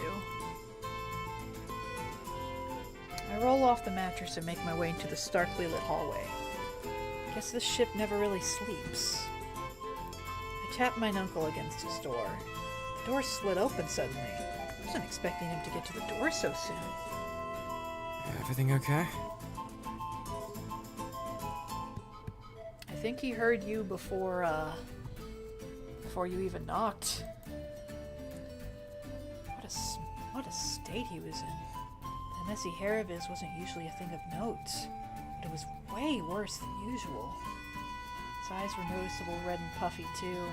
Oh, he hasn't been getting any sleep either, poor guy. I should probably be asking you that. I'm okay. Just a bad dream. Oh. Well, now you're here. It's much better, Mirth, probably.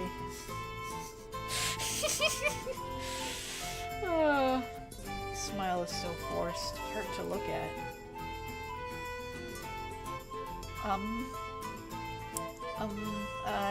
I can sleep on the floor?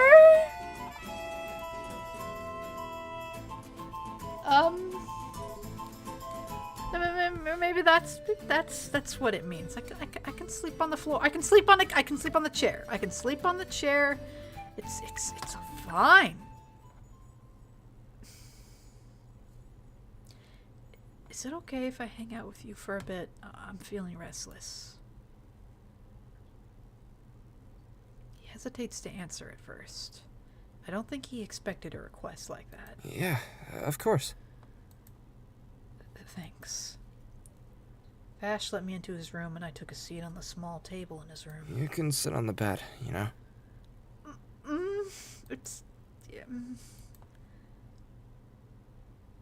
I join him at the edge of the bed, my arm nudging his. You want to talk about it? It's nothing, I promise. Liar. Being on the ship only made it more obvious. It was like his walls were lower than normal. But I can't force him to open up with him. I had to be patient. Listen, you don't have to tell me anything you don't want to. It's just that I've noticed that you bottle up your emotions for other people's sake, and right now you seem like you're in a lot of pain. I just want you to know there's nothing you could tell me that would change how I feel about you. Sentimentality isn't really my specialty, but I want to be there for you. My room's really quiet at night. Abnormally quiet, actually. I'm not used to it anymore. When it's that quiet, my thoughts start to swarm. I think about the past and every little mistake I've ever made. There's too many to count. It's okay. I start feeling like I'm in zero gravity, and I'm just hopelessly drifting around. Nothing I do will stop it. It's terrifying. Focusing on my heartbeat usually helps, but I guess not anymore. His hand grips at the sheets, a bit shaky. I bet it took a lot for him to talk about this. Pretty dumb, I know. No, it's okay. No way I can just leave him like this. It's not. Would it help if I stayed with you tonight? I wouldn't mind that.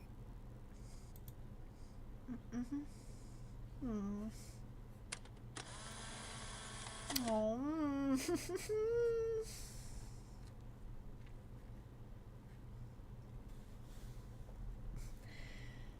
Sometimes you just need someone to snuggle with.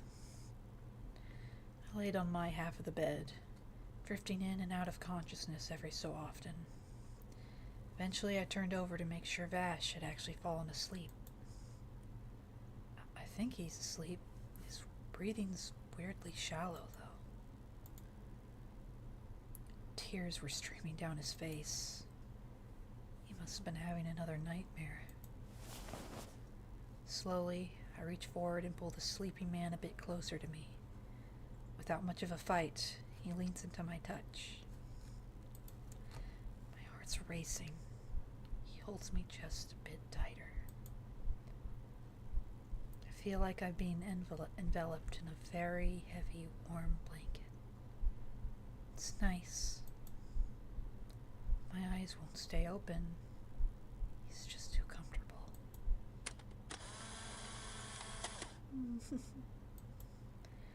The morning sun slowly floods the room. That was probably the best night's sleep I've had in a long time. And just like that, this became Mirth's Game of the Decade. I mean, that really was so tender. I have a hard time putting into words just how tender it is.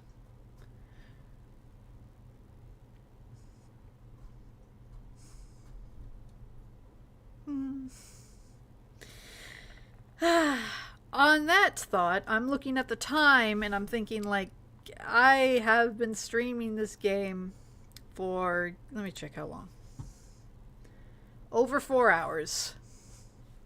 Now granted, I did spend like a first 15 minutes or so finalizing setups, but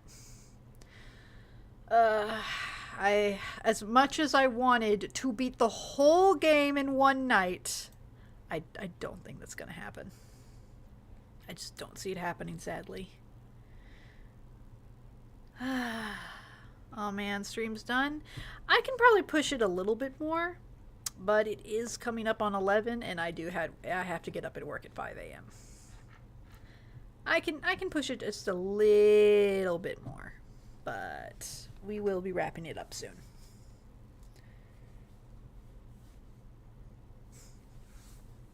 Alright. Assuming that is okay with everyone, but I mean, it's not like you all got a choice in the matter, unfortunately. Sorry to say.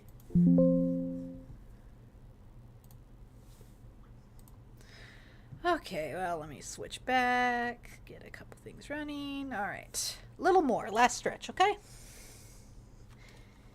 It's so weird to relax for so long.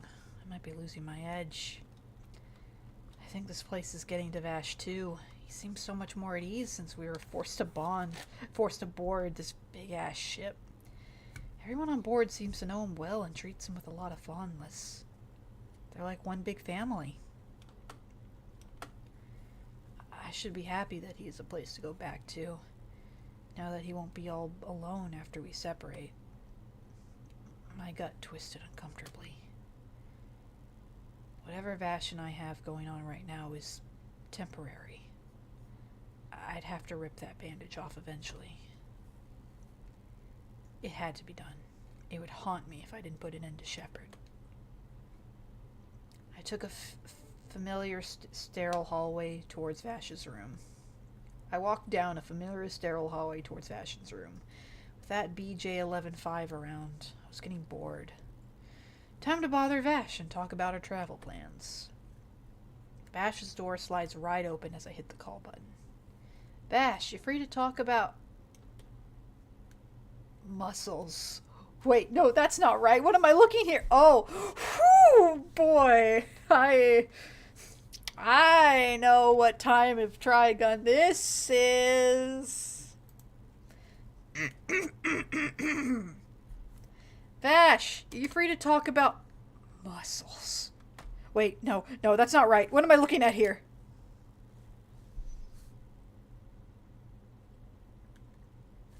I stood there, wide eyes at his appearance. He was riddled with scars and metal.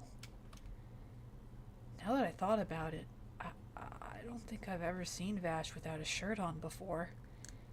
He was always covered from the neck down. Whoa, not next time. Can't a guy get some privacy around here?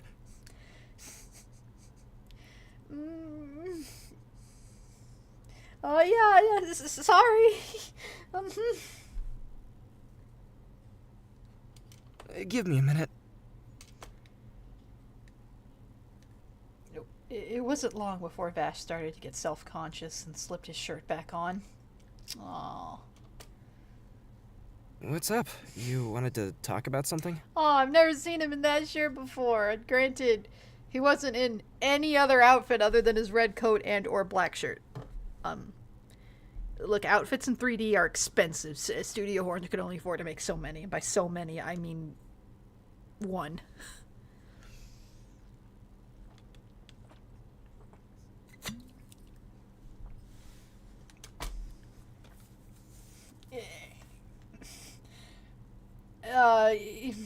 Oh my, I came back at a good time, huh, Mirth? Did you miss it? I assume you didn't miss it. Yeah. Yeah, I'm drawing a blank. I can't stop looking at all those scars that littered his skin. The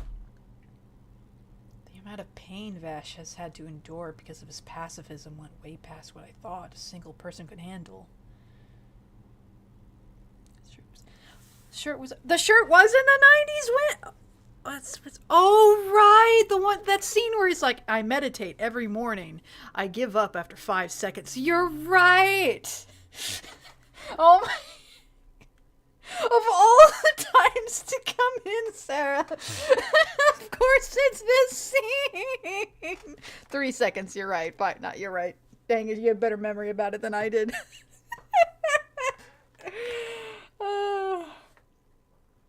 Yeah, I decided to stream it. How could I not? I'm not making a lot of progress. I'm nearly 5 hours in. I'm still on chapter 2. Here I was educated about all the references I found, and then I missed this one. I am a fake frickin' fan. Where are you on? Chapter 4? No. I got it. You beat the whole game.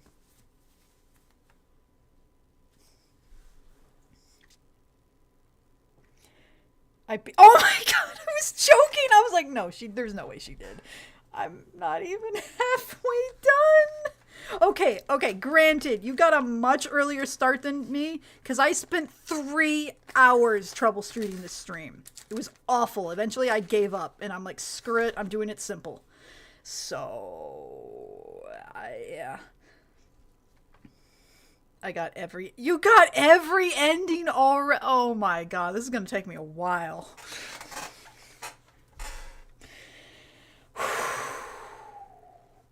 We've got a lot to talk about once I get through everything. How many chapters are there? I think there's 5, or are there more? Just so I know what I'm getting into.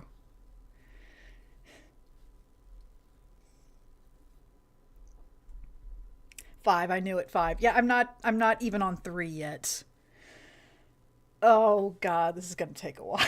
And I'm not exactly meandering, it's just because it's streaming, so I'm reading the whole thing out. Oh boy. Well, best not dilly-dally. Gotta get a little bit more done before I have to close it for the night. Got every ending. Man, I'm scared to know what the bad endings are. I'm terrified. You've no idea. Yeah, I am reading everything out. It's... all things considered, I'm making good progress reading it all out. The amount of pain Vash has had to endure because of his pacifism went way past what I thought a single person could handle. Maybe he could endure the pain because he's a plant? That was a pure guess, though. Pretty ugly, huh? Aw, no. Do they hurt? I get little phantom pains here and there, but nothing too bad. The bad endings will probably... Oh, I thought I was reading Sarah said the bad endings will break your heart, because she said that. Oh, no. My heart would not be ready. We'll see.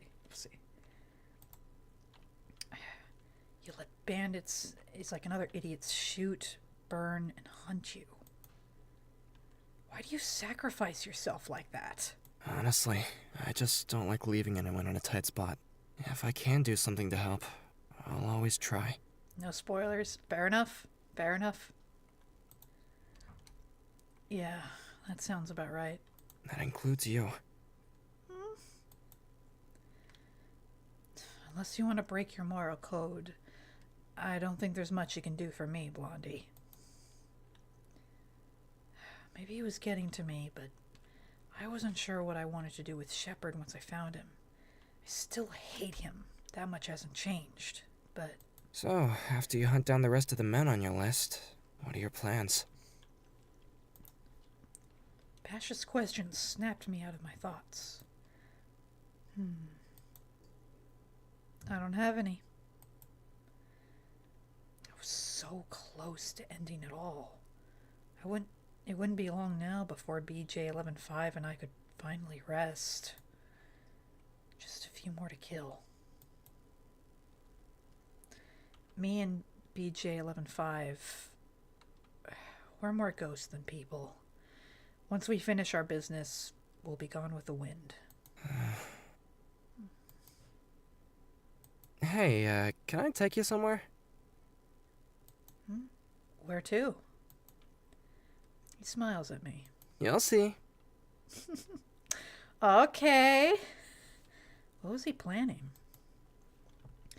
Alright, I'll play along. Anything's better than talking about this. It's been a long time since I got a surprise it wasn't a gun being shoved in my face. Long as we don't have to walk too far. I think ship life is making you go soft.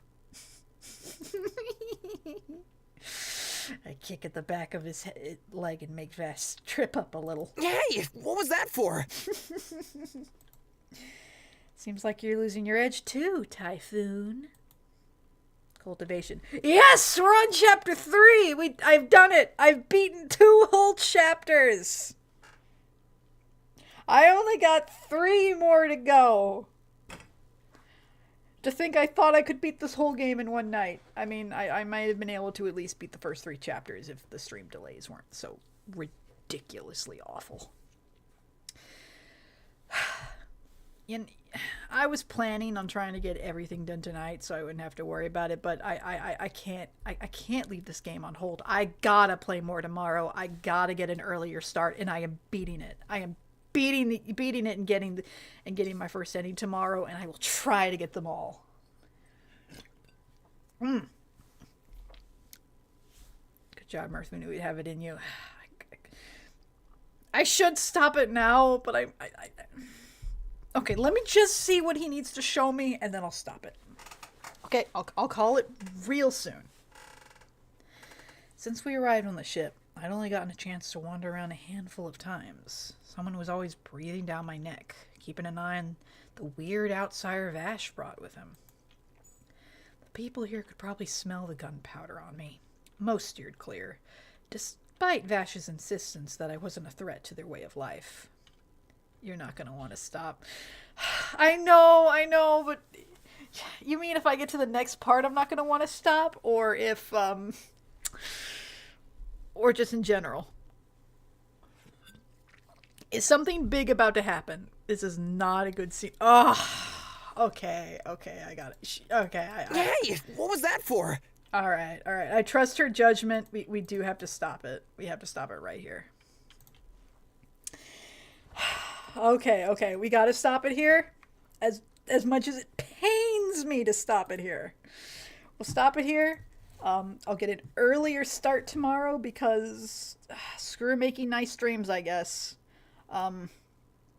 And we are finishing it. I'm finishing it. I've streamed for about 4.5 hours. I would have been streaming, I would have had 2 more hours on that had I... Oh, well.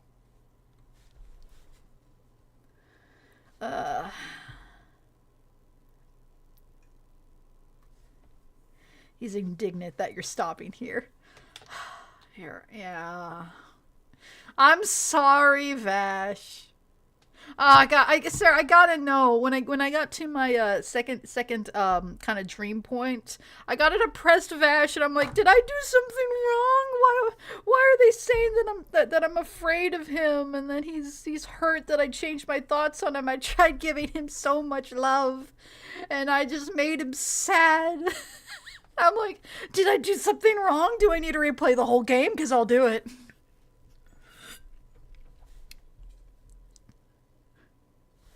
Okay, I do know that for every dream, you basically see a different Vash, and I do know the Vash you see is dependent on your choices. The first one, I got the standard one.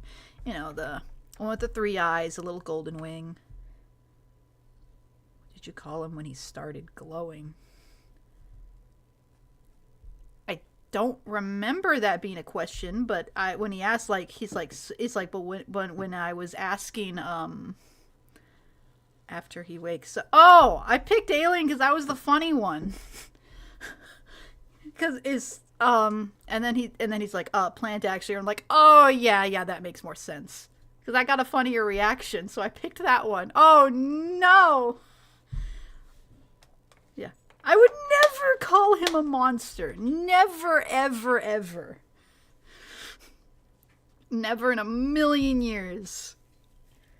Oh God, what have I done? What have I done? I can fix this.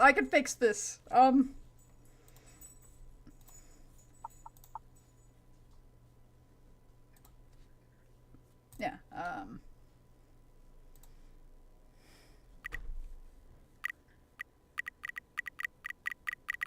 for the bad. Yeah, I picked this because I thought the reaction was funny. Not an alien, a plant. Oh no, I should have gone with my gut. I was like, I want to pick the funny one. No, I'm terrible.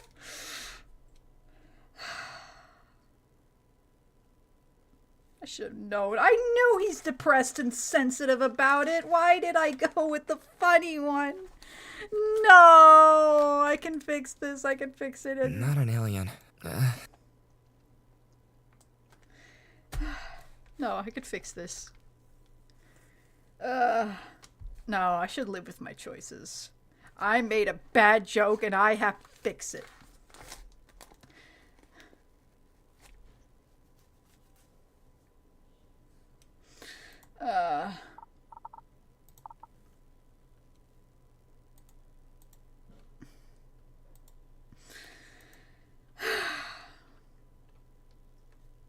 Yeah, I was gonna say, here I picked, reassure him. I was like, I spent the night with him, though. He liked that.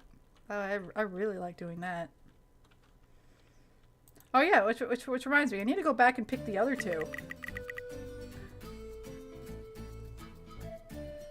It'll be totally different if I call a plant instead.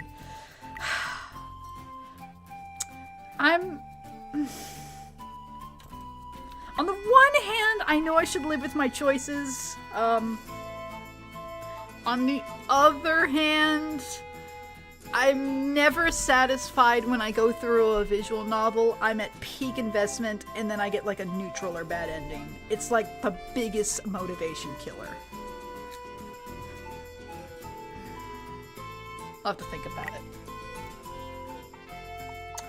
Alright. Whatever. I got my save points.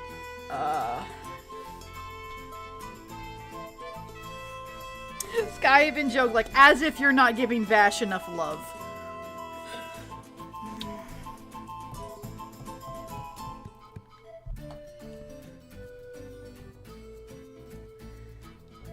I guess we'll live with my choices.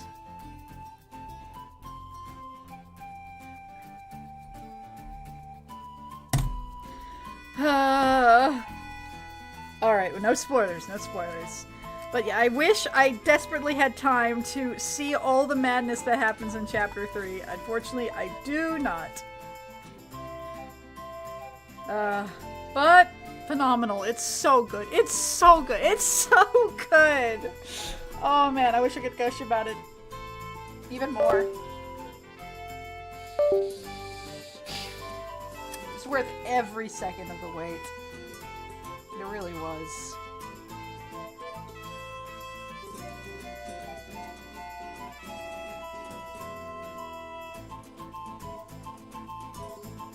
For what it's worth, when I did get my more depressed Vash, it even said, you know, as sad as the tarot cards in that Vash made me, it did give the vibe like, hey,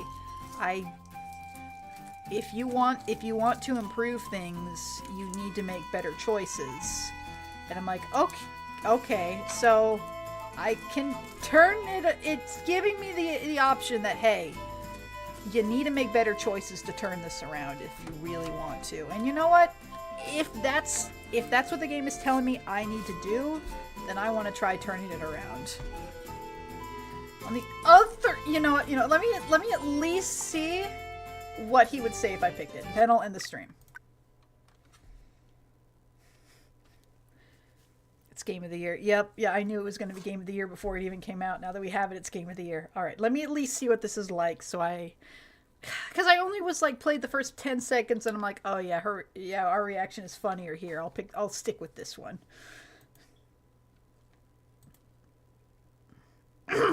All right, serious mode. I'll play this for the next 15 minutes, and then I'm stopping. Face was covered in glowing marks. Can probably still get the good ending. Probably. If I can, I'd rather stick on it and fix my mistakes. That's what it was implied when I got my tarot reading. That, hey, if you want a better outcome, you gotta start making better choices. I knew I shouldn't have said anything else, because I'm like, I know how sensitive he is about this. Darn me. I knew, and I didn't listen to myself. I had so many questions. His origins only being one of them. The ship was a whole other bag of worms. That's what happens when I talk to the other plants. Talking, huh? I didn't hear anything. It sounded more like singing to me. So, were they talking to each other in some other way? Kind of like an animal, or maybe something even greater? That's way too much crazy sci-fi bullshit for me. It was so alien. I'd never considered Vash to be a threat. Not once. But now there was a part of him that couldn't find a way to comprehend. Plants are nothing like people. They live in glass tanks and generate all kinds of things for people to use. And yet, that flower blossomed into something angelic and sang for us. It's okay if you find it weird,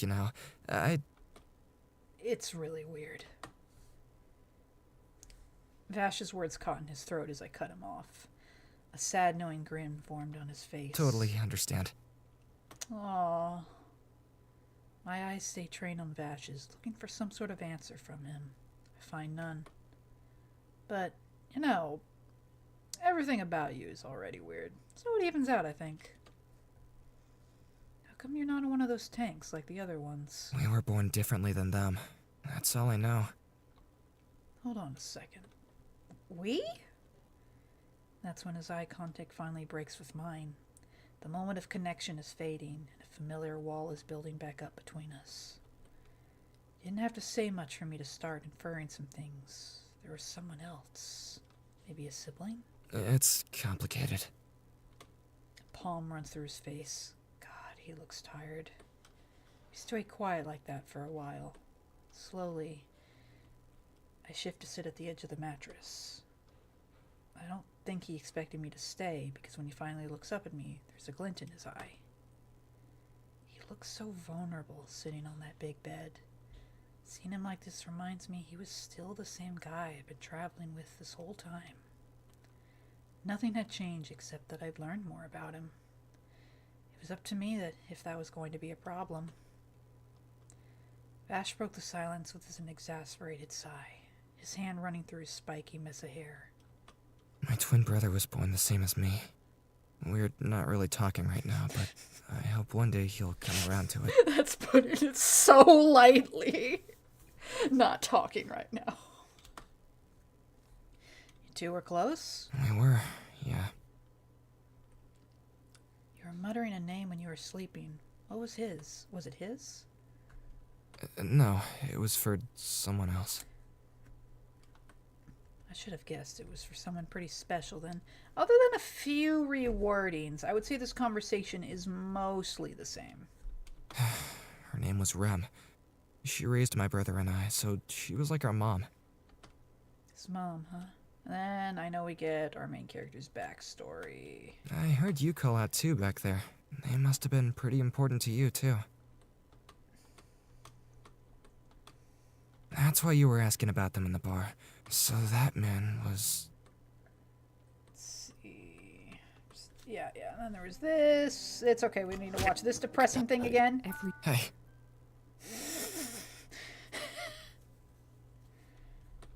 Something about it is strangely desperate, along with that misty-eyed look in his eyes. Words fail as he leans closer. I wish I could have done something. That's... Jeez, Vash. Can't help but wonder why his reaction has been so volatile.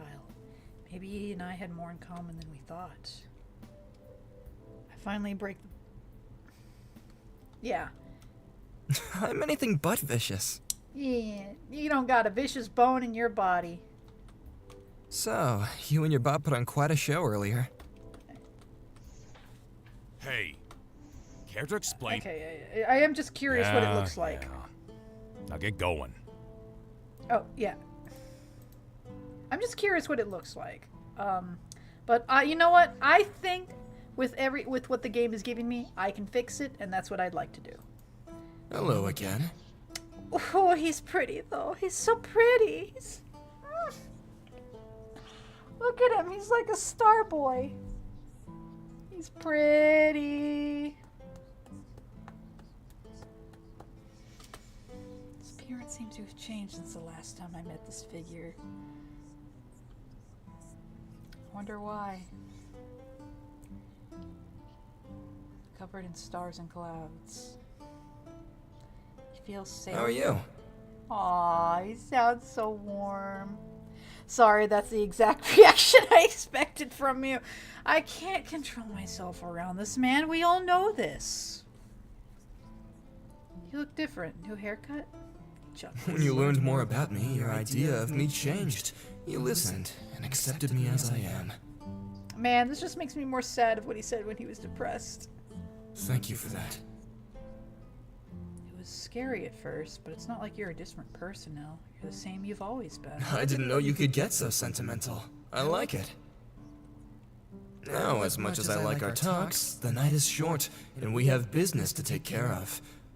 Now he's just the usual amount of depressed. Exactly. I've brought some cards with me tonight. Draw 3, please.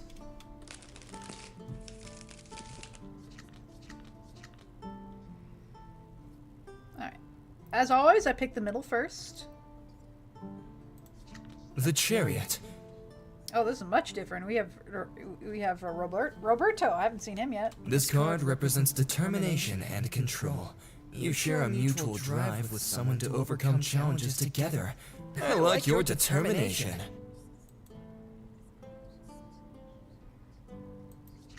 The Empress. Meryl. You've been establishing a bond based on a foundation of care and understanding. Good on you. Keep at it. Oh, this is much better than the slightly depressing one I got. The Sun. Aw, Livio. This card means positivity, joy, and openness. It signifies a warm and genuine connection. It sounds like this friendship has been very fulfilling for everyone involved.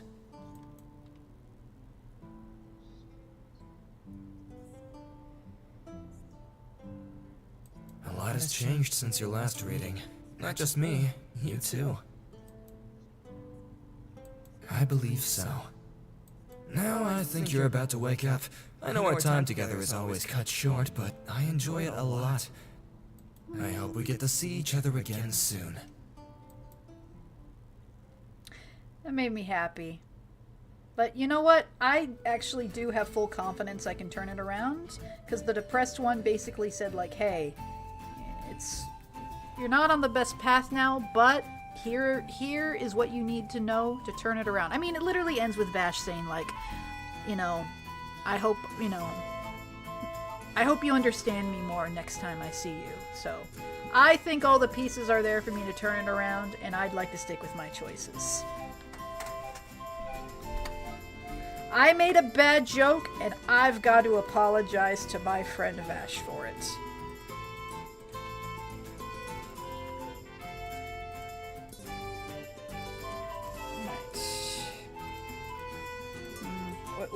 Hold on, where's my settings so I can actually get out? Rise and shine. Hold on, where's my settings? There we go. Alright. I will leave it right there. Here. Yeah, I'll make one right here, just in case, but my actual one is right here, page 3. And when we start, I would like to go back. Oh, I don't want to overwrite that. I want to go back here and pick the other ones next time. All good stuff. But yeah, I do actually got to call it here. As fun as it would be to keep going. It would be funny if you got the bending just from a bad joke. I just thought her reaction was funny. Just like, so you're an alien? And like, no, a plant, actually. Actually, that makes way more sense. No! Glad the lady is living up to your expectations. Oh, it is. It is. I love it so, so, so much.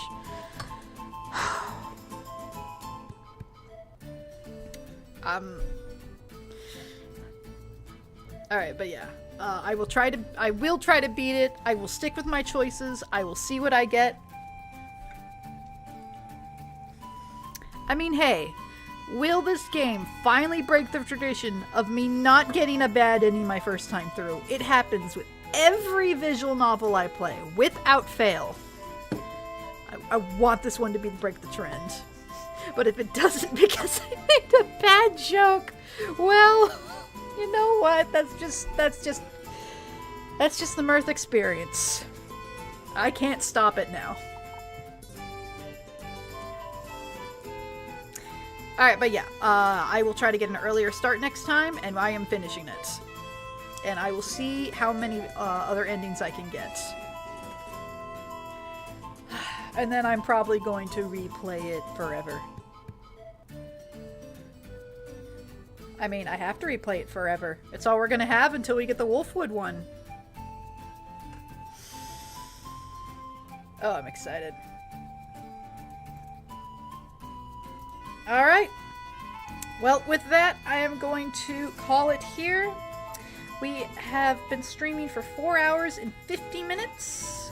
And I will pick this up tomorrow, where we are beating it. Avoiding all the bad endings, of course. No, I mean, I gotta see them. I can't not see them. Come on. Yeah, I can't not see the bad endings.